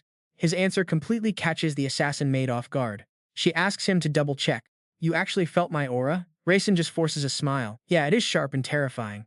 But then Hera hits him with a cold reality check, saying he is weak as a snail. Well, of course he is weak, he is only 10 years old. Looking at Hera right in front of him, Rasen feels a wave of absolute terror. Her bloodlust is so intense he wants to bolt. But honestly, we all know she is way too fast and he has zero chance of escaping anyway. Rasen tries to calm down, telling himself that if his dad sent her, she definitely won't hurt him. He looks straight at Hera and analyzes the situation. "You are releasing your aura, yet nobody is coming. There are tons of mages around here who would easily sense even a tiny leak of aura, so there must be some barrier blocking it. Like protective barrier magic, and absolutely nobody can cast that here without my dad's permission. You are working under his orders, showing me your true colors on purpose." Hera listens in silence, then nods slightly. "You are right. He told me I could do whatever I wanted to you if you failed to analyze the situation." Hearing those words, Rasen flinches in pure panic. Hera continues, "But he also said if you belong to the Mayton family, pulling this off is only natural." He did not seem disappointed. Rasen sighs, "But why reveal yourself now when you have successfully hidden it for so long?" Rasen finally gets the whole picture. Today is the day he officially meets his father at the main estate. And his dad set up this secret barrier. His father wants to test his strength today, showing absolutely no hesitation. Rasen quickly gets into a defensive stance, saying out loud, "I see my father wants to test me." Facing him, the maid Hera unsheathes a sharp short sword, coldly confirming, "Indeed, to be completely honest with you, I did not think you would actually figure it out." Rasen smirks and asks, "What did you think would happen?" Staring at Hera's bloodlust, he forces a laugh while sweat drips down his face. "I noticed you got annoyed the moment I let slip my aura. Were you not looking down on me too much?" Surprised by his sharp mind, Hera suddenly sheathes her dagger. She places a hand over her chest, bowing deeply with ultimate respect as she says, "Let me properly introduce myself. My real name is Kantak Vothan, but you can continue to call me Hera." That name completely freezes Rasen in his tracks. Wait, are you serious right now? He made her character up, so how is she standing here in the flesh? In his own memories, That is the legendary name mothers always use to scare their naughty kids into behaving. If you keep misbehaving like that, Kantakvo Thon will come and snatch you away. According to the settings of the original novel he wrote himself, Kantakvo Thon is a legendary assassin so terrifying that even the absolute strongest people in the world tremble in fear. Even the most elite swordsmanship clan went all out to track her down, only to end up failing miserably. And now, that notorious legend is standing right in front of him. Damn it. Looking closely at the maid, Rasen wonders if such a powerful assassin could really be this young. To test the waters, he says, I have heard of you. That prestigious swordsmanship family is supposed to be hunting you down. Was that 15 years ago? So is your current appearance a fake? Hera coldly dodges the question. I won't answer that. Realizing he can't dig up any more info, Rasen clenches his fists and asks seriously, Fine, so how are you testing me? Are you going to hand me an exam paper? Hera's eyes suddenly narrow, flashing with a deadly green light. As you probably know, my specialty is assassination. If you can deflect my attacks even once, just a single time, I will give you the win. With that, Hera completely vanishes without a single sound, leaving the massive hall totally empty, while Rasen goes on high alert. He immediately activates his Eye of Heaven skill to track her down, but the system cold shoulders him with a notification showing absolutely zero presence detected. Rasen is totally shocked to realize even his overpowered Eye of Heaven cannot trace Hera at all. While he is still scrambling, her chilling voice echoes out, saying his dad ordered her to eliminate him if he is subpar. Hearing the word eliminate sends a shiver down his spine as he panics. Sensing the deadly bloodlust close by, Rasen quickly throws his hands up and yells for her to wait. He swallows hard and asks her what exactly he gets if he actually wins this. Hera stays quiet for a second before her soft footsteps suddenly patter right behind him. She casually mutters that she did not expect him to ask for a reward. Talk about a jump scare! He whips around with cold sweat dripping down his face as she sneaks up right behind him. Even though he clearly heard her voice right in front of him a second ago, Hera stares back with those sharp green eyes and asks what he wants. He bluntly states his condition, demanding she stays with him from now on. Hera tilts her head, replying that as his maid, she would obviously do that anyway. But Rasen shakes his head, correcting her that he does not want her as just a maid, he wants her to protect him. Staring at his killer maid, he gives a small smirk and continues. Rasen points out she already called him weak, so until he gets strong enough, she has to shield him. This unexpected proposition leaves Hera completely stunned for a moment. After a brief moment of quiet thought, she bows her head and agrees to his terms. Getting the okay from this legendary assassin makes him smile in satisfaction. Rasen says that is all he needs before quickly stepping back and slipping into a defensive stance. Standing in the middle of this massive banquet hall, Rasen tells himself that while he has got some confidence, but to pull off anything right now, he has to at least sense her presence first. Since his Eye of Heaven skill is completely useless here, finding her position is close to impossible. He knows that without his Eye of Heaven, there is no way he can read Hera's ridiculously fast movements. Rasen focuses completely, eyes scanning the room, knowing she is actively targeting him from the shadows while fully invisible. Even though she spit out that warning in the creepiest voice ever, Rasen knows deep down she would not actually take his life. He quickly analyzes the situation. He tells himself that her threat to eliminate him is just a bluff, meaning she definitely will not aim for any of his vital points during this fight. Since he cannot pinpoint her location, his only option is to brace himself and deflect her incoming strikes. Deciding to take a hit just to bait her out, Rasen guesses Hera will lower her guard and be forced to restrict her angles, aiming strictly for his arms or legs with non-lethal strikes. And in that exact split second she strikes, he will expose her position. Plus, he still has two trump cards left, his Temporal Flow and Eye of Heaven. Rasen suddenly realizes that his Temporal Flow attribute does not just slow down time, it literally allows him to see the flow of mana in epic slow motion. All of a sudden, the very quality of the mana around him completely shifts. Then boom! A system window pops up as the sealed mana in his heart starts reacting to her killer intent. Instantly, his high-tier Iron Will combat magic reacts to this surge of mana, completely upgrading itself into an advanced defensive skill on the spot. Rasen realizes the Transcendent Chalice has unleashed the sealed mana in his heart, pushing all of his abilities to a whole new level. Because of this, he can see exactly how Hera will strike, whether she goes for his ribs or his legs. Rasen's eyes flare with confidence as he locks on, realizing she is definitely targeting his legs. Just as Hera lunges forward with a sneaky low blow, Rasen knows he can easily dodge this incoming strike, but if he plays it safe, he will miss the chance to deflect her, rendering the whole bet pointless. Using himself as bait, he decides to take the hit head-on. The system instantly alerts him that his defensive magic has successfully activated. A dull, heavy crash echoes through the hall with wild sparks flying everywhere as Hera's strike slams straight into Rasen's barrier. Right in that split second, Rasen closes the distance and throws a counterpunch right at her, but she easily blocks it with her bare hand. Hera raises an eyebrow, completely unbothered. She casually notes that he almost took her jaw off. Standing his ground firmly, Rasen smirks and asks if that counts as a deflection. Hera is momentarily left speechless by her young master's surprising show of guts, but she quietly nods and agrees, declaring that the trial is officially over. Decisively sheathing her dagger, Hera speaks up, promising to keep her word. The assassin maid bows deeply in respect and swears that from this day forward, she will use everything she has to protect him. Hera then quietly departs, leaving young Master Rasen standing alone in the massive banquet hall. He looks down at his hand dripping blood onto the floor. Rasen lets out a relieved smirk, whispering to himself, "I won. The big fish actually bit the bait." Now he's officially locked down that legendary silent assassin right under his wing. Right after that, the scene shifts to this ancient stone mansion under a dark, gloomy sky. Inside a quiet office, Hera stands tall and starts reporting the whole deal to the shadowy figures behind her. "I will begin the report. It seems the seventh young master totally saw my attack pattern coming. Otherwise, there is just no way to explain how he managed to deflect my strike." Hera dives deeper into the fight analysis, stating she believes he didn't even try to dodge. "He probably predicted that I would not actually try to end his life. That was the only play to redirect my attack, which was a pretty smart move. But there is one thing that's totally bizarre. My dagger was coated in a lethal poison called Melia, yet he grabbed the bare blade with his naked hand. It definitely sliced his hand, but even with the poison invading his body, he's totally fine. Talk about a guy whose poison resistance is somehow way better than any actual antidote. I'm looking into it, but my guess is his mana neutralized the toxin. The real question is whether he did that on purpose, or if it was just pure luck."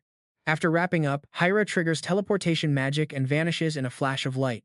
Promising to investigate, she steps outside and closes the door. She's left deep in thought, wondering about her young master's insane transformation. "I knew he changed, but I never expected him to deflect my strike and neutralize Melia poison. Seriously, he's evolved so much over this past month, making him totally worth protecting." And after all those exhausting days, Rasen finally grabs a rare, well-deserved break. Strolling down the quiet night street, he sighs in relief. Man, today was absolutely exhausting. Time to kick back since he's got a few days off. But of course, this is a manhwa, so peace vanishes in 3 seconds flat. A magical cup bursting with orange-red flames suddenly floats right in front of his face, asking smugly, "Did I do awesome or what?" Its sudden pop-up scares Rasen half to death. "Oh my god, I had no clue you had a physical form." He quickly scans the area, warning it to stop popping out of nowhere like that. The cup just scoffs, relaxed. "You're the only one who can see me anyway, so praise me already." Rasen asks blankly, "Praise you for what?" The cup immediately drops a massive truth bomb. Because that hot girl's blade earlier was covered in Melia poison. Rasen panics. "Wait, what Melia?" Right then, the system screen pops up to explain this crazy poison. Melia is ranked as one of the most fatal poisons, harvested from toxic horned starfish in the southern seas, and it will end a victim's life within 5 minutes if they don't get immediate treatment. Rasen turns pale reading this warning. "Poison on that blade?" He asks the cup if it ate the toxin to save him. The fiery cup responds, "I didn't get rid of it, it's still in my stomach. Venom? That's a local delicacy, so I swallowed it whole."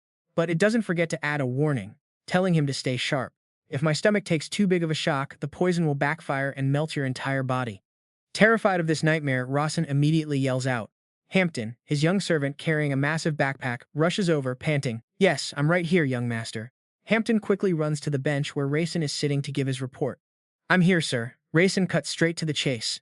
"You know what Melia is, right?" The second he hears the name of this poison, Hampton's eyes light up with pure hype. The kid asks, "Hype poison? Count me in. Who does young master want to take out?" Rasen snaps back, "I'm not planning to use it. Where do you get these wild ideas?" He quickly pivots to the actual crucial question. "What about an antidote?" Hampton casually replies, "Oh, the antidote for Melia is actually pretty easy to find." Rasen barks an order. "Then go track it down." The servant boy salutes and quickly runs off, yelling, "On it, I'll get right to work." Watching Hampton run off, Rasen thinks he's insanely lucky to have such crack teammates by his side. Having a maid who's a legendary assassin and a servant who's a literal poison genius is just peak luck. But just as he lets out a sigh of relief, a shadow looms behind him. Oh boy, who is it this time? Standing right in front of Rasen is this girl with short, ash-gray hair, rocking an elegant, sharp-looking men's suit. Rasen stares in complete disbelief. "Hera, did you change clothes?" She casually explains, "Another maid will take my place." Rasen narrows his eyes, questioning her. "So I'm about to have 2 shadows now?" Hera nods to confirm, asking if he has a problem with that. Seeing her completely new vibe, Rasen notes, "Your attitude sure changed." Hera coldly shoots back, "Because I don't need to wear that fake mask anymore. You know your acting skills are top tier, right?" Hera calmly replies, Acting is a pretty basic requirement to become a real assassin anyway. Rasen looks Hera dead in the eye and asks if she laced that dagger with deadly poison. The sudden question totally catches Hera off guard. Rasen casually explains he knew all along but played dumb just to prove a point. He wants her to see that he can survive this toxic mess even without her cure. He just wants Hera to stop looking down on him like he's some weak trash. Hera warns him that Melia is a lethal poison, but Rasen cuts her off, listing its origin from some toxic horned starfish in the South Sea. He basically tells her she can't lecture him. Rasen's crazy high knowledge leaves Hera completely speechless. Deep down, she feels this massive wave of respect, realizing she totally underestimated her young master. Hera looks at Rasen and boldly declares her loyalty. She swore she'd protect him. She set a time limit until he gets strong enough. Basically, she won't quit until he can actually beat her in a fight. As his second shadow, Hera promises she will protect him with her life, no matter the cost. Ready for the next move, Rasen orders her to go fetch some Eastern Puntia cactus powder and bring it back immediately.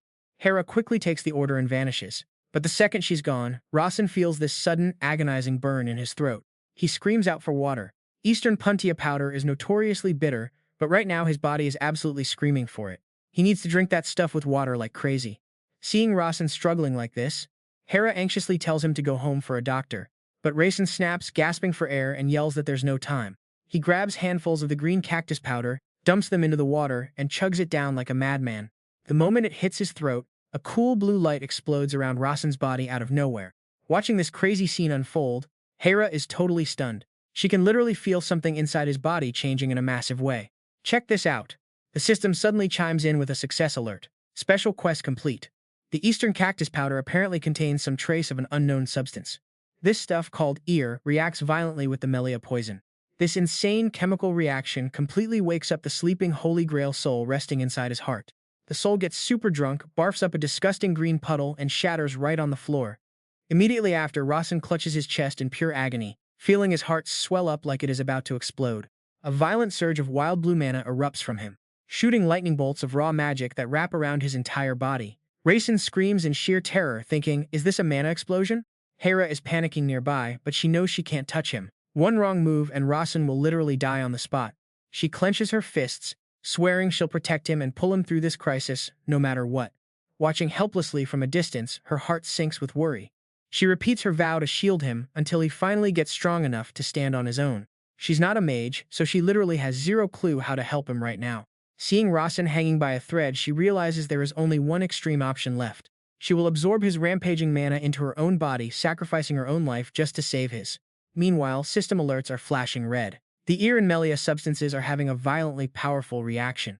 Even a tiny drop of transcended mana, also known as hybrid mana, could trigger an absolutely catastrophic and destructive blast. Rasen writhes in pure agony. He grits his teeth as his heart balloons wildly, totally spiraling out of the transcended mana's control. Just then, the system pops up with a weird message: nourishing mana is super easy to access. The pain gets way worse. Rasen collapses, literally hearing his ribs crack and shatter inside him. The system cold-heartedly warns that even his transcended mana cannot fully control this insanely violent fusion of ear and Melia. Wait, hold on. The alert says this is just one of the requirements. Rasen's like, requirements for what? The screen says if you don't have a blessed body from some legendary martial arts family, you are basically getting crushed to death by this pressure. Reading this, Rasen just curses the system under his breath. It is literally trolling him, and he almost logged out of life. But the next line gives him a tiny shred of hope. It turns out people with special, unique bodies can actually survive this brutal pressure. A prime example is a holy body. Rasen snaps awake and cheers in his head, realizing his holy body can totally handle this. Right then, the silly soul of the transcended grail in his heart suddenly speaks up to reassure him. It jokes that things are good now, and he should just trust it. Instantly, the grail's power explodes, helping Rasen guide the wild mana. He thinks to himself that this crazy power is a lifesaver. It must mean mana nourishing is super easy, right? A massive wave of blue light erupts, and watching from afar, Hera is shocked to see Rasen's chest finally returning to normal. She cannot believe her eyes. What the hell is going on? Where are the laws of magic? But right in the next second, a blazing red flame suddenly explodes out of nowhere, completely wrapping around Rasen. Hera gasps in sheer panic. Fire? The wild orange flames explode with absolute fury, looking like they want to burn the entire banquet hall to the ground. Hera has to shield her face from the insane heat. She can feel something deep inside Rasen shifting, changing him in a massive, permanent way. Her eyes widen in pure shock. Based on everything she knows about magic, this should be flat out impossible. As the blinding light and raging flames slowly die down, Rasen stands tall in the center of the room, looking incredibly calm. His eyes are glowing with a powerful blue light, and right now, two insanely bright magic circles are condensing and spinning rapidly around both of his hands. Witnessing this absolute madness, Hera is totally frozen, completely losing her mind. I mean, how on earth did he just summon two magic circles out of nowhere? No one has ever unlocked a second magic circle at just 10 years old. But right there, clear as day, two real circles are spinning. Seeing Hera staring blankly at him, Rasen speaks up. Hera, are you just going to keep staring at me like that? Hera quickly bows to apologize and offers her congratulations. Surprised that she can actually see them, Rasen asks to make sure and she nods to confirm it. He sighs softly. Yeah, I almost died back there. Hera curiously asks if he really stabilized that crazy mana explosion all by himself. Rasen smirks, feeling pretty proud of himself. Yeah, I am pretty amazing. But the cold mage shuts down his ego instantly. It is just good genes. Don't get cocky. Hearing that brutal roast, Rasen shuts up, thinking she will never give him a single compliment. Still looking at his progress, Rasen knows he has finally gathered all 6 crucial elements. The deadly Melia poison, northeast prickly pear cactus extract, and elite mana with holy body traits. The easy yet supreme Holy Grail mana training method is ready. Everything is set. He turns to her. Hera, do you want to do it? Just like last time, Hera asks, a bit stunned, trying to understand his actual plan. Late that night, they head to the lift training grounds. Stepping into the control room, they find the manager Noah fast asleep, snoring with a book covering his face. Rasen shouting his name makes him jump out of his skin. He almost falls off his chair in a panic, quickly stammering some excuse about how he was just deep in thought. But the moment he collects himself and recognizes the 7th young master standing there with Hera, Noah asks in total confusion, "What are you doing here in the dead of night?" Adjusting his glasses, Noah looks down and instantly freezes, breaking into a massive cold sweat. He literally cannot believe his eyes when he sees those 2 glowing magic circles on Rasen. He literally wonders if his eyes are playing tricks on him. Seriously guys, just a single month ago, this kid only had 1 circle. Glancing at the maid standing next to him, his wizard instincts tell him right away that Hera is a seriously dangerous assassin. Noah suddenly remembers the warning from Jaff when he told him that some massive plan was in motion and advised him to get ready, because someone out there is plotting something big against the 7th young master. Staring at those 2 glowing circles, a shaking Noah realizes that Jaff's warning was 100% spot on. Looking at Rasen and Hera, Noah realizes that for a 10-year-old with a second magic circle, this kid is way too relaxed. Sensing the bizarre atmosphere, he warns himself that things are getting pretty dangerous. Better not dig any deeper. He quickly forces a polite smile and asks, "How may I help you, young master?" Rasen casually gives his order, "I want to fight against my own shadow." Noah just stares blankly at the maid nearby, totally dumbfounded. Wait, since when did that scary maid become his shadow? Still, he is too scared to ask and quickly leads the way. Alright, a wide and open training room should do, right? Getting a nod of approval from Rasen, they head inside.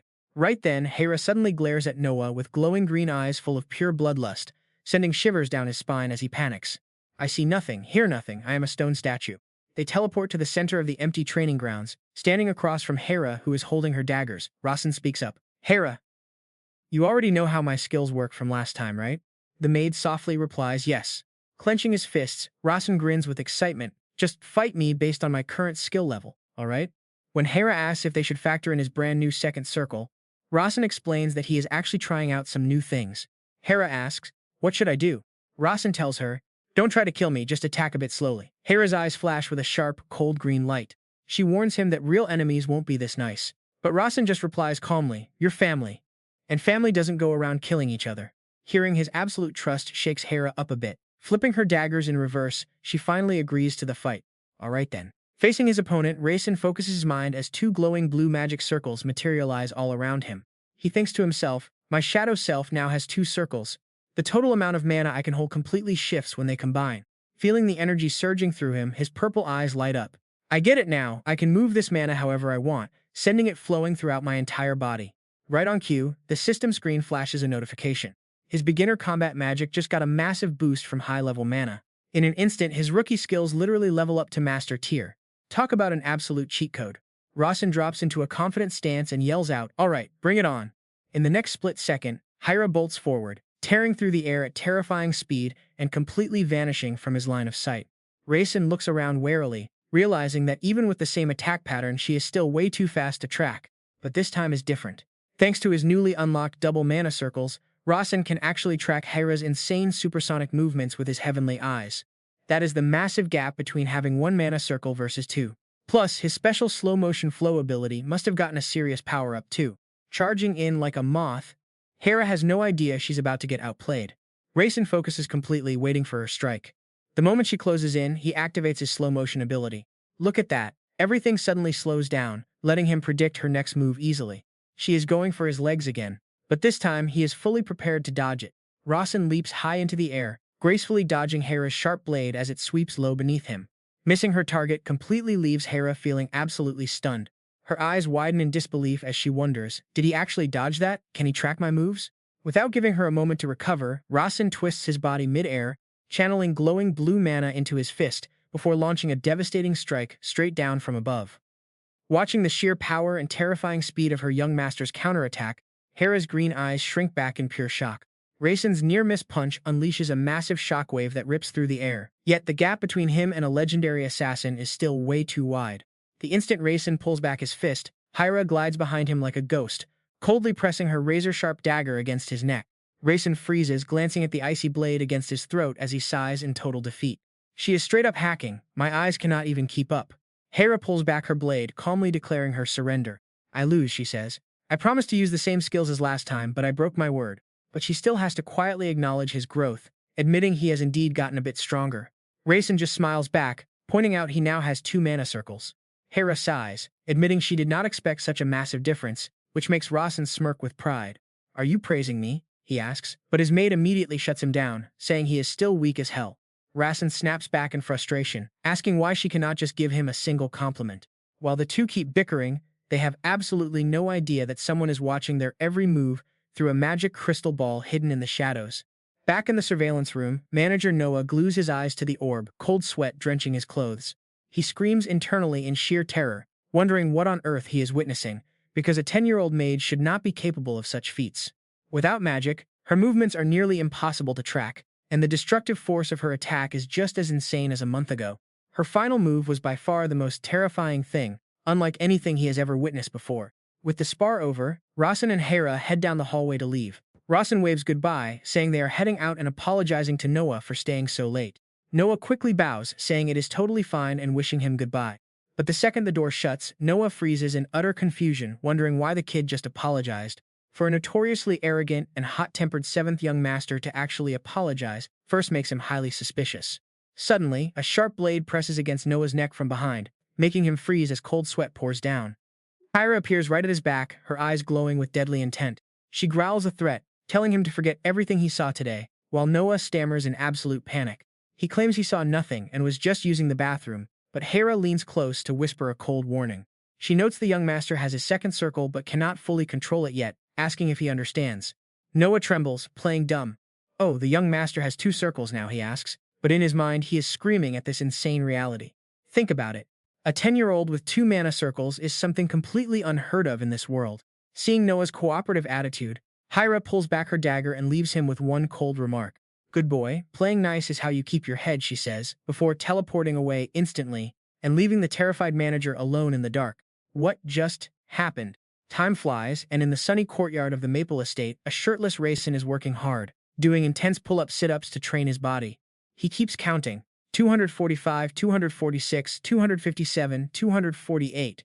As Hampton and Hera silently watch his incredible effort, Hampton steps closer, respectfully delivering the news. Young master, you have a letter. While Rasen is still hanging upside down from the rafters, Rasen asks in disbelief, a letter for me? But the moment he catches sight of the contents, his eyes shoot wide open in pure shock. Total shock. He slips and crashes straight down from the rafters in the most pathetic way possible. Hampton rushes over in a panic, asking if he is okay, but Rasen just snaps upright. Whoever sent this must have the wrong address. He clutches the paper tight, his mind absolutely screaming in panic as he realizes a completely mind-blowing, world-shaking truth. I never wrote this in my novel. It is a completely wild variable. Later, Rasen paces down the stone corridor of the Duke mansion, feeling pretty damn tense after his father suddenly summons him. He figures this sudden meeting has to be connected to that bizarre invitation from the S-Clan he just received. Right after getting his hands on that letter earlier, Rasen straight up ordered his servants Hera and Hampton to send word to the main house. He told them, I survived the age 10 trial, so now I am officially joining the inheritance war. To catch the tiger, you gotta walk right into its den, right? Better yet, I will side with the biggest tiger. If I am going to make waves, I might as well go all out. Overhearing this, little Rudia yells down excitedly from her tree branch, "Me too, I want to catch a baby tiger." Rasen just smiles. "Hey Rudia, you are coming along, since Cassin wants to be friends with you too." Hearing her new friend name, she beams with pure happiness. A friend? Sign me up. Back in reality, Rasen walks down the massive hallway toward the main grand hall. He tells himself, use those writer skills, analyze and map out every single potential future scenario. Getting an invite from Mayton, biggest enemy, definitely carries some deep hidden meaning. The giant doors creak open, and as he steps into the majestic hall, Rasen spots his father, the Duke, standing tall with supreme authority. Next to him is his sister Abelia, wearing her usual freezing cold expression. Staring at his father imposing back and his sister's sharp glare, Rasen vows, "This world belongs to me now, and I am rewriting the ending." And get this, a massive new variable drops right now, completely derailing the original story. Rasen confidently steps up to his father. "Did you call for me, father?" The Duke gives a low grunt in response. Rasen asks, "Do you have a mission for me?" The Duke's golden eyes glow with terrifying pressure as he rumbles, "You should already know why you are here." Facing his powerful father icy glare, Rasen speaks up boldly. "Is this about the invitation from the S-Clan?" The split second those words leave Rasen's mouth, a massive explosion echoes. A violent wave of freezing mana brushes past him, instantly obliterating a chunk of the massive stone pillar nearby. Rasen completely freezes, cold sweat dripping down his neck as he stares at the near miss that almost took his head off. He turns to his father in shock, demanding, "Why would you do that on purpose?" Facing his son questioning, the Duke's expression stays dead cold as he calmly replies, "On purpose? What makes you think that? If I wanted you dead, you would be gone." Rasen stands firm, "But I did nothing wrong." The Duke's eyes narrow as his deep voice carries a chilling threat. "The S-Clan should be groveling beneath us like literal bugs." Rasen instantly nods along, "Totally agree. They should be kissing our boots and begging on the floor." But his father shuts him down. "Your little actions do not show that at all." Facing his powerful father's suspicion, Rasen calmly explains, "Fine, I met Cassin and Heron and challenged him. Standard rival stuff. Apparently, that is their ritual for making friends." The Duke immediately snaps back, "Then how did you even know he was there?" Rasen does not flinch. He smoothly drops his prepared excuse. "It was pure coincidence, we are not buddies. I was actually hunting." Hidden magic is way more terrifying than what is visible. Watching the exchange from behind, his older sister Abelia is completely blown away. She thinks to herself, ever since his age 10 ceremony, something was clearly off. But now, she actually believes her little brother has done a total 180. Why did everyone label him a useless loser in the first place? Abelia ponders, people do not just change. Real nature stays locked in. If Rasen has always been this sharp, someone deliberately spread those rumors. But who could even do that? Her eyes drift toward their father standing cold and majestic on the high platform. Sudden shock hits her. Was it him? While Abelia is busy piecing together this conspiracy, Rasen steps forward, looks the Duke dead in the eyes, and boldly declares, "That heir seat, I am claiming it." Not gonna lie, Rasen's bold claim to join the war straight up stuns Abelia to her core. He casually tells his father, "Sure, my older siblings already have their own territories and followers, but whatever, I was just born a bit later, that is all." Rasen straight up warns him he will never grow stronger by just staying cozy here. So he wants to head out into the wild and build his own empire. Hearing that, his dad narrows his eyes and asks if he wants to drag outsiders into the war with his siblings. Rasen doesn't even flinch, straight up saying it is the only real option he has. The old man gets super serious, demanding to know if his youngest kid actually knows what he is saying. Rasen keeps that smug grin on his face, confidently declaring that Cassin is the very first asset of his future empire. "A well-trained dog can take down a tiger," he says. Standing in the massive hall, his dad drops a heavy warning that sometimes those beasts turn around and bite their own master. Rasen just smirks, completely unbothered by the threat. "You are totally right, Dad. If that happens, then it is just fate, and I am destined to get eaten alive." He clenches his fist with pure determination. "But I will train my hounds so well they will bark, crawl, and lick my boots whenever I order them to." That kind of insane confidence and raw talent actually gets the family head to crack an amused smile. After that intense talk, Rasen and his older sister Abelia head down the mansion hallway. She suddenly calls his name. He acts all polite, answering, "Yes, sister," while she curiously asks if he already knew all this was going to happen from the start. Rasen shrugs, saying pretty much, though he had no idea who they would actually send along to babysit him. Honestly, the kid's brain is just wired differently. He already calculated that their dad would never let him travel alone. They had to be super strong and trustworthy, which is how his gorgeous sister ended up as his premium bodyguard. Abelia looks down at him, teasing that he sounds like he practiced this exact speech 100 times in his head. Rasen just laughs it off, scratching his head and admitting he gets super awkward without a script, leaving Abelia deep in thought. She stops in her tracks, muttering that she could never talk to their dad like that at his age. Staring down at their feet, she quietly says she has just one more question, a sudden heavy question that makes Rasen completely freeze. Ibelia turns around, her sharp golden eyes locking onto her brother, as she asks straight up if that magic ritual actually failed. Rasen just smiles, casually dropping a simple no. That blunt answer makes her snap back immediately, asking what on earth happened to the supreme mana on that scroll then. Rasen tilts his head, calmly telling her he really cannot say, before casually dropping the ultimate defense card that their dad ordered him to keep it a secret. Hearing that their dad is involved, Ibelia just lets out a heavy sigh and drops it. But behind that calm face, her mind is racing with some crazy complicated calculations. She is absolutely positive that Rasen is a massive wild card that her father deliberately handed over to her. I mean, think about it. No regular 10-year-old kid talks to their terrifyingly strict dad with that level of insane confidence unless they are packing some serious heat. To her, figuring out how to play this ultimate strategic card named Rasen is going to be the ultimate test of her own skills. Because if she screws up and cannot control this wild card, her dad will definitely take him away and hand him over to one of her rivals.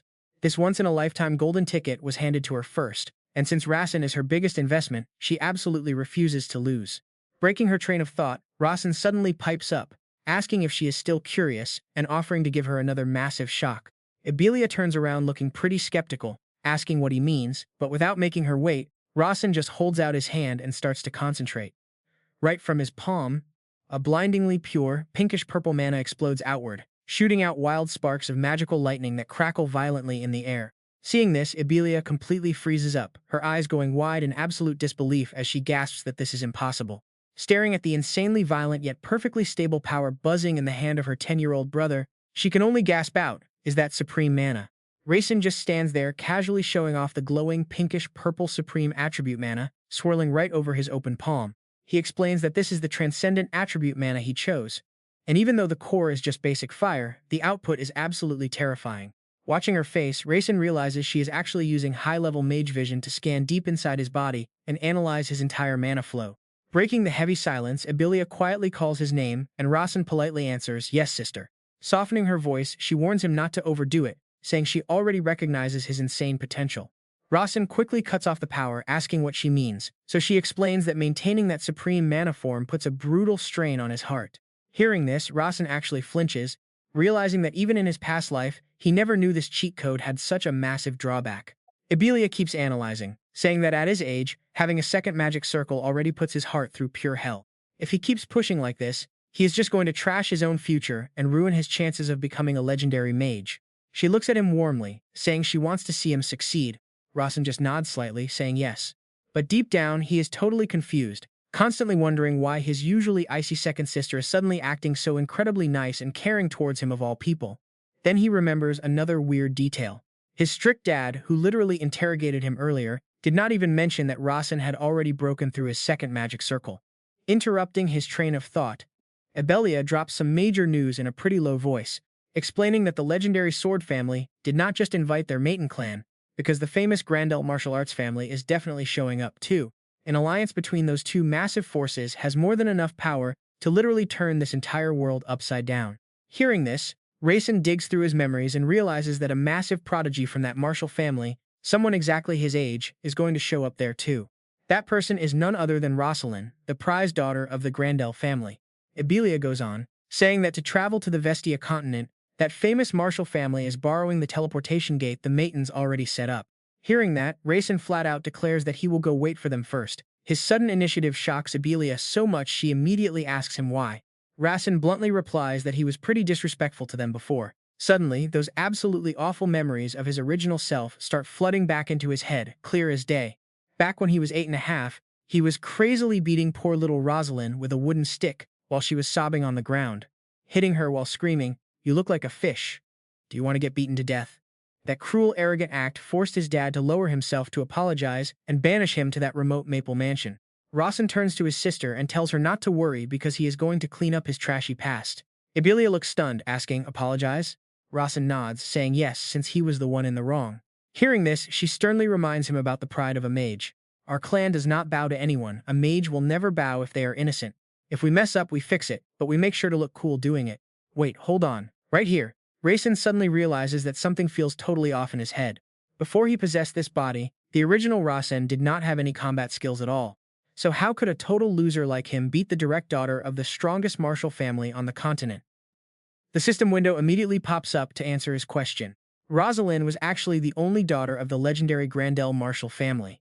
She was born incredibly sensitive and kind, which meant she absolutely hated violence or hurting other people. Yet, the future Rosalind he created in his novel turned out to be an extremely violent and reckless person. Turns out, the reason for this complete change actually started with that beating from the old Rasen. Getting defeated by the Magic Clan's seventh young master left little Rosalind completely furious and resentful. She realized just how important power was and immediately started training like an absolute maniac. Her dad, Lord Grandel, was incredibly excited and began personally training his daughter himself. Since she had insane natural talent but previously hated martial arts, Rosalind now progressed at a shocking speed, making the whole Grandel clan absolutely thrilled. Can you even believe this? Talk about a massive butterfly effect, where a tiny side character like him indirectly completely changed and shaped the personality of one of the story's main figures. A massive stone staircase leads straight up to a glowing spatial portal in the blue sky. Walking right beside him, little Rudia excitedly yells out that she is so pumped because there must be tons of delicious food at Kassen, right? He smiles, replying that there is definitely plenty. Lagging behind, his young servant Hampton stares at Rasen's back while silently calculating his next moves. The kid worries about Rasen actively hanging out with their sworn enemy, the Sade family, and tells himself that one day, the Mayton clan will definitely have to defeat them. But then, Hampton immediately dismisses that thought. He starts tearing up with emotion, thinking that Rasen definitely has some grand master plan ready for the future. And serving such a kind master like the young lord is a massive honor for him. Getting way too emotional, Hampton suddenly bursts out crying out loud, leaving the maid Hera next to him completely speechless as she watches him sob. To reach the meeting spot at the Sword Grave, the group had to undergo non-stop teleportation, crossing 22 spatial gates from Sunflower Square to the Midnight Forest, then crossing the freezing Black Sea before finally reaching the central gate of the Sword Grave. The dizziness and fatigue from non-stop teleporting makes Rasen sweat bullets, and he silently complains about how terrible it feels. But the situation behind him is way more pathetic. Hampton is too weak to handle it, so as soon as they arrive, his system completely shuts down. They arrived at Sword Grave, one of the largest teleportation gates near the Sadi family. Although the name sounds pretty unlucky, the city is actually super lively and busy. Seeing Rasen look exhausted from the continuous teleporting, his second sister Ibelia asks him if he is okay. Rasen nods slightly, saying yes.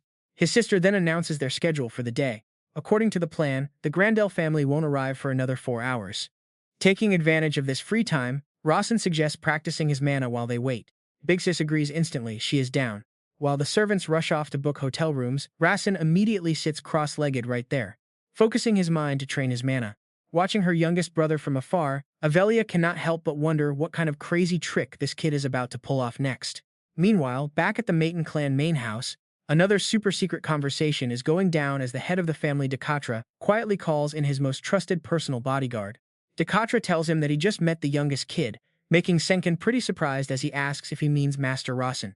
Getting a nod from his boss, Senkin asks about the results of the ritual, wondering if the magic reinforcement ritual actually ended up failing.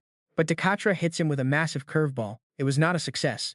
Senkin is shocked because it definitely looked like a failure, but the boss explains it happened in the kid's heart, making Senkin gasp in disbelief. Dekatra admits he is not sure since he has never seen this before, but it literally melted right into Rasen's heart. He thinks it is the Transcendental Chalice, and Dekatra starts dropping some major historical secrets that have never been made public before. Ages ago, the legendary mage Castio carried that famous chalice all over the world. But right before dying, he realized that cup was not actually the Transcendental Chalice, leaving Senkin totally clueless since he has never heard of this. Dekatra just shrugs and says of course not, because it is only written in the private history of the Mayton clan. According to the records, the very first head of the Mayton clan was actually super tight with Casteo. After that legendary mage passed away, the Transcendental Chalice vanished instantly, and the world forgot all about it. But Dekatra adds that his investigation shows the kid adopted by their youngest actually belongs to the Fire Clan, and that is exactly why he thinks the kid can absorb anything right into his heart. With a smirk, he asks Senkin if he knows what the first leader called the Transcendental Chalice, and when Senkin shakes his head, Dekatra casually reveals it is an auxiliary magic circle. Senkin admits this is his first time hearing it, while the boss adds that Casteo basically called it a portable charger. A charger? Dekatra explains that the legendary artifact was literally just a glorified power bank. Honestly, I cannot even make this up. Still totally mind blown, Senkin tries to double-check if the young master really absorbed the actual transcendental chalice. Decatra is firm. There is literally no other explanation. Senkin keeps asking how this is even possible, while Decatra stares ahead, explaining that the kid currently has 2 magic circles and can even control a bit of elemental attribute mana now. Hearing this mind-blowing news from Decatra, Senkin is completely frozen in absolute shock. His brain is literally lagging from the shock, while Decatra thinks back to the past, remembering how they were both called prodigies as kids. He had the magic talent while Senkin had physical strength, so he turns to Senkin and asks if he could have managed 2 magic circles at age 10. Senkin quietly bows. It is possible. But Decatra shuts him down, telling him to stop dreaming because trying that would turn his lights out instantly, making Senkin break into a sweat. He knows his own physical limits all too well, knowing he would not survive past age 20, maybe not even 17. Yet Decatra thoughtfully continues, pointing out that their youngest brother has absolutely no issues, calling him a stupidly lucky kid. Decatra has to admit this is insanely impressive, but what is bothering him the most right now is simple. Why now? Why did the kid show absolutely zero talent or outstanding skills before he finally hit age 10? Decatra's eyes narrow with pure caution, and without a single second of hesitation, the family head straight up gives him an order. Senkin drops to one knee to respectfully accept the mission, and Decatra coldly tells him to watch Rasen and keep him alive. Senkin quietly asks until when, and with a completely blank expression, the family head drops a totally cold answer. Until I die. Meanwhile, back in Sword Tomb City, meditating to regulate his mana, Rasen suddenly snaps his eyes wide open. Feeling an insanely powerful presence heading straight their way, he realizes that the legendary martial arts family has finally arrived.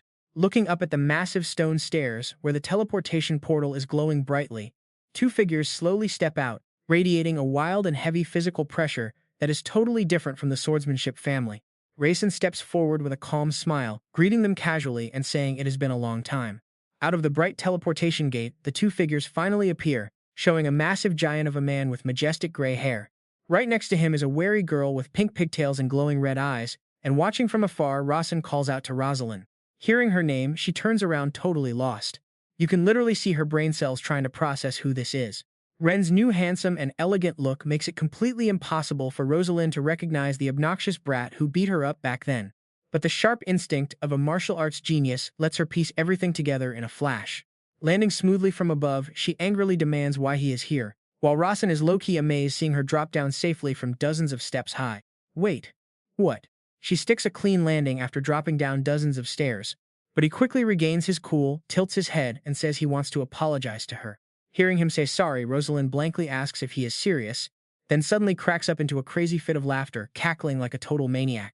Staring at her terrifying face, Rasen breaks into a cold sweat and realizes this girl is completely out of her mind. Right then, heavy footsteps and a low laugh rumble from behind as a massive barefoot steps down the stone stairs with insane pressure. This giant gray-haired dude walks up, folds his arms, and drops his voice low. He asks if he should get a greeting first, making Rosalind mumble uncle, while Rasen quickly bows super politely to this absolute powerhouse. He stares down at him. Do you know who I am? And Rasen just answers confident as ever. He sure does. This is the legendary leader of the Grandel clan, the War King Magnar himself. The giant smirks. Spot on. Magnar is literally the second in command of the entire Grandel clan. And if we are only talking about pure fighting skills, he might be even stronger than the actual family chief. So yeah, this absolute monster is now staring Rasen down, letting out a crazy heavy aura that fills the entire space. Magnar mentions he wanted to teach him a lesson, but Rasen just stands there completely unbothered. Nerves of steel. Seriously, even the legendary War King can't intimidate this kid. Just look at his calm face. Rasen keeps going, saying that since he messed up, he wants to make things right with their family. Before he can even answer, Rosalind snaps, asking if he wants to settle this like a martial artist, then rushes him with insane rage, shouting to let her kill him. She throws a massive punch straight at Rasen's face. But facing that wild strike, Rasen just tilts his head, no flinching, those cold purple eyes don't even blink. Magnar watches from behind and is seriously impressed because this kid does not even flinch with a fist flying at him.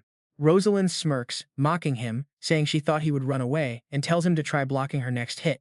Instantly, his system kicks in, slowing down time and firing up his automatic defensive combat magic to shield him. Boom! Her massive fist slams right into Rasen's magic shield, creating a crazy shockwave. Sparks fly everywhere as Rasen grits his teeth against the impact, but his barrier holds strong. Watching everything closely from a distance, Magnar is super intrigued, wondering if that move is actually some kind of martial magic. He thinks this kid has got some seriously weird tricks, reacting incredibly fast to take a hit using only basic shield magic. No damage. Rasen just brushes off the dust and gets right back up. Since he is not fighting back, Rosalind gets mad and yells, asking what his deal is and why he is not hitting her. But Rasen just calmly bows his head and tells her he is sorry, which completely freezes the angry girl up, leaving her stuttering in total confusion. Wait, what? But Rasen explains since he messed up, he has to act like a mature adult. He confidently tells himself that after living in a modern society in his past life, saying sorry is literally no big deal for him. But she just blushes super hard, turns away, and yells at him to stop talking nonsense. Rasen shrugs, telling her she knows how guys work, and that he only bullied her to get her attention. Brainless excuse. That stupid explanation makes Rosalind let out a massive sigh of pure disbelief. But a second later, the pink-haired girl spins around and throws a savage kick directly at Rasen's knee. Direct hit. Rasen drops to the ground in pain, clutching his knee and groaning out loud. And just like that, his defense magic keeps him safe. But check this out. She literally just walks away, calling him totally boring. Talk about cold. Wait, what is going on? Rosalind snaps back, saying it is zero fun to hit him when he won't fight back, and she wants him to hit her too so she can feel better. Not now. Rasen stands up, brushes off the dust, and calmly says they will fight later. Suddenly, a slow clap cuts them off as the War King Magner steps in with his arms crossed. He tells them to take the fight outside, but Rosalind stubbornly complains to her uncle, asking why. Pure rage. She claims she must destroy him to feel better, but Magner tells her to look around. Both of them suddenly notice that a massive crowd has gathered around them, whispering and pointing straight in their direction. Some people are already whispering about a massive fight breaking out, and Magner warns them that starting drama here is a terrible idea. Throwing hands now would totally ruin their family reputation, but Rosalind is still being super stubborn and yells that she doesn't care. Rasen chiming in with some rare logic, pointing out that if they brawl here, innocent people will get hurt. That surprisingly mature point completely catches Rosalind off guard, making her freeze. Standing nearby, War King Magner secretly figured this 10-year-old kid was way too smart for his age. Besides, you promised you would apologize, Rasen calmly reminded her. I keep my word, but we need to pick another spot, Rosalind muttered. Where else could we even go? Magner nodded. The kid is right, we need a spot with zero civilians around. But the second he finished speaking, a deep, warm voice suddenly echoed directly inside Rasen's head. Talk about a great actor. Rasen flinched, cold sweat breaking out as he realized that voice belonged to none other than War King Magner himself, even though the old man stood there in dead silence without parting his lips. Magner continued to telepathically warn him, just try to play nice from now on. We cannot let rumors spread that a fight broke out between House Grandel and House Mayton. That is all. Rasen was completely blown away, wondering how a martial arts master could use such a high-level telepathic technique to talk to him. Right then, a bright blue system window popped up right in front of his eyes. It said the legendary War King Magner has become quite interested in Rasen Mayton. He will now dissect your every move. A wild variable has appeared, threatening to totally wreck the main story. Talk about a totally broken game, right? Rasen narrowed his eyes, realizing he could literally see the exact system criteria the War King would use to judge his actions. But before he could even process that, another shocking system notification flashed right in front of him. The Heaven Mage is questioning the world's probability. 3 major variables have disrupted the storyline, causing him to doubt the very existence and reality of this entire world. Staring at that name, the Heaven Mage, who was literally his own father, Rasen was absolutely horrified. Both his dad and War King Magner were starting to doubt this reality because of all these crazy repetitive glitches in the system. Right after that, the system chimed to announce he had met 2 requirements. You have successfully influenced the thoughts of an influential character through deliberate action. A blinding blue light exploded, followed by a message showing a supreme privilege, a brand new ability being generated. Character Rasen has been granted the creator privilege. Rasen was totally overwhelmed by the massive digital energy swirling around his body. He was completely shocked, wondering what this was, but the system kept notifying him. Congratulations, you have received the world debugging privilege. The probability adjustment system will be delivered to you right away. With a soft chime, a thin floating page from the system materialized right in front of Rasen. Curiously, he reached out to grab Larvian's character profile card, which detailed she was 27 years old, with an ice attribute. Personality, cold but naive and sometimes a bit cruel, absolutely perfect. Rasen's eyes widened in sheer shock, cold sweat dripping down as he flipped the page over. Rasen stared at the system card in disbelief, wondering if these were really the settings he wrote himself. The scribbled words, "Chocolate is number 1, were clearly visible on the card. Looking closer, he realized the system actually contained all the character lore and profiles he had written in his past life. From a sweet-obsessed Larvian, to Persia Mayton with a brutal hobby of chopping people in half, and even Vothon, the legendary silent assassin feared by the entire world. But Rasen also noticed that the blank, unfinished gaps in this setting were way larger than the actual written text itself. He realized these exact plot holes were what made this real world so dangerously full of unpredictable variables. Suddenly, a much bigger question started eating away at him. Honestly, why was he even reincarnated as Rasen, and why did he get handed all these insane cheat codes? Makes you wonder. Right then, a sharp ping echoed as a cold system notification suddenly popped up, telling him he had reached the time limit for editing settings. In the blink of an eye, the entire screen vanished as if it never even existed. Rasen stared blankly at his empty palms, realizing he could only access and review this creator screen for a very limited time. He did some quick math. It seemed to only last about 1 minute. He would either have to wait for a cooldown or meet some specific hidden condition to trigger this cheat code again. Cutting right through Rasen's train of thought, Master Magner walked over and spoke up. "Time to eat, we can deal with the drama later." Rasen quickly hid his shock and bowed respectfully. "Yes, War King." Walking behind him and Rosalind, Rasen secretly wondered what kind of absolutely mind-blowing, world-shaking changes were still waiting for him further down the road. The three of them quickly headed to a vintage restaurant in Sword Tomb City. Stepping inside, Master Magner immediately let out a hearty laugh, greeting a stunning blonde woman who was already waiting for them at a table. "Ibelia, long time no see." The female mage slowly looked up, casually replying, "Well, look who we have here." Seeing Ibelia's incredible aura, Master Magner crossed his arms and laughed out loud. "Haha, looks like you have gotten way stronger since we last crossed paths." Facing the legendary War King, Ibelia calmly sipped her tea and made a bold declaration. "I reckon I can take you down in 5 years." That insanely gutsy challenge did not make Magner angry at all. He just laughs out loud. "Haha, I will gladly accept your challenge anytime you want." Ibelia smiles softly, calmly replying that as a kid she could challenge him whenever she wanted, but things are different now. Rasen silently knows exactly why. Since Ibelia is now a high-tier mage carrying the entire weight and future of the Mayton family on her shoulders, she cannot just go around casually challenging other clans' leaders just for some quick entertainment. Looking at the serious woman standing before him, the master smirks, sighing as he teases that she completely lost her childhood cuteness. After that impressive showdown, the whole group finally heads back to the dining table. Master Magner cheerfully starts bringing up older sister Ibelia's wild past, laughing about how she used to charge at him constantly as a kid, and even set his hair on fire while he slept. Ibelia calmly sips her tea, admitting she did try to burn his hair but failed. Rasen just breaks into a cold sweat, realizing this conversation is way too crazy to follow. Right then, little Rosalind shyly steps forward, blushing hard as she introduces herself as a daughter of the prominent Grandel clan. Looking at him bashfully, she asks if he still remembers her from their meeting 2 years ago. Wait, look at this. Seeing her act so shy, he completely freezes, wondering if this is the same violent kid. Suddenly, Rosalind clenches her fists with determination. She declares to Magner and Ibelia that she wants to get stronger, because female warriors face major physical disadvantages compared to men. Ibelia quietly remarks that her talent is limited and her skills are pretty mediocre. Just like he designed in this world, Battle Soul is an incredibly unique power. While swordsmen use blades and mages rely on magic, martial artists must weaponize their own physical bodies. Battle Soul allows the human body to shatter ordinary physical limits, making the seemingly impossible actually happen. Rosalind enthusiastically declares she will train her Battle Soul to the absolute limit to become as strong as older sister Ibelia. The meal quickly ends with massive stacks of completely empty plates left on the table. Looking at the giant mountain of cleared dishes, he can only watch in speechless shock at the monstrous appetite of the Grandel duo. Master Magner announces that the warp gate will reactivate at 7:17 p.m. and suggests they travel together. Ibelia agrees but quickly asks Magner for some private time to speak with Rasen, since they still have about an hour left before the warp gate opens.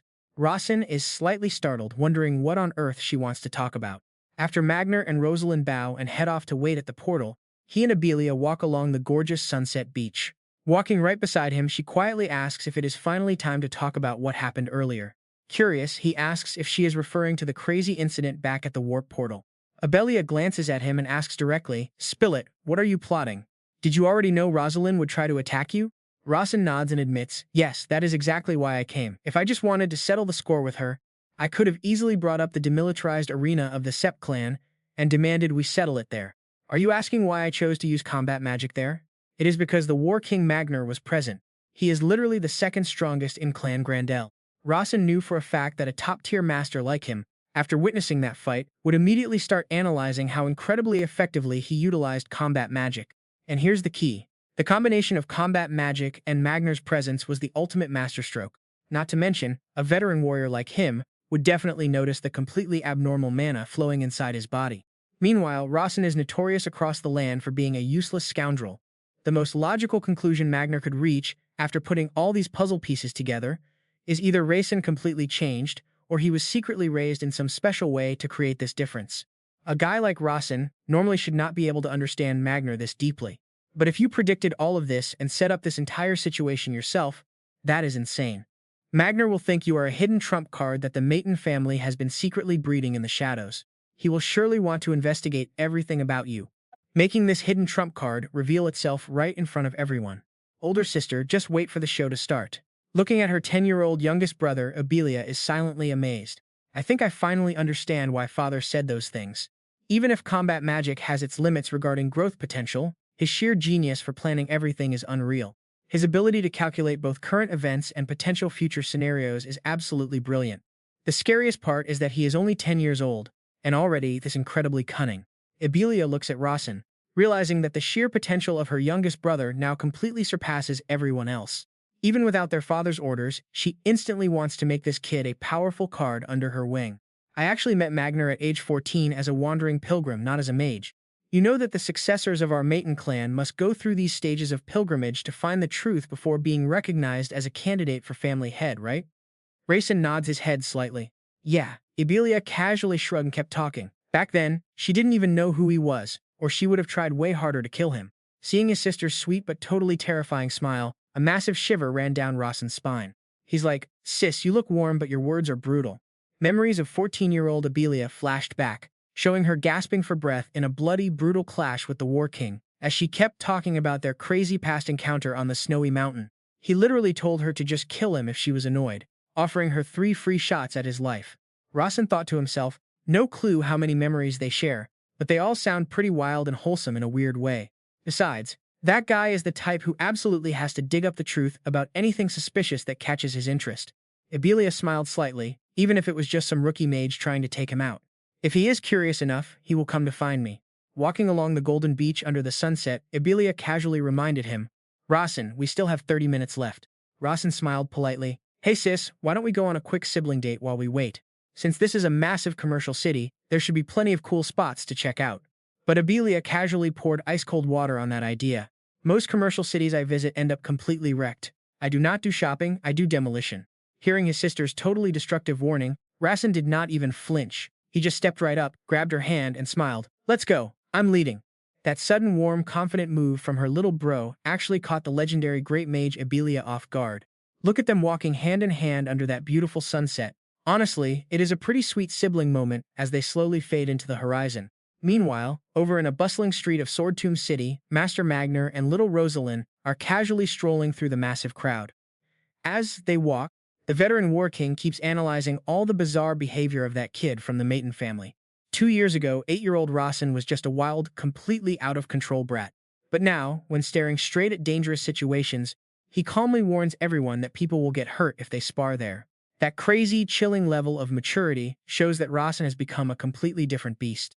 There is no way anyone could completely flip their entire personality and pull off a massive change like that in just 2 short years. This kid is straight up acting like an Oscar-winning actor, totally faking his whole vibe to fool the entire world. But why would the Cloud Clan go through so much trouble to do this? Are they chasing some top-secret goal with this crazy scheme? Trust me, there is definitely a massive dark conspiracy cooking up behind the scenes here. Even the Sadeg clan inviting the Grandel family to this big event is probably just a distraction, a sidecard to set the stage. What the Mayton and Sade clans are actually targeting is the hidden deal and secret alliance between these two massive giants. There is clearly some secret chess piece moving on the board, and the Grandel family is totally in the dark. When it comes to pure power, the Grandel family is way weaker than those two giant clans. So if anything goes wrong, if some crazy unexpected situation suddenly hits them, the Grandel family is going to get absolutely swallowed whole by those other two massive forces. Just thinking about that horrible outcome makes Master Magner grit his teeth in frustration. If Rasen really is the centerpiece of this entire conspiracy, then he absolutely has to find out what kind of game the kid is playing. After days of intense training, it is finally time to set off for Sek family territory. Standing right in front of the massive glowing spatial portal, even the great War King Magner is totally blown away. He says having her operate the portal is a true honor. Abelia just smiles, but her next warning makes the veteran break into a cold sweat. Better watch your step during teleportation. Remember, I still have one shot left? Brought back to that old debt, Magner's face goes pale as he stammers out, "Oh right, I will be super careful." With zero hesitation, the entire group takes a deep breath and steps straight into the blinding light of the portal. The second they land on the other side, the heavy teleportation sickness hits little Rosalind so hard she almost passes out.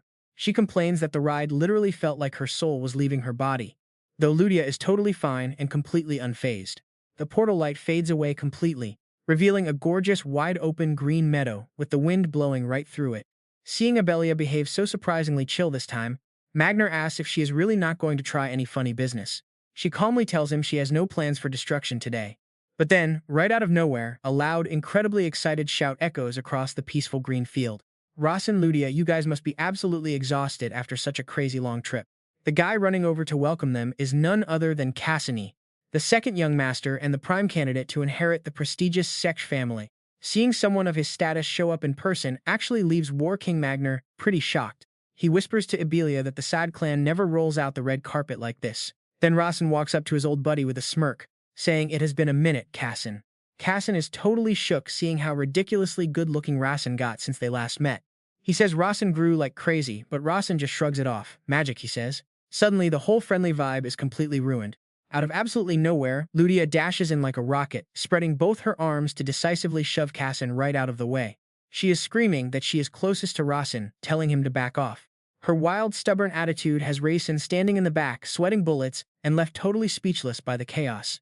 But unlike the tense Ludia, Cassin just keeps his cool, smiling gently as he responds.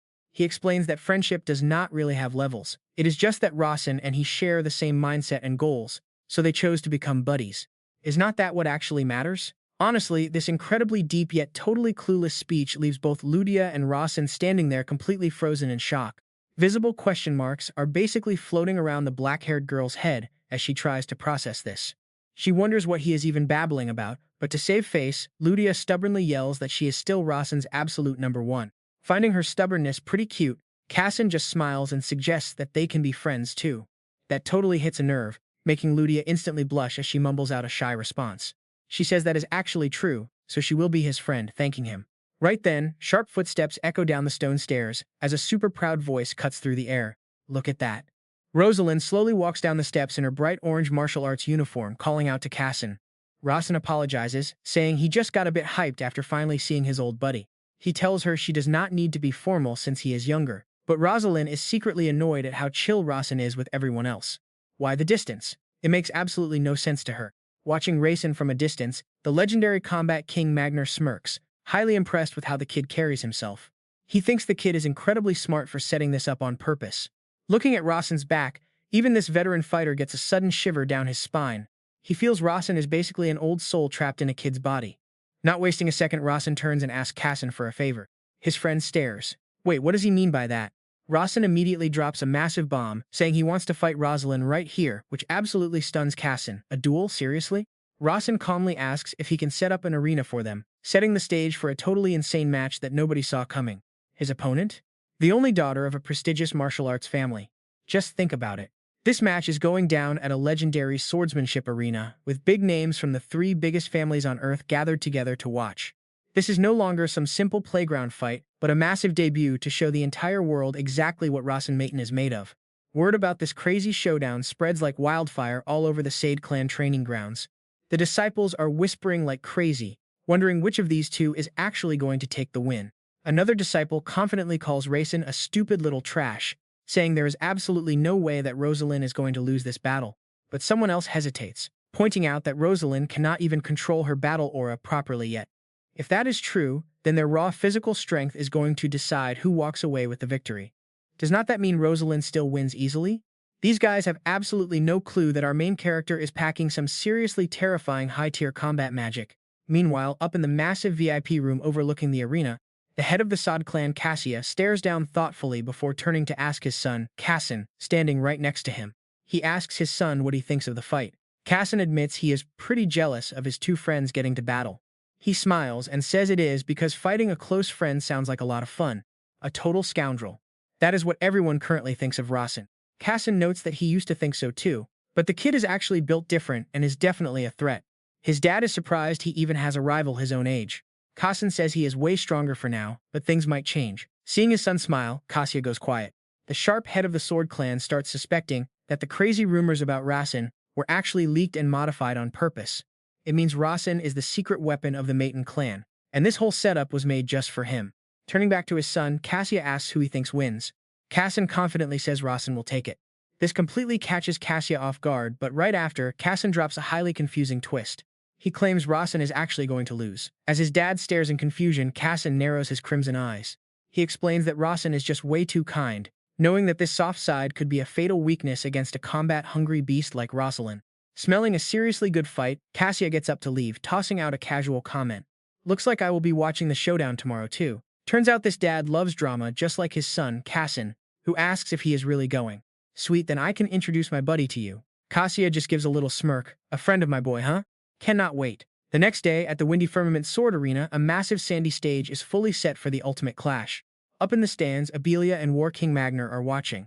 Casson and Patriarch Cassia join the crowd too. Down in the blazing sun, Rosalind stretches out, her eyes literally glowing with pure hype. I have been waiting forever for this day. Across the arena, Rasen locks into a solid stance.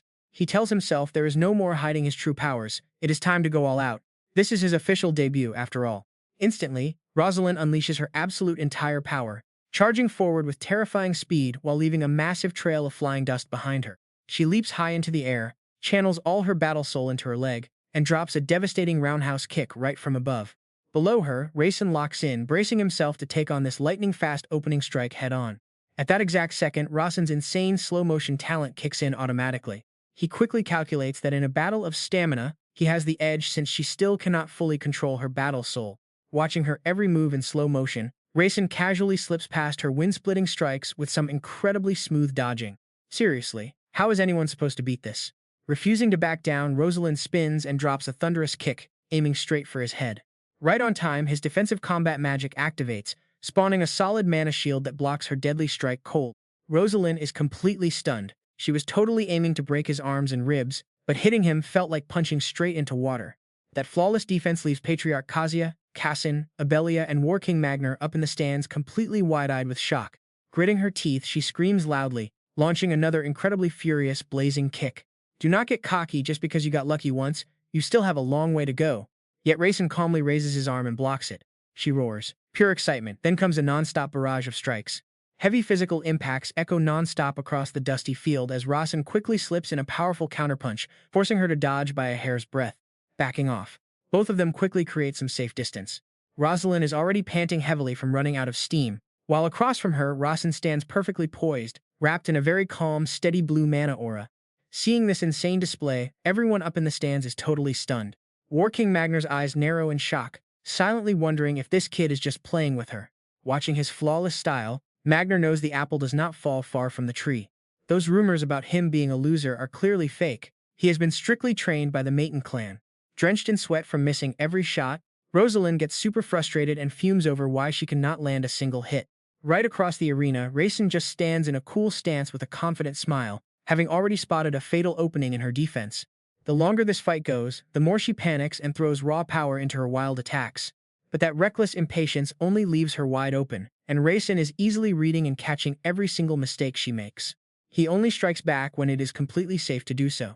You can only pull off this kind of fighting style when your power completely eclipses your opponent. Watching from up in the stands, War King Magner silently notes how Rasen is flexing his clear superiority even while playing defense. He is a true Mayton through and through. Even though battle magic is usually considered low-tier trash, he is proving he is far better than any real martial artist. Magner is genuinely amazed that despite still being kids, both of them possess some seriously terrifying potential.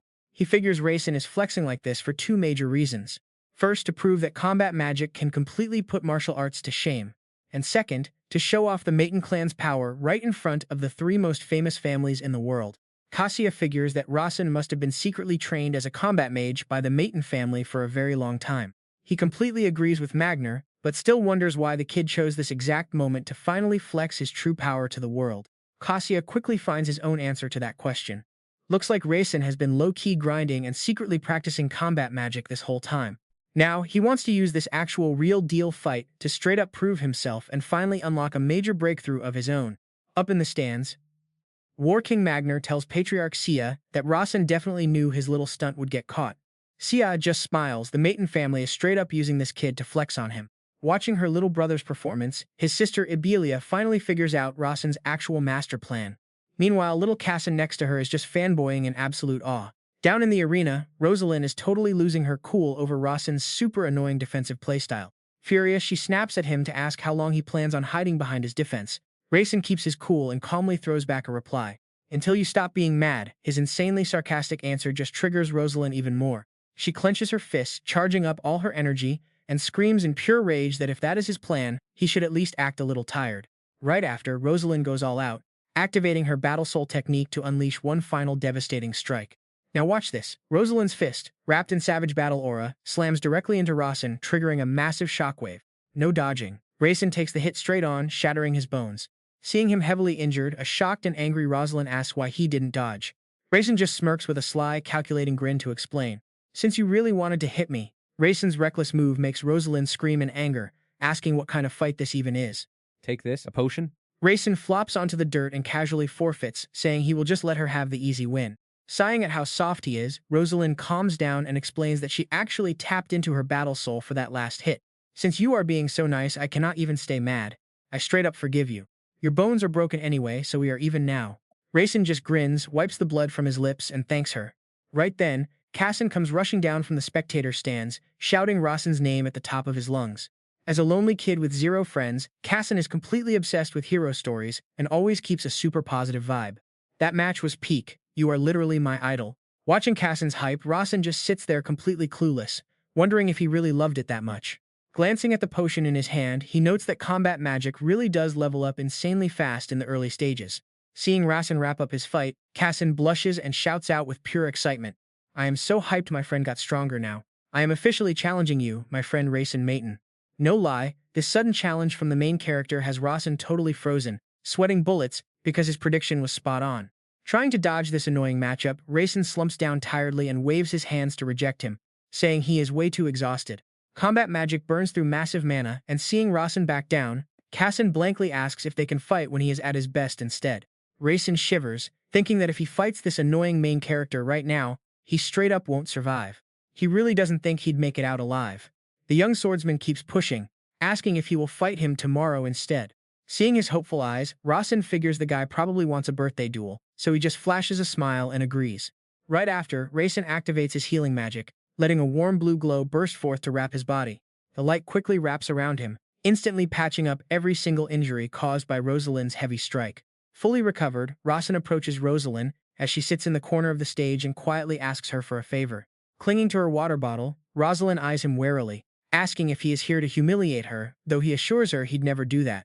Standing face to face, Rasen seriously explains that he felt something when she hit him, leaving the narrator wondering who could handle this weird payback.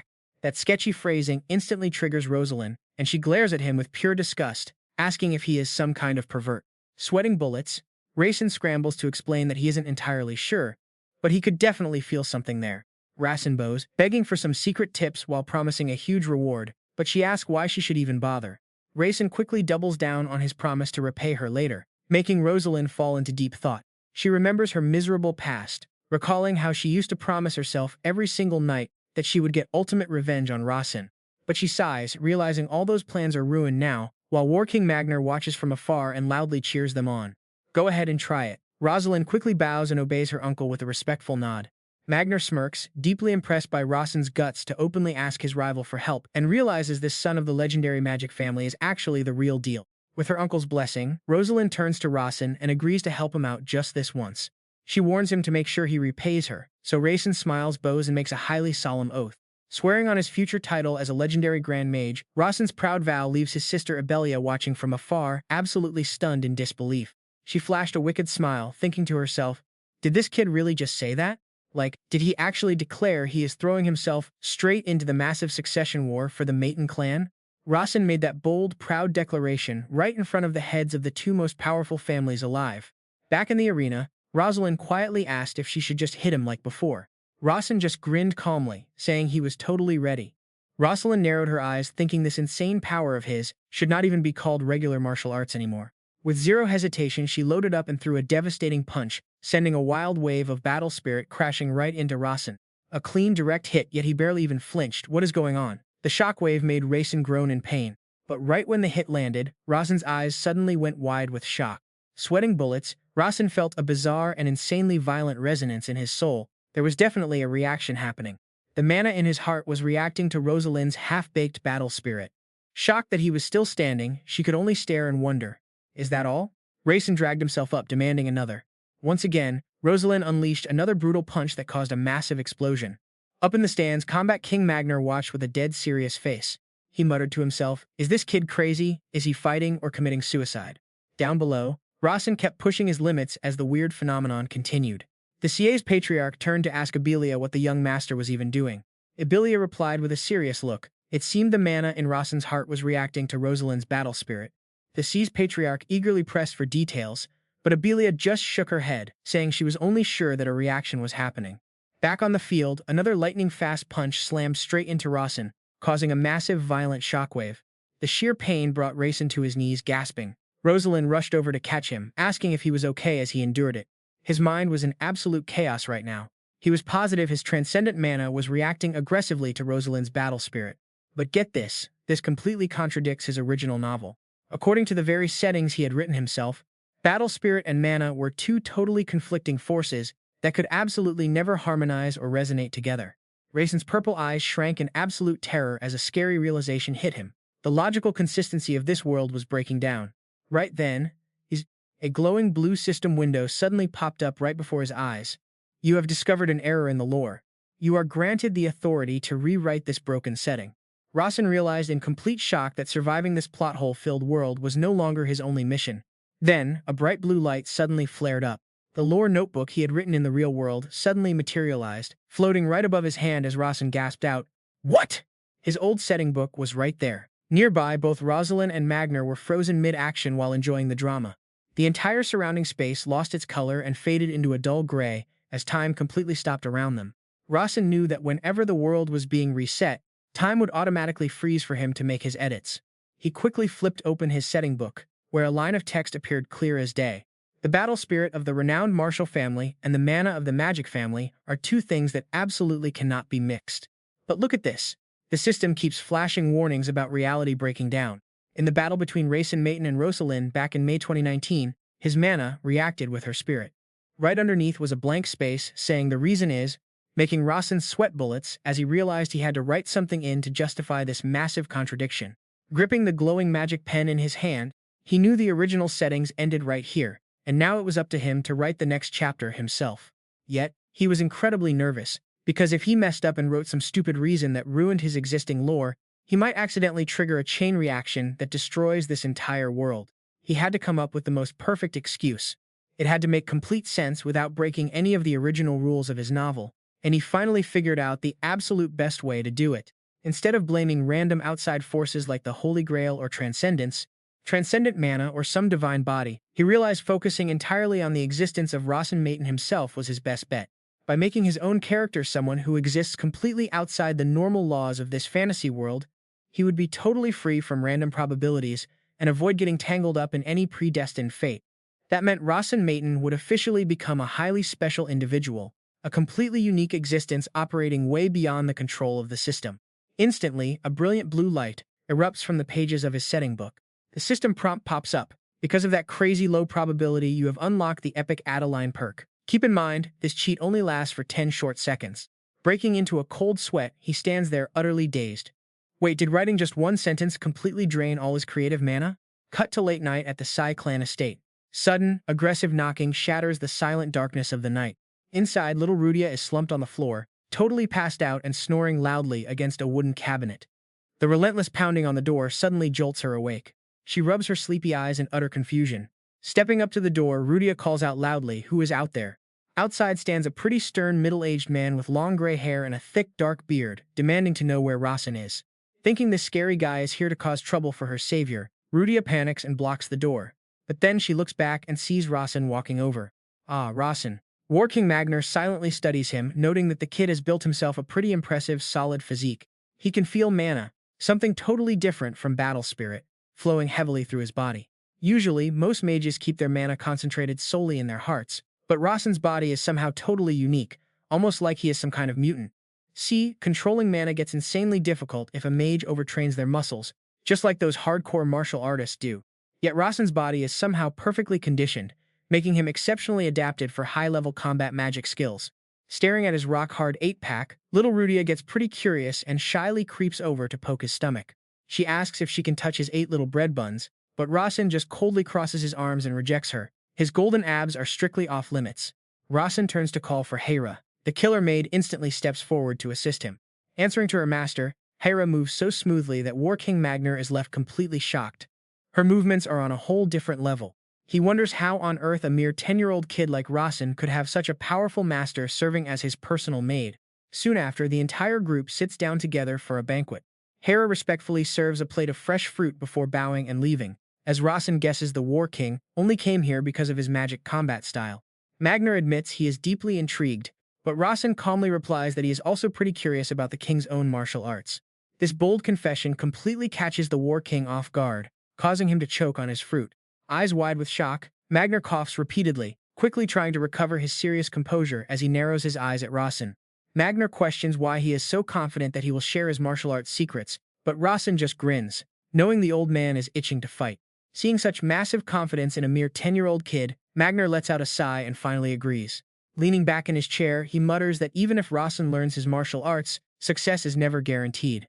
That is exactly why that pretty prestigious swordsmanship family decided to invite an outsider, while in some dark corner, secret schemes are already playing out.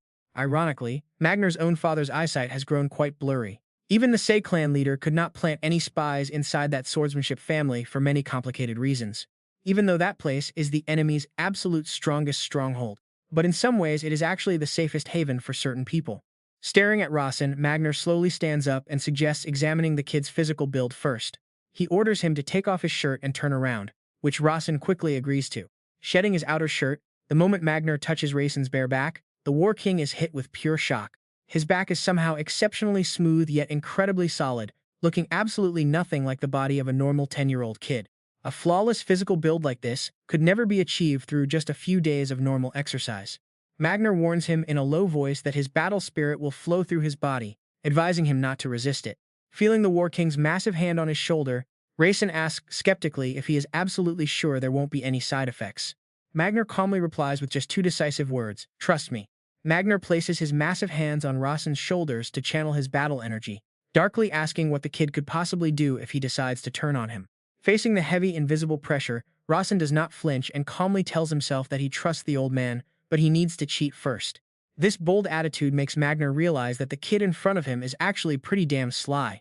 Even though Rasen deliberately created a situation that is impossible to read completely, his clever actions and sheer intellect genuinely leave the powerful War King feeling quite amazed. A subtle, knowing smile creeps onto his face. Right at that very second, a bright blue light suddenly erupts.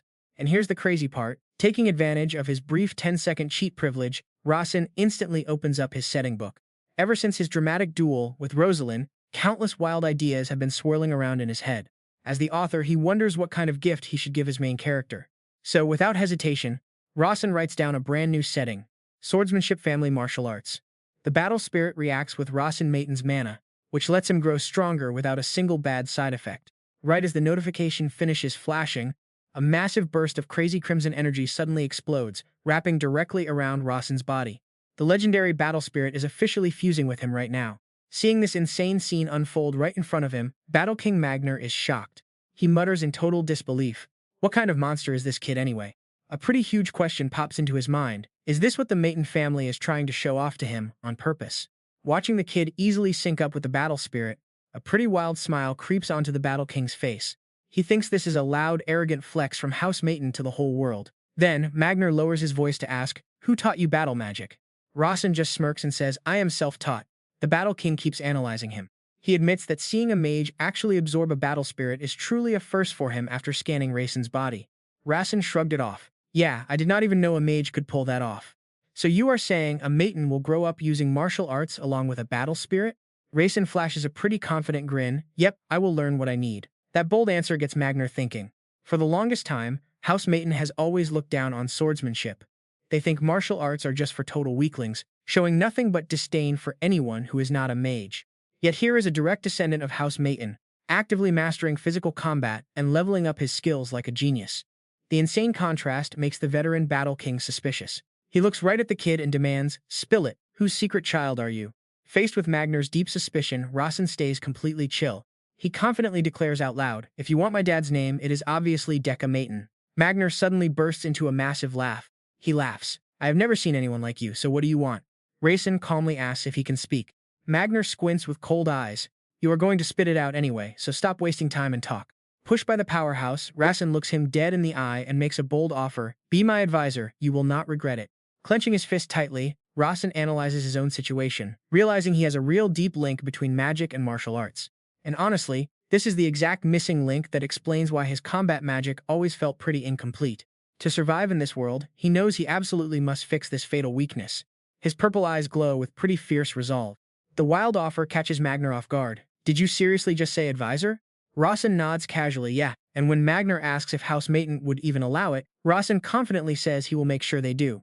The 10-year-old kid's absolute confidence makes the mighty Battle King break a cold sweat as he asks, "What? Who are you?"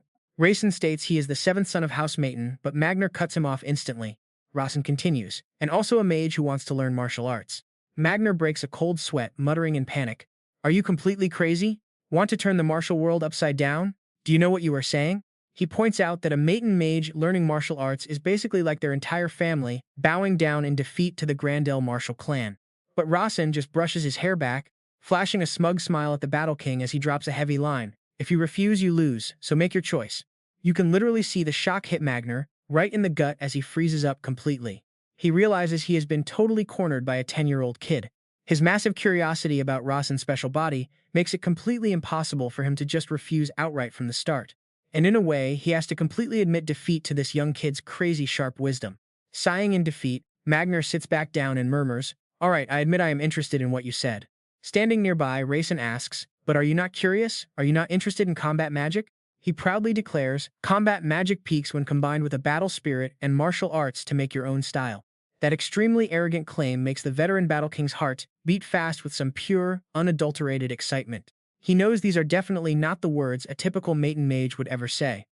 Magnar smirks, "So did you show us your real strength just to set this up? Ever since you met Rosalind?" Rasen smiles, "Yeah, I noticed you watching me back then." Magnar presses further to confirm, "Looks like you had this planned all along. Was even that duel for this purpose?" Rasen shrugs it off, "Yeah, I really don't want Rosalind mad at me anymore." Smiling confidently, Rasen looks straight at War King Magnar with a wild proposal. "Do you want to witness the birth of a whole new martial art?" He drops his plan straight up. "I'm actually going to let a top-tier swordsman clan look after me here." Magnar is totally shook and argues right back, "Everyone else is going to treat you like a hostage." But Rasen stays cool as ice, confidently hitting back with, "Well, that's just because I'm a total little punk. It's not about being family. Plus, with me staying with the Solon clan, my dad's definitely getting a cut of the deal." Magnar narrows his eyes, trying to confirm his theory. "Your real reason for staying with us is because this place is the safest, right?" Rasen casually owns up to it. "Yep." Seeing such crazy confidence from a 10-year-old, Magnar can only shake his head. "This is straight up wild, let me be real. I can't tell if the Mayton family raised you like this, or if you're just some crazy mutant." Rasen just smirks, thanking him for low-key calling him a freak. Staring at Rasen's back, Magnar is secretly blown away by how rock-solid this kid is. This isn't some random, impulsive choice. It's a massive master plan he's mapped out from the start. Magnar tells himself he's absolutely got to get to the bottom of whatever the kid's cooking. To start keeping tabs on him, Magnar lays down a deal. "You can start by becoming my disciple. I'm going to break down your combat moves and magic piece by piece, watching over your body and mana like a total hawk. I'm going to uncover every single thing the Mayton family has set up. Meanwhile, steal whatever you can from me if you've got the guts." This offer from the War King is exactly what Rasen wanted. He grins, totally hyped up deal. Meanwhile, check this out. While they wrap up the deal inside, poor little Hampton is sitting all alone out on the balcony under the night sky. Piecing together the talk he just eavesdropped on, Hampton's eyes start tearing up from pure emotion. He's like, "My young master is on a whole different level. I can't even comprehend his greatness. He let me listen because he truly trusts me. The world my young master dreams of brings all 3 clans together. A beautiful future where absolutely everyone gets to be happy." Totally overwhelmed, Hampton starts sobbing his eyes out, desperately wiping away tears with his sleeve. Just then, Hera the maid creeps up out of nowhere, coldly offering him a handkerchief. Her absolute lack of presence completely scares the living daylights out of poor Hampton. "Ah, you scared me half to death. What are you doing here?" Hera just casually replies, "Stop crying." Grabbing the tissue, a still shocked Hampton gasps, "I still can't believe you're actually one of the shadows." Hera coldly snaps, "Keep this up and you'll get a heart attack. Why be a shadow if you're this soft?" She then asks, "So Hampton, you heard the young master's decision, right?" Hampton nods quietly. "Yeah, he said he's staying right here. Once the birthday party wraps up, he's gonna go after what he really wants." Thinking about the massive dangers waiting ahead, Hampton can't help but clench his shaking fists. Hera looks at him, saying they'll have to risk their lives to protect him. Hampton firmly replies, "Yes, because that's our duty as shadows. Even if the family head punishes me, I'll stay by Master Rasen's side because he is my absolute light." Under the dim moonlight, Rasen and his older sister Abelia stroll down the path together. Abelia smiles gently. "It feels like you've got something important to say, so out with it." These rare moments together are super precious. Looking down at the flowers, Rasen asks if she likes these blue blossoms. Abelia softly replies, "Humans are naturally drawn to beautiful things after all." She whispers quietly, "Magic used to be the most beautiful thing to me. Now, look at this." Harsh memories of bloody battles suddenly flood Abelia's mind as we see the burning battlefield filled with the horrific screams of her enemies. "Damn it, I can't move." Watching from above, Abelia coldly activates her burning magic circle and instantly unleashes a devastating spell. A massive wave of fire explodes, instantly turning her enemies into charred skeletons as they scream in absolute terror. Abelia sighs, but then magic became the most brutal thing ever. At least flowers don't hurt anyone. Staring at the vibrant blue flowers glowing under the moonlight, Rasen smiles and promises to bring her a whole bouquet next time. His sweet gesture completely catches the great archmage Abelia off guard. "Flowers." Her eyes soften as she lets out an incredibly warm, gentle smile. "You're really touching my heart here," she says. "Alright, so what did my youngest brother actually want to talk about?" Rasen looks her straight in the eyes and drops a bomb. "I want to stay here with this swordsman clan." His sudden decision completely freezes Abelia in her tracks. Her voice turns dead serious. "Rasen, do you want to become the family head?" Without missing a single beat, he answers, "Not at all. If you want, go ahead and test me with your ability." Seeing her little brother so confident, Abelia smirked, hard to believe. Well, better safe than sorry. She reached out her hand and began chanting, "Edelo Kelta Noen Patera." Right away, a massive, brilliant golden magic eye materialized in the air, activating her ultimate skill, the Eye of Truth. Its powerful beam focused directly on Rasen, making him startle in surprise. After thoroughly inspecting his mana flow, Abelia closed her eyes and confirmed it. He was telling the truth, but she still could not hide her suspicion and asked him, "So why are you acting so eager?" Rasen looked his second sister straight in the eye and casually gave a brief answer, "I want to live." That sudden answer completely froze Abelia in her tracks. "Is living in our house really that hard?" Rasen nodded slightly and lowered his voice to explain further, "Even our sixth brother Cain wants me dead no matter what." Meanwhile, in a dark corner of the mansion, Cain was furiously training water magic, gritting his teeth and screaming with absolute hatred. "Rasen, you bastard, I will definitely kill you." Back under the moonlight, Abelia warns her brother in a serious voice. "I know the battle for succession is brutal, but there is no need to slaughter your own blood siblings." But Rasen immediately douses her with a cold dose of reality. "Sister, our family is literally nothing but backstabbers." Hearing this brutal truth from her youngest brother totally stuns Abelia, and you can see her eyes waver. Regaining her composure, she pressed on, "Fine, even if that is true, why do you want to stay here?" Rasen firmly replied, "Because I want to get stronger." With a slight smirk, Rasen confidently declared, "I want to protect my mother and myself." That surprisingly mature and loyal answer from her little brother totally shook Abelia. Deep down, she actually loved House Mayton unconditionally. For their prestigious name, she was ready to become the most ruthless devil to crush her enemies, or a merciful guardian angel to protect her own. Flashbacks of bloody past battles suddenly rushed in, memories of crazy enemies charging forward and screaming for her death. "Die, witch!" But Abelia never showed them any mercy. With a wave of her hand, she unleashed golden chain magic, binding and obliterating the entire enemy army in a blink. Yet, when it came to her own siblings, her heart bled. She constantly told herself she did not want to kill them. She wanted them to live. A single tear rolled down Abelia's cheek. She knew that slaughtering each other in this succession war was completely messed up. She loved everything about House Mayton, and because of that immense love, she deeply despised the savage war for succession tearing her family apart. She hated how the Mayton family always drew swords against each other, spilling their own blood. That is why Abelia was determined to do whatever it takes to become the next head. To actually bring about that kind of true peace, she absolutely needed ultimate magic, a level of power that stood above everything else. Abelia was a mage obsessed with finding exactly that. In the original novel, Abelia was known for hunting the evil spirit Banrock for 10 long years. It was a mission way more difficult and dangerous than any of the achievements her other siblings had ever pulled off. Still, she threw herself straight into the danger zone to face that massive, fiery beast. To her, hunting monsters was always better than slaughtering humans. Looking at his second sister standing right there, Rasen could not help but feel a pang of guilt. Every single word he had carelessly written back in his old world was now their reality. It turned into a brutal destiny binding their actual lives. Honestly, when you are just an author, writing down a character's death is the easiest thing ever. The words are mindless, but the pain is real. But for Abelia, those were real, agonizing tears as she watched her castle burn and her family fall. He looked up at her softly and called out to her. He locked eyes with his second sister, determination burning in his gaze like never before, and spoke up. If I told you that I want to get so strong that I can actually protect you, would you consider that a point of pride?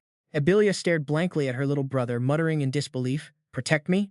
Then she suddenly burst into a hearty, roaring laugh. Seeing his sister smile so brightly, Rasen could only scratch his head in embarrassment. This was the most genuine laugh he had ever seen from her. She teased him gently, "You wanting to protect me is definitely a first for me." Honestly, she always felt incredibly comfortable and lighthearted whenever she had a chat with this little brother of hers. Rasen quickly seized the chance, begging, "Please help me, I need father's approval." Abelia hesitated, doubt creeping in. "I do not think he will agree." But Rasen's eyes burned with resolve as he confidently replied, "I will persuade him." The next morning, at a grand palace styled after Gyeonghoeru Pavilion, classical music echoed brightly throughout the entire space. Rasen walked down the hallway. He is literally thinking he might have rushed things, because having classical music at a place like this feels totally out of vibe. But right then, out of nowhere, Ludia in this insanely gorgeous party gown suddenly barges in, yanks hard on his shirt, and screams out for Rasen to look over there. She shows up out of nowhere, completely startling Rasen. He asks where she even found that dress, but she ignores him, pointing at the feast. She excitedly points out a massive 4-tier cake, and Rasen can only let out a sigh of pure defeat. Seeing her sparkling eyes in front of that giant cake, he silently thinks to himself, her glowing eyes are honestly way more entertaining. Soon, the party officially kicks off as everyone crowds around Kassen to congratulate him. They shout happy birthday to Kassen, who is looking incredibly sharp in his black suit as he smiles back at everyone. He thanks everyone, but then Ludia quickly rushes up, pulls a pitch-black rock out of her pocket, and presents it excitedly. She offers him the rock so she can finally eat, and Kassen just laughs, happily thanking Ludia before she demands cake again. Witnessing this absolutely bizarre gift, Rasen starts sweating bullets because honestly, that rock looks exactly like a random piece of gravel he saw on the roadside a minute ago. Just then, Rosalind shyly steps forward. She politely presents a neat red gift box with a cute bow, saying it represents a very sincere and heartfelt present from her whole family. His friendly attitude as the second young master instantly makes her blush with deep embarrassment. She stammers out a response, but right then, Rasen looks at Kassen and casually asks why they even need gifts. Since him showing up is already a present, Kassen just chuckles. "Sure thing." Glancing at Ludia, who is busy stuffing her face with cake, Rasen casually adds that instead of a gift, he wants to stay here to spar with him, even if that does not really count as a present. This sudden proposal completely catches Kassen off guard. And get this, the kid asks in total disbelief if Rasen means staying at his house, while Rasen just calmly nods. Hearing this, Kassen is absolutely thrilled, asking if he is actually serious, while Rosalind sits nearby nodding along in total agreement. Kassen beams. Of course, hanging out with friends is always a blast. Rasen walks away, laying out a clear plan in his head to secure his goals and push his combat teacher to the absolute limit. Standing in front of a massive, glowing teleportation gate, the squad prepares to leave while Kassen waves goodbye from a nearby hill. He tells Rasen to come back soon, and Rasen waves back with Ludia flashing a huge bright smile right next to him. Watching Rasen disappear through the glowing gate, Rosalind stands there, lost in her thoughts. She knows he changed, a total stranger now, but she still hopes they can genuinely smile next time they meet. Hearing that, Ludia sniffles in pure jealousy, wishing she said it first, while Abelia glares at her brother with a serious warning.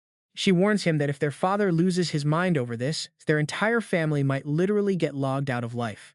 Despite the warning, Rasen stays completely chill. He is totally confident. Meanwhile, heavy darkness slowly wraps around the cold, majestic mansion of the Cloudgate clan. Rasen walks completely alone down the deep, dark hallway leading into the main hall. Cold sweat breaks out. He shivers, literally feeling the bone-chilling cold of the deep hall. The massive wooden doors creak open to reveal a giant hall glowing with eerie blue mana, and from high above, the incredibly heavy, authoritative voice of the clan leader Dekatra starts echoing through the room. He tells him to skip the greetings since Abelia already sent a full report about him wanting to stay with the Hound clan. Rasen steps forward and bows respectfully, confirming it, while Dekatra stands tall and intimidating on the platform above. His cold gray eyes stare down at his youngest son as he demands to know if Rasen understands how this looks to outsiders. Now this is where things get incredibly tense. Dekatra unleashes an insane amount of magic pressure, leaving Rasen totally frozen. An insult. He is shocked. Right then, a blue light suddenly flashes from his hand. The system screen coldly pops up, showing the stats of the weapon in his hand, the sudden death dagger. If any magic user with less than 3 circles touches this blade, they will literally drop dead instantly. Looking at the glowing dagger in his hands, Rasen starts sweating bullets, realizing that the penalty for insulting his family is literal death. Forcing himself to stay calm, he looks up at his terrifyingly powerful father and calls out to him.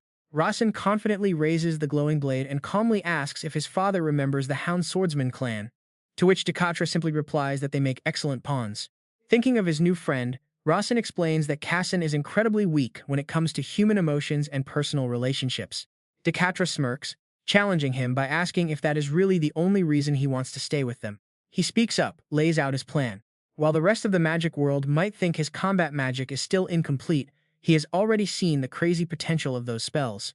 Dekatra coldly asks him what's next, and Rasen keeps explaining that as his dad already knows, he's completed his second magic circle, and there's something totally wild and hidden deep inside his body. Hearing this, Dekatra's face goes pale. He drops his voice and asks if his son is seriously talking about the Transcendent Holy Grail. Rasen quickly keeps his cool and explains that yes, the Transcendent Grail, along with his unique physical stats and magic, has actually reacted to the legendary war spirit of that famous martial arts family. Rasen raises a hand glowing with blazing red mana to prove he's already absorbed some battle experience from that war spirit, and it's slowly building up like crazy inside his body. He even scored an invitation from the Sade family.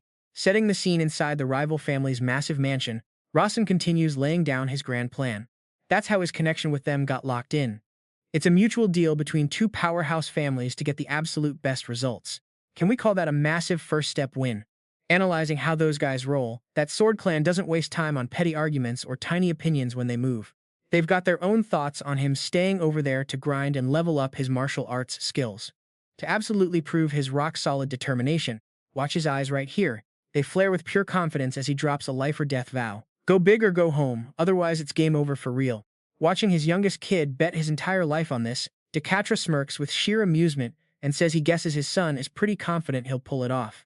Rasen bows in deep respect, saying yes, and Dekatra asks in a low voice what the next move is. The next move? Right then, Rasen drops to one knee before his dad and confidently lays out his whole play.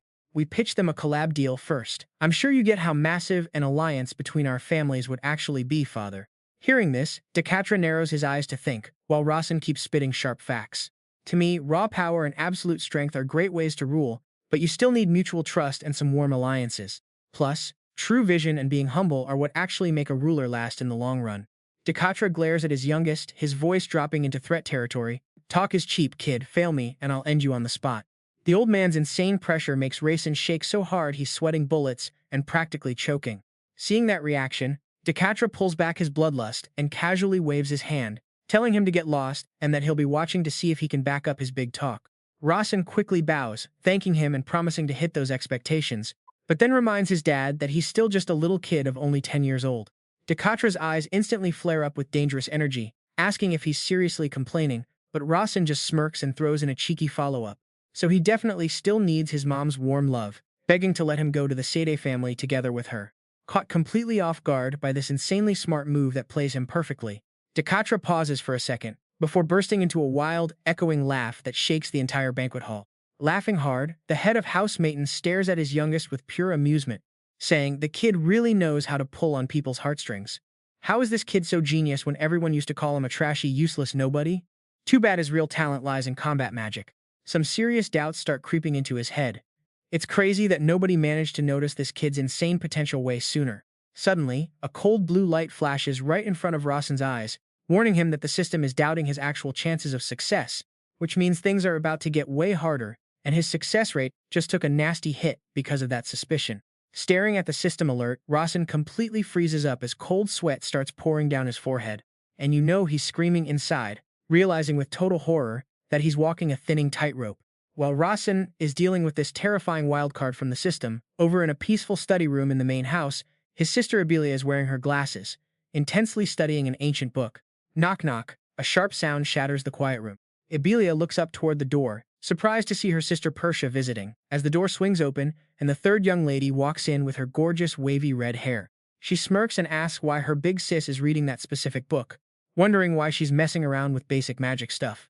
Ibelia casually shuts the book, saying it is nothing, but Persia glances at the table and mutters about Alberto's 77th volume, the Easy Mana Guide. Rasen's reading that too, so she guesses it is pretty popular. Ibelia takes off her glasses, places them on the desk, and seriously says she has something to tell Persia, while Persia just smirks back, wanting to share something too. Facing off in this massive room, the two most powerful young women in the entire family stare at each other, making the air feel incredibly heavy and suffocatingly tense. Ibelia flat out declares her stance as a glowing golden aura of pure magical force flares up all around her. She won't beat around the bush. She's going to protect and watch over their little brother. Refusing to back down, a wild storm of violent crimson flames suddenly explodes all around Persia. With a sharp, mesmerizing smile, she snaps back that her sister has zero chance because their little brother belongs to her. Watching the magic flames spark up around Persia, Ibelia is left wondering if their old man gave Persia a shot too. Is that the deal? Whoever gets the kid's stamp of approval gets to shield him? Ibelia shuts her down cold, saying she already told her this is none of her business. Seriously, Persia, you have zero stake in this. The kid is mine to handle. Hearing that, Persia just smirks like a total brat. You seriously think you can flex your power and do whatever you want? No way in hell. You had plenty of chances to take me out before. Suddenly, those brutal memories from Nuya Canyon flash back, of Persia crawling through the dirt, covered in blood, while Ibelia just stood on the peak staring down. Persia scoffs, asking how Ibelia could ever be as ruthless as her. But you wimped out. Back in reality, Ibelia flares her insane golden mana, cutting her off cold. You've got it all wrong. In response, Persia's fiery red aura surges back, throwing down a challenge. Oh, really? And get this, a massive magical explosion completely rips through the air, shaking the entire mansion. Persia gets slammed to her knees, coughing up blood, but she still flashes this crazy, smug grin. See? You're too soft, sis. Instantly, Ibelia steps up and stomps her heel right onto her shoulder. Persia groans in pain, but still asks why she cares so much about their baby brother. Staring down like an absolute queen, Ibelia coldly tells her to mind her own damn business. Even pinned under her sister's boot, Persia keeps smirking, saying that reaction only makes her want the kid even more. Ibelia glares down, demanding to know what she actually wants with him. But Persia just plays it off, saying he's just so cute. Fed up with the BS, Ibelia snaps at her to quit playing games. She grinds her heel down harder, making Persia groan in absolute agony. But even while getting... I heard the kid already unlocked his second magic circle, sis. Did you seriously think I would not find out? The kid is hiding something juicy, and I am totally digging it up. A second circle at age 10, absolutely wild. She even admits she sent a literal shadow minion to keep tabs on Rasen. But then, for some bizarre reason, that shadow completely vanished without leaving a single trace. Hearing this garbage, Ibelia silently realizes that Persia is literally just as obsessed with their little brother Rasen as she is. Ibelia knows the real reason Persia even barged in today was just to fish for some info and closely watch her reaction to the whole thing. Ibelia pulls back her mana and coldly tells her to get up, saying the elders will arrive soon because that battle was way too loud. Persia just lets out a creepy chuckle, her eyes totally locked on her next scheme. Seeing Ibelia behave so insanely cold only makes Persia crave stealing Rasen for herself even more, and that twisted desire is literally burning hotter than ever before. Meanwhile, back in his own private room, Rasen suddenly wakes up with a giant gasp, a terrifying cold shiver running straight down his spine as he starts shivering and sweating in total panic. Sitting dazed at the massive dining table, Rasen is still totally shook. He is like, what is going on? Oh, never mind, haha. Right on cue, a steaming hot plate of meatball spaghetti gets served up, as the maid politely tells him his food is ready. Awesome, spaghetti and meatballs. Staring at the plate, Rasen lets out a quiet sigh of relief. He tells himself that having a legendary assassin like Hera guarding his back 24/7 basically drops his chances of getting murdered to zero, so he just nods and quietly thanks her. Hera flashes him a bright smile and warmly tells her little master to eat up and get going soon. Looking at Hera's weirdly sweet behavior, Rasen starts doubting her big time. And honestly, can you blame him? She is acting way too nice today, which is totally out of character. Without wasting a second, Rasen triggers his heavenly eye to scan the plate of meatball spaghetti. The system screen immediately flashes a bright orange warning showing traces of sachin in his food. Rasen frowns, wondering what on earth this sachin stuff actually is. The system quickly gives him the breakdown. Sachin is a highly lethal poison that is extremely dangerous to normal folks who do not have any mana. But for anyone packing serious mana, this poison is pretty much useless and does absolutely nothing to them. To test his shady maid's reaction, Rasen casually calls out Hera's name, and she nervously asks her master if something is wrong. Rasen points straight at his spaghetti and asks if there is anything special in it, but Hera keeps a totally straight face, claiming it is nothing. In reality, Rasen recalls that this body has been constantly consuming saken and literally growing up with this poison since he was only 3 years old. To Rasen right now, that poison is probably no big deal, but what if the enemy actually meant to take him out? While Rasen is lost in thought, a massive crash echoes from right outside the door. His little servant boy Hampton bursts into the room, falling to his knees and crying his eyes out, begging Rasen to just punish him for messing up. Seeing Hampton a total crying mess, Rasen awkwardly tells him to get up first before explaining anything. Hearing the kid stutter out the story, Rasen sighs and cuts him off, saying he gets it, claiming it was just his basic intuition. But that chill response totally blows his sister Abelia away. She suddenly whips out some glasses, eyes practically glowing with admiration, as she praises his absolutely insane observation and quick judgment skills. Guess you picked up on that sake scent. Pretty slick of you to just trust your gut like that. Watching his maid do these weird antics, Rasen just sweats bullets, wondering where on earth she got those glasses. Hera takes her glasses off with a loyal smile, declaring that he always blows her expectations away, promising she will keep acting as his shadow to make him even stronger. Then she quietly adds that since she personally cooked Lady Sojo's meal, there is absolutely no need to worry about anything weird being slipped in. Hearing that, Lady Sojo smiles brightly and thanks Hera for the reassurance. Late that night, back in his own bedroom, Rasen just collapses onto his bed to unwind. The flaming magic cup suddenly floats right in front of him, warning him in a deep voice that it is right there, though Rasen just shrugs hands behind his head, arguing that it is still straight-up poison. That basic poison is absolutely nothing. The cup fumes, its face turning bright red at its stubborn master. Just look at this guy. His eyes are literally spinning from being completely hammered right now. Right in the middle of the night, a soft knock wakes him and Rudia sneaks her head inside, whispering his name, making Rasen sit up in total confusion. She steps inside, asking when they are finally hitting the road, to which Rasen calmly replies that they are leaving at 8 a.m. sharp. The girl immediately gets impatient, asking if they can just leave right now, but Rasen shuts her down, saying the teleport gates are already closed. Realizing they are stuck, Rudia totally deflates. Really? Without a single care in the world, she climbs straight into Rasen's bed, pulls up the covers, and says she is sleeping now so tomorrow gets here faster. Rasen is left completely speechless, staring at this stubborn girl who just hijacked his bed out of absolutely nowhere. With Rudia already fast asleep and literally snoring right next to him, a defeated Rasen sits up and softly calls out for Hera. Right on cue, Hera materializes out of the shadows like a ghost, responding instantly and giving Rasen a pretty big jump with her silent entrance. Seriously, how long was she standing there, he wonders, quickly regaining his composure to give an order. He tells her to carry Rudia back to her own room without waking her up, and Hera nods silently, accepting the command.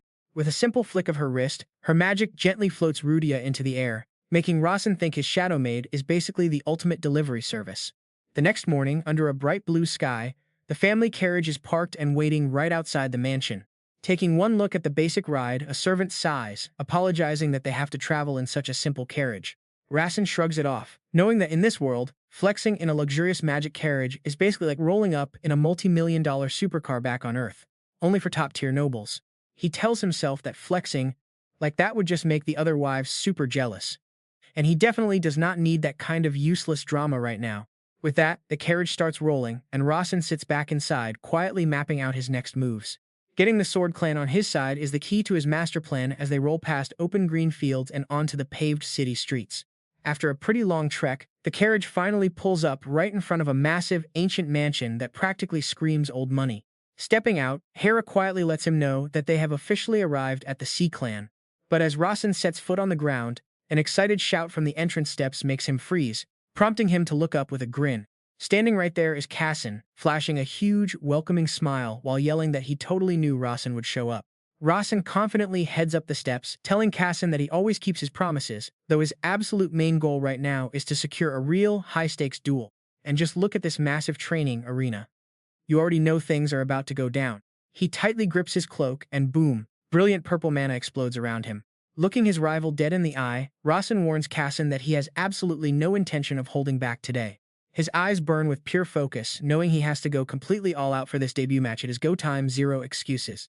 Stepping onto the battlefield at the Sea Clan training grounds, Rasen stands directly across from his insanely talented rival, Kassen. Watching Kassen take his stance with a glowing sword, Rasen reflects on just how much he has grown and leveled up since their very first meeting. He has finally mastered the art of fusing physical combat with high-level spellcasting, making him way deadlier than before. But when you are going up against a literal monster like Rasen, Rasen knows he has to push his absolute limits to even test his current strength. Even if deep down he knows he cannot beat the sword family's second young master yet. Still, he tells himself to leave everything on the field, because this guy is definitely going to be his ultimate rival going forward. Seeing that confident smirk on Rasen's face, Rasen can't help but vividly recall the exact character sheets he had handwritten himself back in his old life. Yes, he is the literal creator who designed this guy's absurdly overpowered personality and ridiculous combat stats. In the original story, Rasen was written to be such a cheat code character that literally no one his age could ever hope to touch him. Rasen is basically the genius of all geniuses, boasting some seriously unreal talent that just straight up shadows every other prodigy on this planet. But honestly, the scariest thing about this monster isn't just his insane cheat code talent, it's that no matter how cracked he still works way harder than anyone else. Seriously, this dude is the most broken character ever created. The youngest son of the Sword Clan is literally the ultimate fusion of pure, relentless grind and absolute god-tier genetic luck. Even though Rasen is the exact same age, he has to admit Rasen is just playing on a completely different level. Giving him zero time to think, Rasen suddenly channels his energy and shouts. His force seal ignites, blinding Rasen with a sudden searing flash of light. A split second later, a blazing red wave of sword chi blasts right at him at terrifying speed. Rasen quickly dodges the lightning-fast strike, totally shocked in his mind, because Rasen's speed and raw damage are both way more lethal than before. And check this out. The system screen instantly pings as his slow flow talent automatically kicks in. Time completely slows down. Rasen uses his extreme vision to analyze his opponent. He catches Rasen's heel shifting just a tiny bit, immediately reading his next move like an open book. That flashy force seal was just a bait to distract him, hiding the real deadly sword slash coming right behind it. But he starts stressing out. If he just keeps dodging like this, Rasen will instantly close the gap and pin him down into a corner of death. Rasen is moving insanely fast. Rasen's slow flow skill is becoming almost completely useless. Rasen tells himself that accidentally using sword chi in a pure physical duel might not have been planned, yet it actually hands him a massive advantage. Just as Rasen guessed, Rasen is secretly annoyed, thinking that throwing sword chi in a regular duel is a total violation of the rules. Instantly leaping into the air, he channels blue lightning mana as he spins. He tells himself that there is an opening, and he has to seize it. Moving like a freakish bolt of lightning, he charges forward and slams a crackling thunder fist straight down. A brutal clash. Rasen goes skidding back a long way, struggling to keep his balance. Seeing his opponent try to dodge, Rasen gets even more hyped up, pushing his power to get in close even faster. Even on the defensive, Rasen stays terrifyingly calm. His red eyes track Rasen's every single move, quietly plotting a perfect trap to lure him in. Go ahead and rush me, he thinks, just one more step forward, and I will strike back instantly. In the next breath, he channels all his mana into his fist, releasing wild, exploding lightning energy. You can basically hear that ear-splitting boom echo across the entire fighting arena. Sword chi and raw lightning collide, triggering a massive, blinding mana explosion that completely blows everything away in a thick cloud of dust. This insane clash on the stage leaves War King Magner and the middle-aged master up in the stands completely wide-eyed with shock. Rasen's unpredictable fighting style seriously throws Rasen off and leaves him completely stunned. The Sword Clan kid realizes his opponent's moves are unlike anyone he has ever fought, and he will lose if he drops his guard for even a second. Staring at Rasen is totally bewildered, wondering how on earth this guy grew so insanely powerful in such a short amount of time. He knows that mages generally grow their power pretty fast, but right now, Rasen looks like a completely different beast. Watching their every move from the VIP stands, War King Magner quietly admits that Rasen is actually pretty legit. He tells himself if it were Rosalind, the match would have ended after Rasen's very first strike. But Rasen not only tanked it, he launched an immediate counterattack. Seeing Rasen's unbelievable natural genius, War King Magner grinds his teeth with a deep sense of absolute regret. Such a shame. Why does the absolute best talent belong to someone else? But he quickly shakes his head, cursing himself for even having such a crazy thought. Standing right next to him, the middle-aged master also keeps his eyes locked on the battle. He silently notes that going up against a total monster like Rasen is not showing a single speck of weakness. Of course, he knows that if Rasen actually fought with real killing intent, Rasen would have already collapsed. But what shocks the master most is Rasen's mind-blowing ability to predict movements. This kid from the Mayton clan actively chose to step forward the exact moment Rasen unleashed his sword chi. That was absolutely not a random move. Rasen had planned this exact counter from the very start. He patiently waited, completely abusing the window when his opponent raised his sword to dash in close and strike the blind spot using his magic combat skills. Watching Rasen fight down on the field, the middle-aged master narrows his eyes in deep thought. He wonders about the head of the Mayton family, Mayton, and what secret message this 10-year-old kid is bringing here from his father. After that insanely fiery clash and draining too much energy, both of these exhausted boys collapse onto the dusty arena floor, leaning back to back as they struggle to catch their breath. Finally, their insane spar wraps up with both of these same-age rivals catching their breath, totally exhausted but completely hyped. Kassen pants, saying he knew mages grew fast, but this speed is honestly just ridiculous. He admits he still lost, but who even cares about winning a friendly match? The young swordsman just grins with pure energy. He says he is happy, leaving Rasen totally confused. Why is he so happy? Kassen turns and excitedly explains, it is because his best friend got strong so insanely fast, and seeing that pure innocent smile makes Rasen feel pretty conflicted inside. Keep dreaming, buddy. This kid is literally the final boss, Rasen bitterly thinks to himself. In other words, no matter how hard he grinds to get stronger, Kassen will always be one step ahead of him. That is just how this world is coded, an absolute cheat code and a massive wall he can never hope to climb. Looking at his way too optimistic friend, Rasen seriously warns him not to get too happy, leaving Kassen totally confused as Rasen turns away in a super gloomy quiet moment. He drops the bomb, "It is fate that we will fight each other," making Kassen freeze up and ask what he means.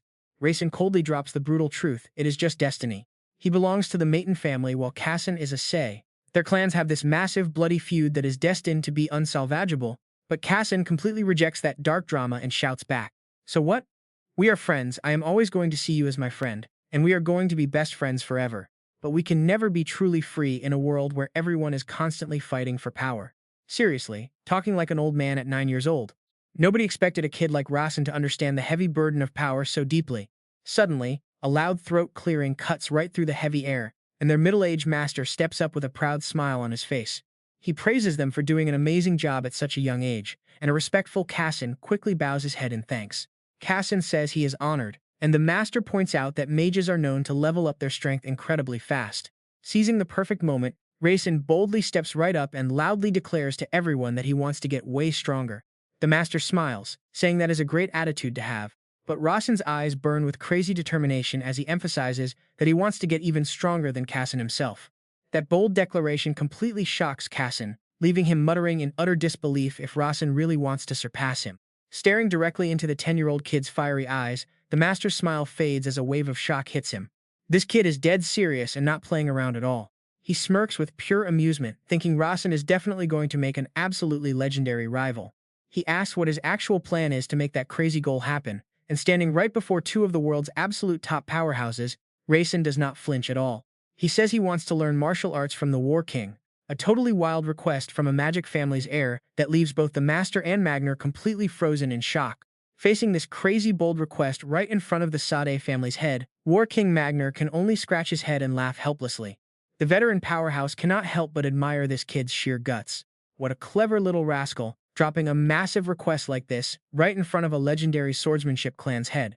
This means he basically cannot pull any shady moves or treat the kid unfairly while they are still standing on Sadie family territory. He quickly analyzes the situation, but having a magic family's heir learn directly from the second strongest warrior in a martial arts clan looks pretty sketchy. People might easily think they are plotting some shady business together, yet Rasen still went ahead with it anyway. It just shows how insanely determined the kid really is, and seeing this 10-year-old's crazy guts, War King Magner smirks and finally agrees to it. He promises to teach him, but their middle-aged master is still pretty worried and asks if Rasen's family even approved of this crazy plan. He says yes, explaining he told his family head they would cooperate and exchange training knowledge between both of their great families. That unexpected answer leaves the master absolutely speechless and shocked. His eyes go wide and cold sweat drips as he wonders how Decatrau could ever allow that, thinking there is absolutely no way. War King Magner crosses his arms with a knowing smile, mentioning there is actually a test for anyone who wants to learn martial arts. And right on cue, a familiar blue system screen pops up right in front of Rasen's face. Apparently, every potential heir of this prestigious martial arts clan has to pass a test before they can even start training. Rasen narrows his eyes wondering about this test, and the system quickly displays the details. He has to hunt a blood tiger or a white tiger before turning 10. No adult help allowed, and Rasen quietly nods, totally getting the picture. Weighing his options between the two beasts, he looks straight at War King Magner and boldly declares he will hunt the white tiger. That instant decision catches Magner completely off guard. "I haven't even explained yet, But it looks like you've already researched our family pretty thoroughly. Seeing his friend about to jump into a dangerous trial, Kassan immediately asks to tag along. Can I go with you? I know we aren't allowed to get any help from adults. Kassan asks, totally clueless. Are they strong? Rasen deadpans, they are insanely powerful and as big as a house. That vivid description has Kassan sweating bullets, completely freaked out. What kind of tiger is as huge as a house? Is this a joke? But wait. Right then, Battle King Magner pulls out the slyest, most suspicious grin ever. He cuts in with a low voice, you got it all wrong. I never said you had a choice between the blood tiger and the white tiger, so my absolute order for you is to go hunt down the blood tiger instead. But instead of backing down, Rasen just smirks with total confidence. Blood tiger or white tiger, I will take them both. His casual agreement completely freezes the Battle King right in his tracks. His eyes pop out in pure shock, his brain screaming in absolute disbelief. This brat wanted to hunt the blood tiger from the very start. Meanwhile, Kassan is standing right there, completely lost. He asks out of sheer curiosity, Rasen, how do you know all this stuff? Rasen turns with a grin, read it in the library. Battle King Magner is basically crying inside. He just realized he got played like a fiddle by a little kid. Honestly, hunting a white tiger in secret is incredibly difficult. His real target from the very beginning was always the blood tiger. He just used the white tiger as bait to trick me into giving that exact order. Running a hand through his hair in defeat, Battle King Magner sighs. You are pretty clever. Rasen flashes a cheeky smirk. I learned from the best, master. Battle King Magner narrows his eyes with a serious look. But deep down, he is actually bursting with pure satisfaction and excitement. This kid might turn out to be a way better apprentice than he could have ever hoped for. Having successfully talked the Battle King into letting them hunt the blood tiger, Rasen's squad starts gearing up for the trip. Chilling in the lounge, Kassan happily munches on snacks while tossing out a question. Are we hunting tigers or going camping, guys? He adds with total excitement. This is actually my first time visiting Garan. I heard the mountain ranges there look absolutely unreal. Garan is basically a mid-sized city tucked away on the far eastern edge of the continent. Their actual target, the blood tiger, lives in the Terran Mountains right next to the city. Even though it is super close to Garan, the squad still has to hike for 4 straight days to get there. Although the Terran Mountains are known to be pretty dangerous, they are usually quite peaceful. That is because, aside from that overpowered blood tiger, no other strong beasts live in this area. Seeing how fun it sounds, Rudia instantly gets in his face, her red eyes shining with excitement. Lummy, hunting sounds fun. Rasen sighs. Rudia, I am not going there to play around. But she stubbornly pouts and argues. But you said you were going camping. I love camping. I used to go camping with my dad all the time. Seeing how stubborn she is, Kassan finally gives in with a condition. I will let you join if your family head gives the okay. Once all the paperwork is done, the group officially hits the road. Staring at the magic scroll glowing with cool blue mana in Rasen's hand, Kassan cannot help but gasp in awe. Magic is just too cool. I am absolutely obsessed. While packing, Kassan thoughtfully asks, should I carry your gear for you too? No, I will handle my own stuff. The group then quickly travels through a series of warp gates back to back. As the crimson sunset drops below the horizon, Kassan quietly calls out, we have finally made it to Garan. He suggests they take a quick break at an inn before moving on, since traveling through portals is pretty exhausting. The moment they step into the city, intense exhaustion and hunger slam them. Rudia collapses right onto the dirt, whining with a teary face. Rasen, I am starving. Kassan quickly urges everyone on. There has got to be a restaurant in town, right? Let's move. But as they head down the stone steps leading into the city center, Kassan suddenly stops dead in his tracks, feeling suspicious. And here is the creepy part. There is literally zero sign of life anywhere in this city. The massive city of Garan stretches out completely dead silent. Not a single person is in sight, only the eerie wind whistling through empty houses under the bleak sunset. Right at that moment, a middle-aged guy suddenly sprints past them in absolute frantic panic. Rasen steps forward to ask what is wrong, but the man jumps back, yelling in pure terror. Kassan quickly tries to confirm. This is Garan, right? The man stammers back, what? Of course it is. Just run. Why are you staying here to die? Rasen and Kassan both freeze in total shock. Before they can even figure out what is going on, the guy sprints away at full speed, throwing back one final terrifying warning. Bandits are coming, Kassan mutters to himself, completely lost. Meanwhile, poor Rudia is just too hungry to care about any dangerous bandits. The little girl grabs Rasen's shirt, whining that her battery is flat and she needs food right now. Sweating bullets, Rasen tries to calm his tiny friend down, telling her to just hang in there a bit. He walks over and knocks on a wooden house by the road, shouting if anyone is home, but there is absolutely zero response. Standing in the middle of a completely deserted, ruined street, Rasen stares around, getting lost in his thoughts. No way we got the timing wrong, he thinks, but this absolute disaster in Garan territory was totally unexpected.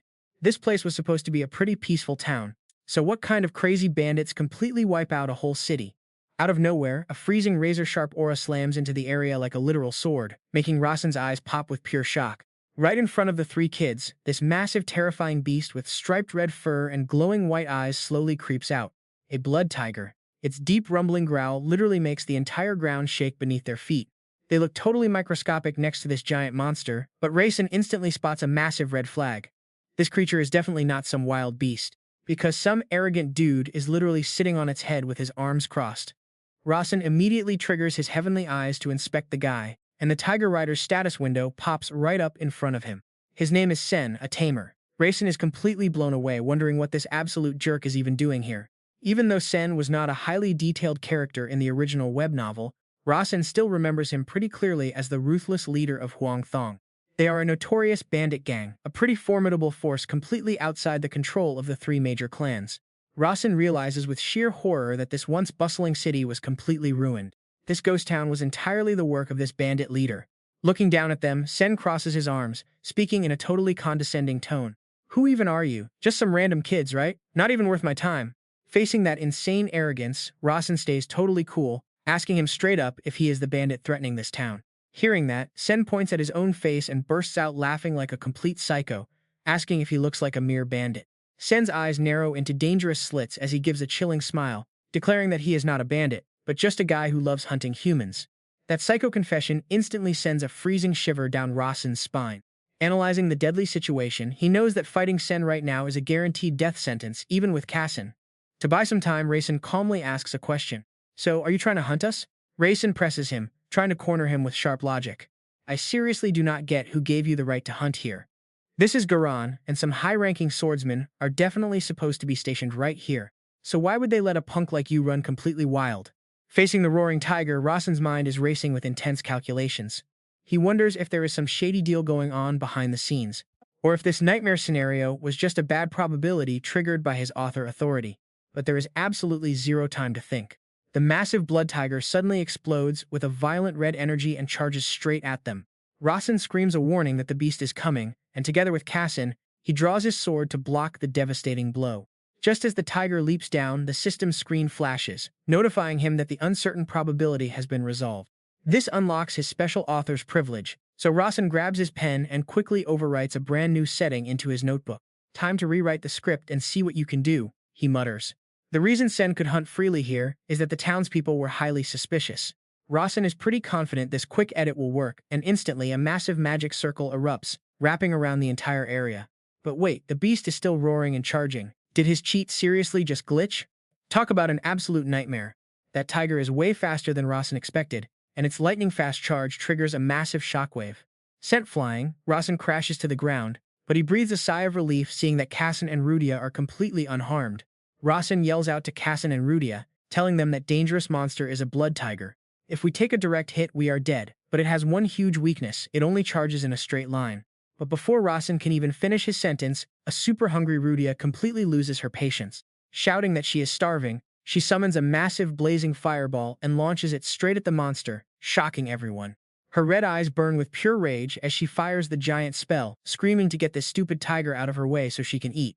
The strike carries some absolutely insane heat right toward the red beast, but the bandit leader Sen just smirks with a pretty sinister grin.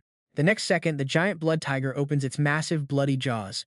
It casually chomps down and swallows Rudia's entire fireball in one gulp, leaving everyone completely frozen in shock.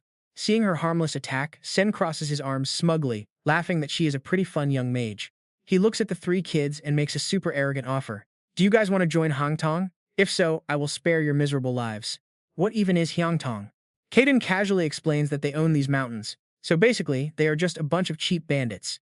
Kaden smirks. Sure, but calling us thieves sounds way too basic, does it not? So what about my offer instead? Without wasting a single second, Kassen draws his glowing sword as a fierce red aura violently explodes all around his body. The young swordsman proudly declares, I do not have the slightest intention of joining forces with a pack of low-life bandits. On this blade, I swear to chop off the heads of bastards like you. Kaden narrows his eyes dangerously, a smug grin creeping up. You are literally on the verge of death, yet you are still barking? Right in this suffocating do-or-die moment, Rasen suddenly steps up to stop them. Hold on. The bandit leader pauses as Rasen boldly demands an answer. Why are you not asking who we are? We are three young kids facing down a massive blood tiger.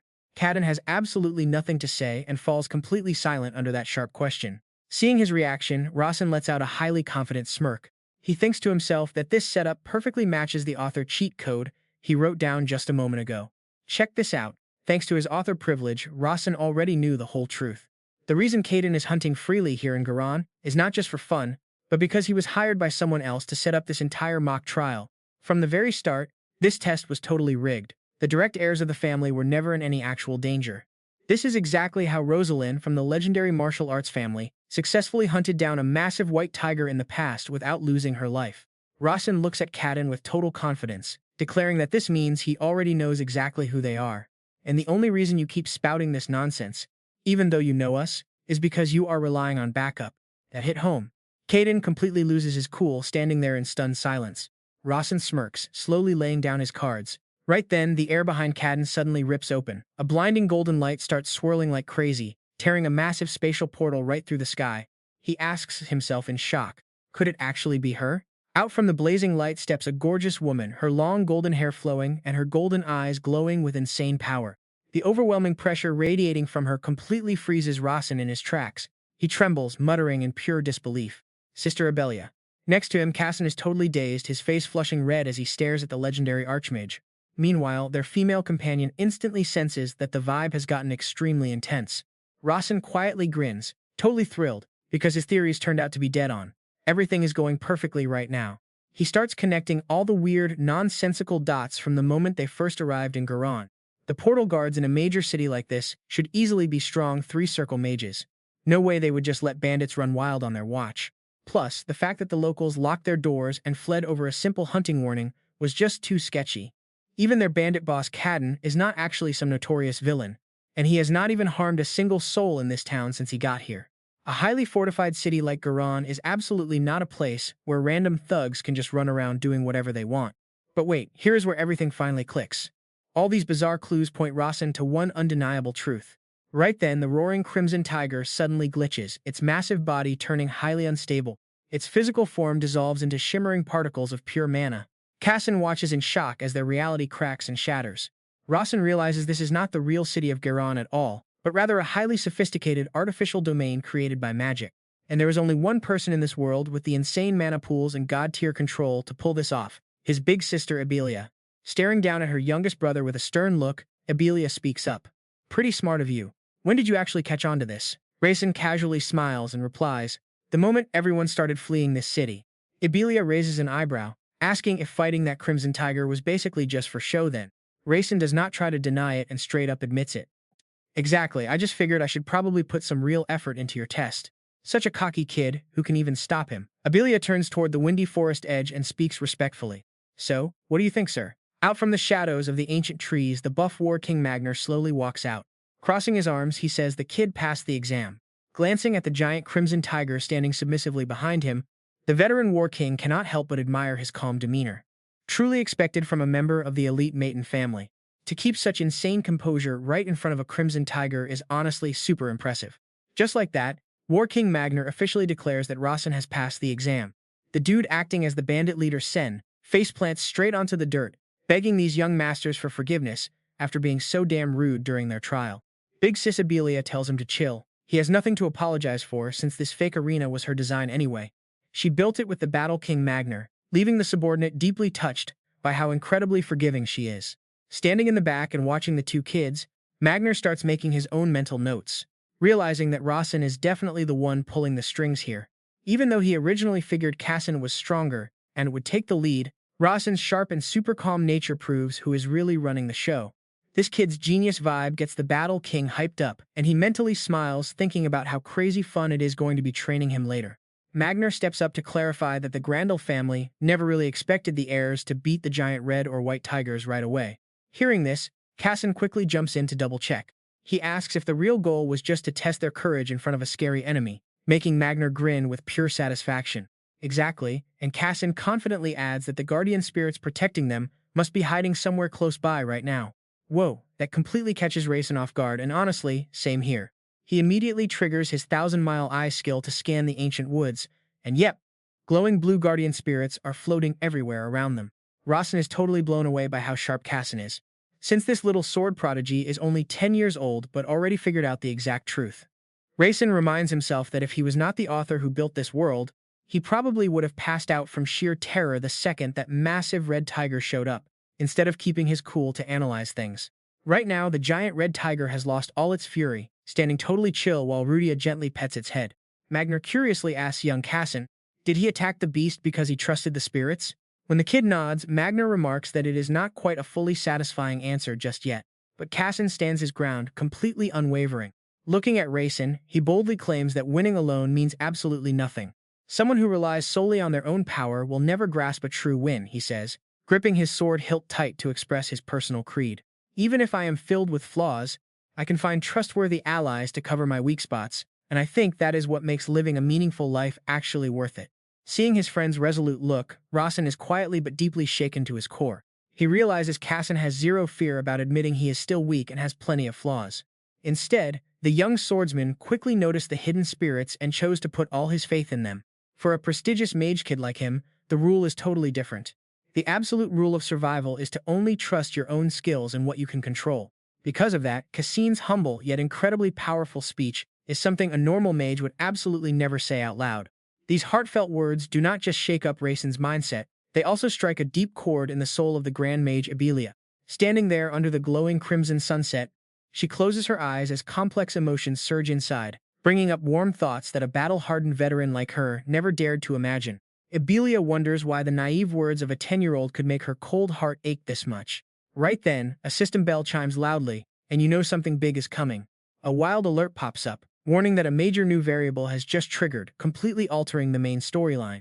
Rasen gasps in shock, but since his 1,000-mile eye skill level is still pretty low, he cannot see what this hidden variable actually is yet. Breaking the heavy silence, Magner steps forward, saying those spirits are Cassin's strength, then turns to ask Rasen's thoughts. Did he notice them too? Rasen confidentially grins, saying that of course he did, but he found them all by himself without any help from Cassin. He starts dropping some sharp analysis. As a potential heir to a massive mage family visiting a legendary swordsman clan, he knows exactly how high the stakes are. A kid like him should never get hurt while hanging out with the young master of a prestigious sword family. That would not only ruin the reputation of the Sei swordsman clan, but Rasen's eyes flash purple with cold calculation as he adds that it would also hand his own mage family a massive opportunity they have been craving.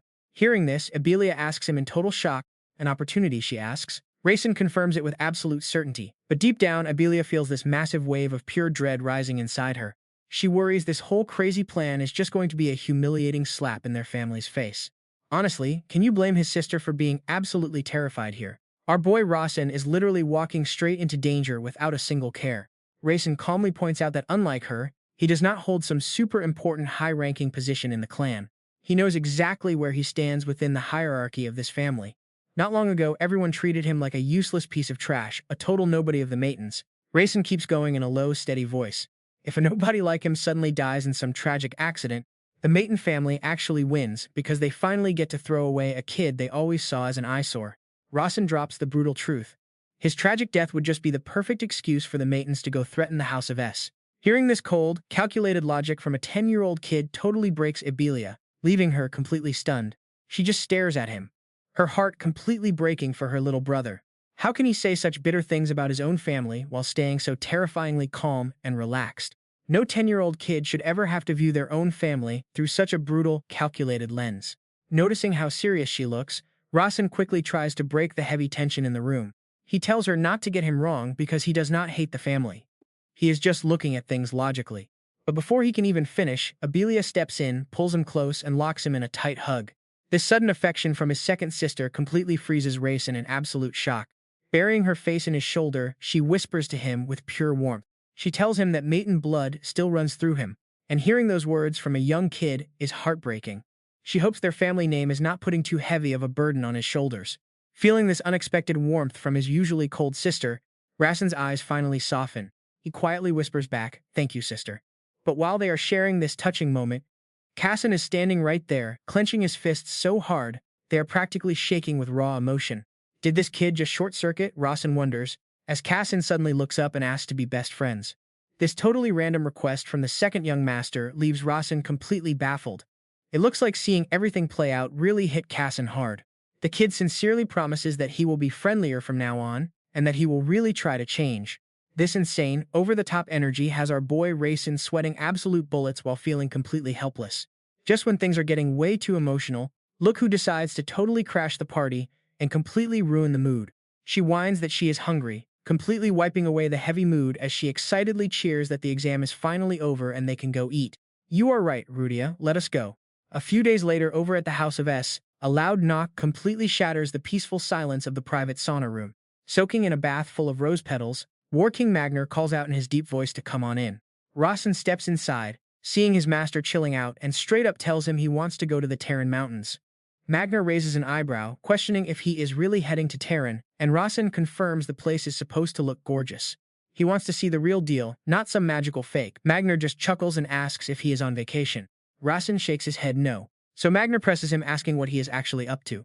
He claims he found a hidden message in his sister's artificial city, containing some secret thing she left behind just for him. He is totally bluffing, obviously, but since he is the literal author of this entire fantasy world, cooking up a solid excuse is absolute child's play. Magner gets curious and asks what it is, and Rasen casually tells him it is some hidden treasure waiting deep within the Terran Mountains. He explains that, even though that zone was artificial, he could easily sense a strange, pulsing magical flow pointing right there. He figures it was his sister's clever way of showing him she had stashed something super special for him in those mountains. Hearing this, Magner is totally lost, practically wearing a massive halo of question marks over his head right now. He asks how he could not know it exists, but even a master can be out of the loop. Rasen just gives a mysterious smirk. The Maytons have their own ways to chat, and that vague answer seriously makes Magner break a sweat. The War King wonders if they use magic to talk, thinking to himself that these guys are seriously abnormal. Still, he asks in a low voice if sharing this secret is actually okay, but Rasen insists that he is his master. Rasen holds up 2 fingers and firmly explains that his sister has 2 exact reasons for using such a weird method. First, she did it to keep secrets from Kassen, his potential future rival. Magner nods along in deep thought, agreeing with him. No way she wouldn't. Rasen breaks it down confidently. My sis did this on purpose, testing if I could decode her hidden signal. By reaching out like this, she basically killed 2 birds with 1 stone. Magner presses him on what is hiding in the Terrance mountain range, and Rasen admits he will only know once he sees it, though she already dropped a massive hint. When Magner asks where, Rasen's eyes suddenly flare with the purple glow of his Saint Eye. He realizes he knows the exact spot. It is a legendary jackpot meant for the S-clan in the main story, holding the 1,000-year-old dragon armor. Rasen figures dragging Magner along will keep his risks absolutely minimal. The spot is near Dragonhead, one of the 108 peaks of the Bak-Bass Mountains. Just hearing the name Dragonhead completely shocks Magner. The old man is shook. Dragonhead? Sensing his weird vibe, Rasen asks if something is up. Magner plays it cool. Nothing, he claims, just some happy old memories from that place. Rasen groans. Spamming these portals is seriously starting to make him sick. Can we please rest a day? But Magner coldly shuts him down, snapping that time is money. Rasen complains that walking there takes a full 3 days, but his master just squints at him. 1 day is plenty, his master declares, leaving Rasen completely speechless. Like what? Is he gonna fly while Rasen drags his feet? Magner just walks, threatening to dump him if he lags. Rasen panics and runs after him, while Magner sneers that if he cannot keep up with an old man, he is useless. Totally cornered, Rasen yells that he is a mage, but Magner just shrugs. He tells him to teleport, making Rasen lose his mind since second circle mages obviously cannot do that. If you can't teleport, then crawl, he snaps, leaving Rasen behind. And this is where the real torture begins for our boy. He is already panting like crazy, completely drenched in sweat. Gasping for air, he curses his master, thinking the old geezer is trying to kill him, not train him. Totally running on empty, Rasen completely collapses to the dirt, whining that he cannot take another step as intense nausea hits. Holding his mouth, Rasen gets nothing but a judgmental click of the tongue from Magner. He mocks the kid for being so incredibly weak, but deep down, the veteran War King is actually pretty shocked. The kid lasted way longer than expected, since he figured Rasen would have passed out ages ago.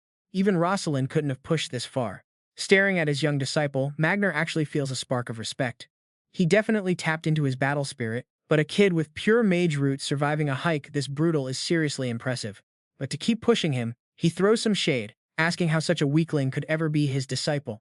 Rasen just glares back with icy eyes, hitting him with a comeback that strikes a major nerve. He asks if Magner plans to take back what he declared to the House C leader, a question that totally catches the old man off guard.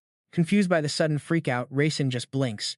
Magner quickly looks away to hide his embarrassment, awkwardly muttering that it is nothing. But glancing back at the kid, a cold shiver runs down his spine as he notices something terrifying. Look at that.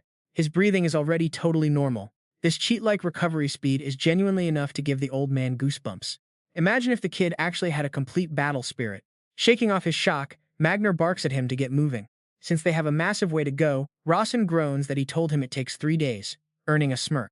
He mocks the Cloud Clan's weak standards, totally provoking Rasen's pride. Smirking back, the kid pushes himself up and keeps moving.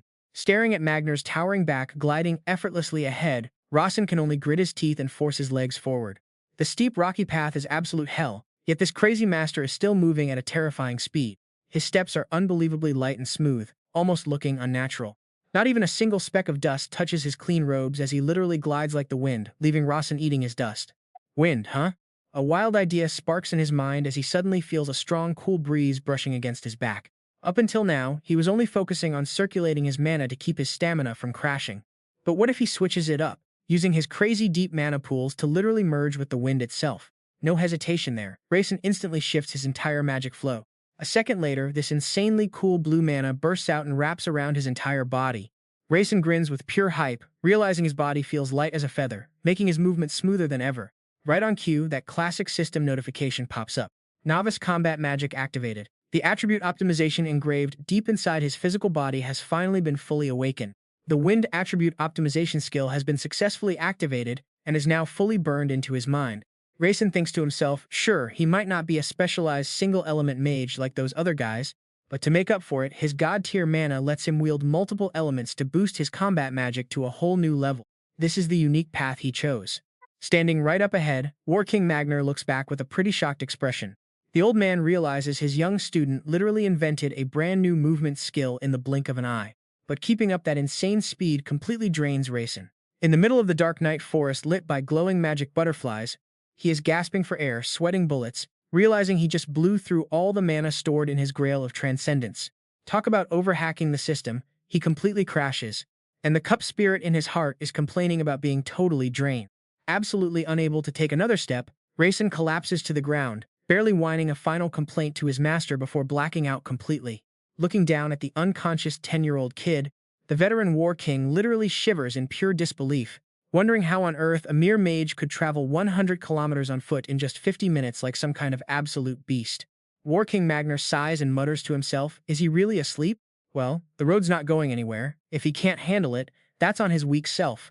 That's exactly how he and his brother pushed through their limits back in the day. The veteran master can't help but look back and think about when he was only 10 years old. We're talking about a 10-year-old kid running 100 kilometers on foot in just 50 minutes. It's a terrifying feat that neither Magner nor his big brother could ever pull off when they were young. The next morning, Rasen is still half asleep when this crazy thing happens. He suddenly feels his body being dragged rough and loud across the dirty ground. He snaps his eyes open and immediately screams in absolute panic, "Master, what the hell are you doing?" Turns out his giant buff master, Magner, is casually grabbing one of his legs and dragging him like a sack of potatoes. Hearing the scream, Magner drops him, dusts off his hands, and grumbles that his fragile, old body carried him the whole way. Looking at his master's absolutely massive body while hearing him call himself fragile and delicate, Rasen is completely speechless, his face pure defeat, as the master grunts that he's tired and tells him to walk. Despite that pretty brutal wake-up call, Rasen still lets out a small sigh of relief, rubbing his aching forehead while muttering a quiet thank you. But when he finally looks up, he's totally blown away by the epic view waiting for him. Insanely tall, snow-capped mountain peaks pierce right into the bright blue sky, and right at the bottom sits a peaceful old-school town with red roofs scattered across a lush green valley. Yeah, this is the legendary Dragon Head Mountain. Rasen immediately starts plotting his move, pretending to take a casual stroll while actually hunting for treasure, noting how dead silent and totally abandoned the town feels. Magner stands beside him and mutters that it probably used to be a lively village once upon a time. Suddenly remembering a key detail, Rasen turns to him and asks, "Didn't you say you had some pretty deep memories about this place?" Hearing the word memories makes Magner's face go pitch black with anger as he coldly shuts him down, saying he doesn't need to know. Sensing the vibe instantly turn awkward, Rasen quickly tries to dodge the topic, saying there is nobody around. He says he'll look around, and Magner just shrugs, walks away and tells him to do whatever. Right after that, secrets buried in this place for 30 long years start showing up crystal clear through his system screen. It turns out this tiny town was overrun and used as a base by a brutal gang of bandits 30 years ago. But their run came to a dead end when a young Magner happened to pass through here. Armed with the cheat-like physical strength of a martial genius, young Magner single-handedly wiped out over 10 fierce bandits in a flash. That bloody slaughter from back then was completely wiped from history, and nobody in the public ever found out. Watching the brutal playback through his system eye, Rasen shivers in shock, wondering if his master was some kind of god of death. And trust me, the last thing showing up on his system is about to shock you too. This was where Magner met Mai for the first time, a poor young girl who had been kidnapped by those nasty bandits. He fell hard for her at first sight, and to rescue the girl of his dreams, he didn't hesitate to butcher the entire gang with his bare hands.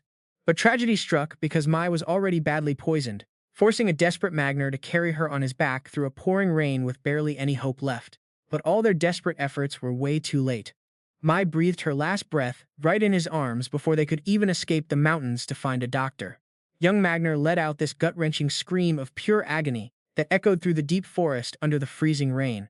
Peeping at those tragic memories with his heavenly eye, Rasen finally realized why a legendary beast like the War King has chosen to live completely alone, never marrying even to this day, and all because he could never get over the ghost of his first love. Back to reality. "Master, is there anything special around here?" Magner just coldly turned his back and gave a savage reply. "Find it yourself, kid, and stop asking questions." Rejected like that, Rasen just grumbled in his head. "Would it kill you to help me a bit?" But Magner just threw more shade, calling it none of his business. Rasen just turned around and walked away to find his own clues, while Magner casually waved him off like whatever. "Fine by me, I am gonna rest because I am old and fragile anyway." Slipping away from Rasen, Magner walked toward the forest edge, where this creepy moss-covered stone well sat quietly under the fading sunset. Actually, this creepy well was the exact spot where he dumped all those dead bandit bodies to hide them after his wild slaughter. Even though 30 years had passed by, this old war king was still majorly suspicious about the real identity of those bandits. Were they seriously just some random bandits, or was there a much bigger conspiracy going on? To clear his doubts, Magner reached his hand out, charging up his mana to double-check inside the deep well. But as soon as his mana hit the opening, Magner's eyes widened in total shock as he stared down at the completely empty well. He realized that every single skeleton of those bandits, which should have been rotting down there, had completely vanished without a trace. Bro, someone actually cleaned them all out. But what is the actual play here? Suddenly, a creepy reddish-purple barrier flared up violently around the well, locking the whole place down and blocking anyone from getting close. Seeing this weird phenomenon, the War King smirked, letting out a totally devious little smile. Nice. So they finally showed their tail. Wild purple mana exploded from Magner's body as lightning crackled all around him while he stood before the glowing barrier. Having a high-level barrier set up in such a middle-of-nowhere spot proved that whatever was going on at this mountain was far from simple. Without hesitating for a second, Magner instantly channeled red-hot fire energy into his fist, ready to smash his way through. He didn't care what the barrier was for, he was just going to break it. But right when he was about to swing, Rasen's sudden voice from behind made the mighty War King jump in surprise. "Master, is there something over there?" Magner quickly hid his mana, turning around with a clumsy excuse that it was nothing. Unlike his flustered master, Rasen just smirked, wearing a totally smug smile on his face. No cap, he actually found it. His saint eye let him see right through the secret of the blood well, where the legendary dragon armor is hidden. The system screen quickly analyzed it, showing that the well had a dark barrier spell, and the blood well was activated by this high-class magic. Rasen was totally shocked. Wait, this was definitely not in the story I wrote. He walked closer, leaning down to watch the swirling purple energy inside the well, and asked if his master knew about this barrier magic. Magner narrowed his eyes, asking why, so Rasen calmly replied that he already knew there was a barrier on the well. That sharp comeback left the War King completely speechless, thinking to himself what a crazy kid. Standing there with his arms crossed, Magner was super confused, wondering how a physical warrior like him could possibly know about magic barriers. Rasen kept staring into the well, continuing his sharp analysis like a total pro. It makes zero sense to set up a high-level barrier and not use it, especially since these things cost serious cash and time. Hearing that, Magner scoffed, saying there are way more crazy people out there than he thinks. Tapping his fingers on the dusty, web-covered well, Rasen noted that the barrier had been active for over 10 years and was still running perfectly. The insane knowledge of his 10-year-old apprentice blew Magner's mind, making him ask in a serious voice what he was getting at. Rasen looked up, his eyes flashing with total confidence as he claimed the well created its own barrier, leaving Magner completely stunned and in disbelief. "You are saying this well built its own barrier? That makes absolutely no sense." But that bold claim accidentally triggered a dark memory deep within Magner's mind. Crimson spider lilies of painful past moments suddenly flooded back, completely staining the veteran War King's thoughts in red. He muttered in frustration, "Wait a second." Memories from 30 years ago flashed clearly. Back when a young Magner went all out, slaughtering a brutal bandit gang, barehanded to save innocent people. And right at this exact well, he personally threw their dead bodies down to cover his tracks. Right here is where destiny first brought him and Mai together. But their happiness cut short way too fast. Mai ended up poisoned by bandits and was clinging to life. Magner carried her on his back, desperately sprinting through a dark forest in pouring rain, hoping to save her life. In the Battle King Magner's memories, she drew her very last breath years ago while they were rushing down the mountain to find a doctor. But Rasen's analysis of how this well formed its own barrier completely shocks the old man. A crazy, totally impossible theory starts buzzing in the Battle King's head. Mai was practically on her deathbed back then. So how could she possibly be wandering around this ancient well? Standing by the edge, Rasen casually drops a theory. Something with an actual will of its own set up this barrier. This kid's explanation sounds straight up mystical. Magner narrows his eyes, totally skeptical, and asks him to elaborate. Is special what mages call it? Magner asks while Rasen silently thinks. Knowing his master is not a gossip, Rasen feels totally safe sharing secrets. He calmly replies, "Yeah, that is exactly how mages describe these kinds of cases." To gain his master's trust, Rasen decides to reveal a little piece of his hidden power. He looks the Battle King dead in the eye and says he has a secret. Magner raises an eyebrow, asking, "A secret?" He confidently claims he has eyes that see things others can't. To prove it, Rasen flashes a mysterious, knowing smirk. He tells Magner he can feel the name Mai coming from the well. Hearing that name makes the Battle King freeze, his eyes widening in pure shock. What? But Rasen does not give him time to process, dropping another bomb. He says the well is called Love Blood, and it is what his sister wanted him to find. Meanwhile, Magner's mind is absolutely spinning. He met Mai 30 years ago, way before this brat Rasen was even a thought in anyone's head. Yet somehow those freaky eyes of his can peer right into a truth that was buried decades ago. Rasen steps closer, placing a hand on the cold stone, and mutters that it is weird he does not feel any blood aura at all. "Do you know anything?" Magner's face goes dark, a menacing smile creeping onto his lips as he fires back. "Just how much do you know?" Sensing his master's tense vibe, Rasen hesitates, stammering that he is just studying the well. But before he can finish, a sudden blast of dark purple mana erupts and sends him flying back. Things are getting crazy, guys. The Battle King goes on high alert. Staring at the rising purple mist, he wonders what is happening, while Rasen struggles to sit up, completely dazed. But right out of that eerie purple fog, a shadowy figure slowly begins to take shape. It is a girl with glowing, pure white eyes. This creepy creature appearing out of nowhere makes both Magner and Rasen freeze right in their tracks, staring in absolute disbelief. In that exact moment, a painful memory from 30 years ago flashes violently back into Magner's mind. He vividly sees Mai with blood on her lips, taking her very last breath in his arms under the pouring rain. Staring at the familiar silhouette slowly clearing up inside the smoke, Magner starts shaking, cold sweat dripping down as he gasps out her name. And then, stepping fully out of the purple glow, there she is. She has short black hair, wearing an elegant traditional outfit, and flashes a gentle smile. "It has been a long time, Magner." The arrival of this mysterious woman completely shocks Rasen to his core. He realizes this must be Mai, Magner's legendary first love. But thanks to his special eye technique, Rasen quickly spots the dark truth beneath her beautiful face. He shivers, thinking, "Master, snap out of it, that is a straight-up monster, not your ex." That purple mist drifting around is actually a highly dangerous, seductive scent meant to hypnotize and control minds. Standing by the well, she lets out a soft sigh. "You have changed so much, did you come here to find me? You never forgot me, right?" Facing the girl he has missed for 30 long years, Magner replies in a deeply sincere tone. "I have never forgotten you." His honest words make Mai touch her cheek, her smile growing even more hauntingly beautiful as red spider lilies bloom all around them. She teases him, "So you still miss me?" Watching from behind, Rasen cannot help but respect this deep, tragic love. First love is always the hardest thing to let go of, and it looks like his master is no exception. But the romance dies fast. You can literally feel the tension when she asks what he means. Magner stares directly at her, dropping a cold-blooded response that shatters the fantasy. "I was talking about the day you died." His heavy words choke the air. "That memory weighed on my soul for decades, but now I can finally let it go."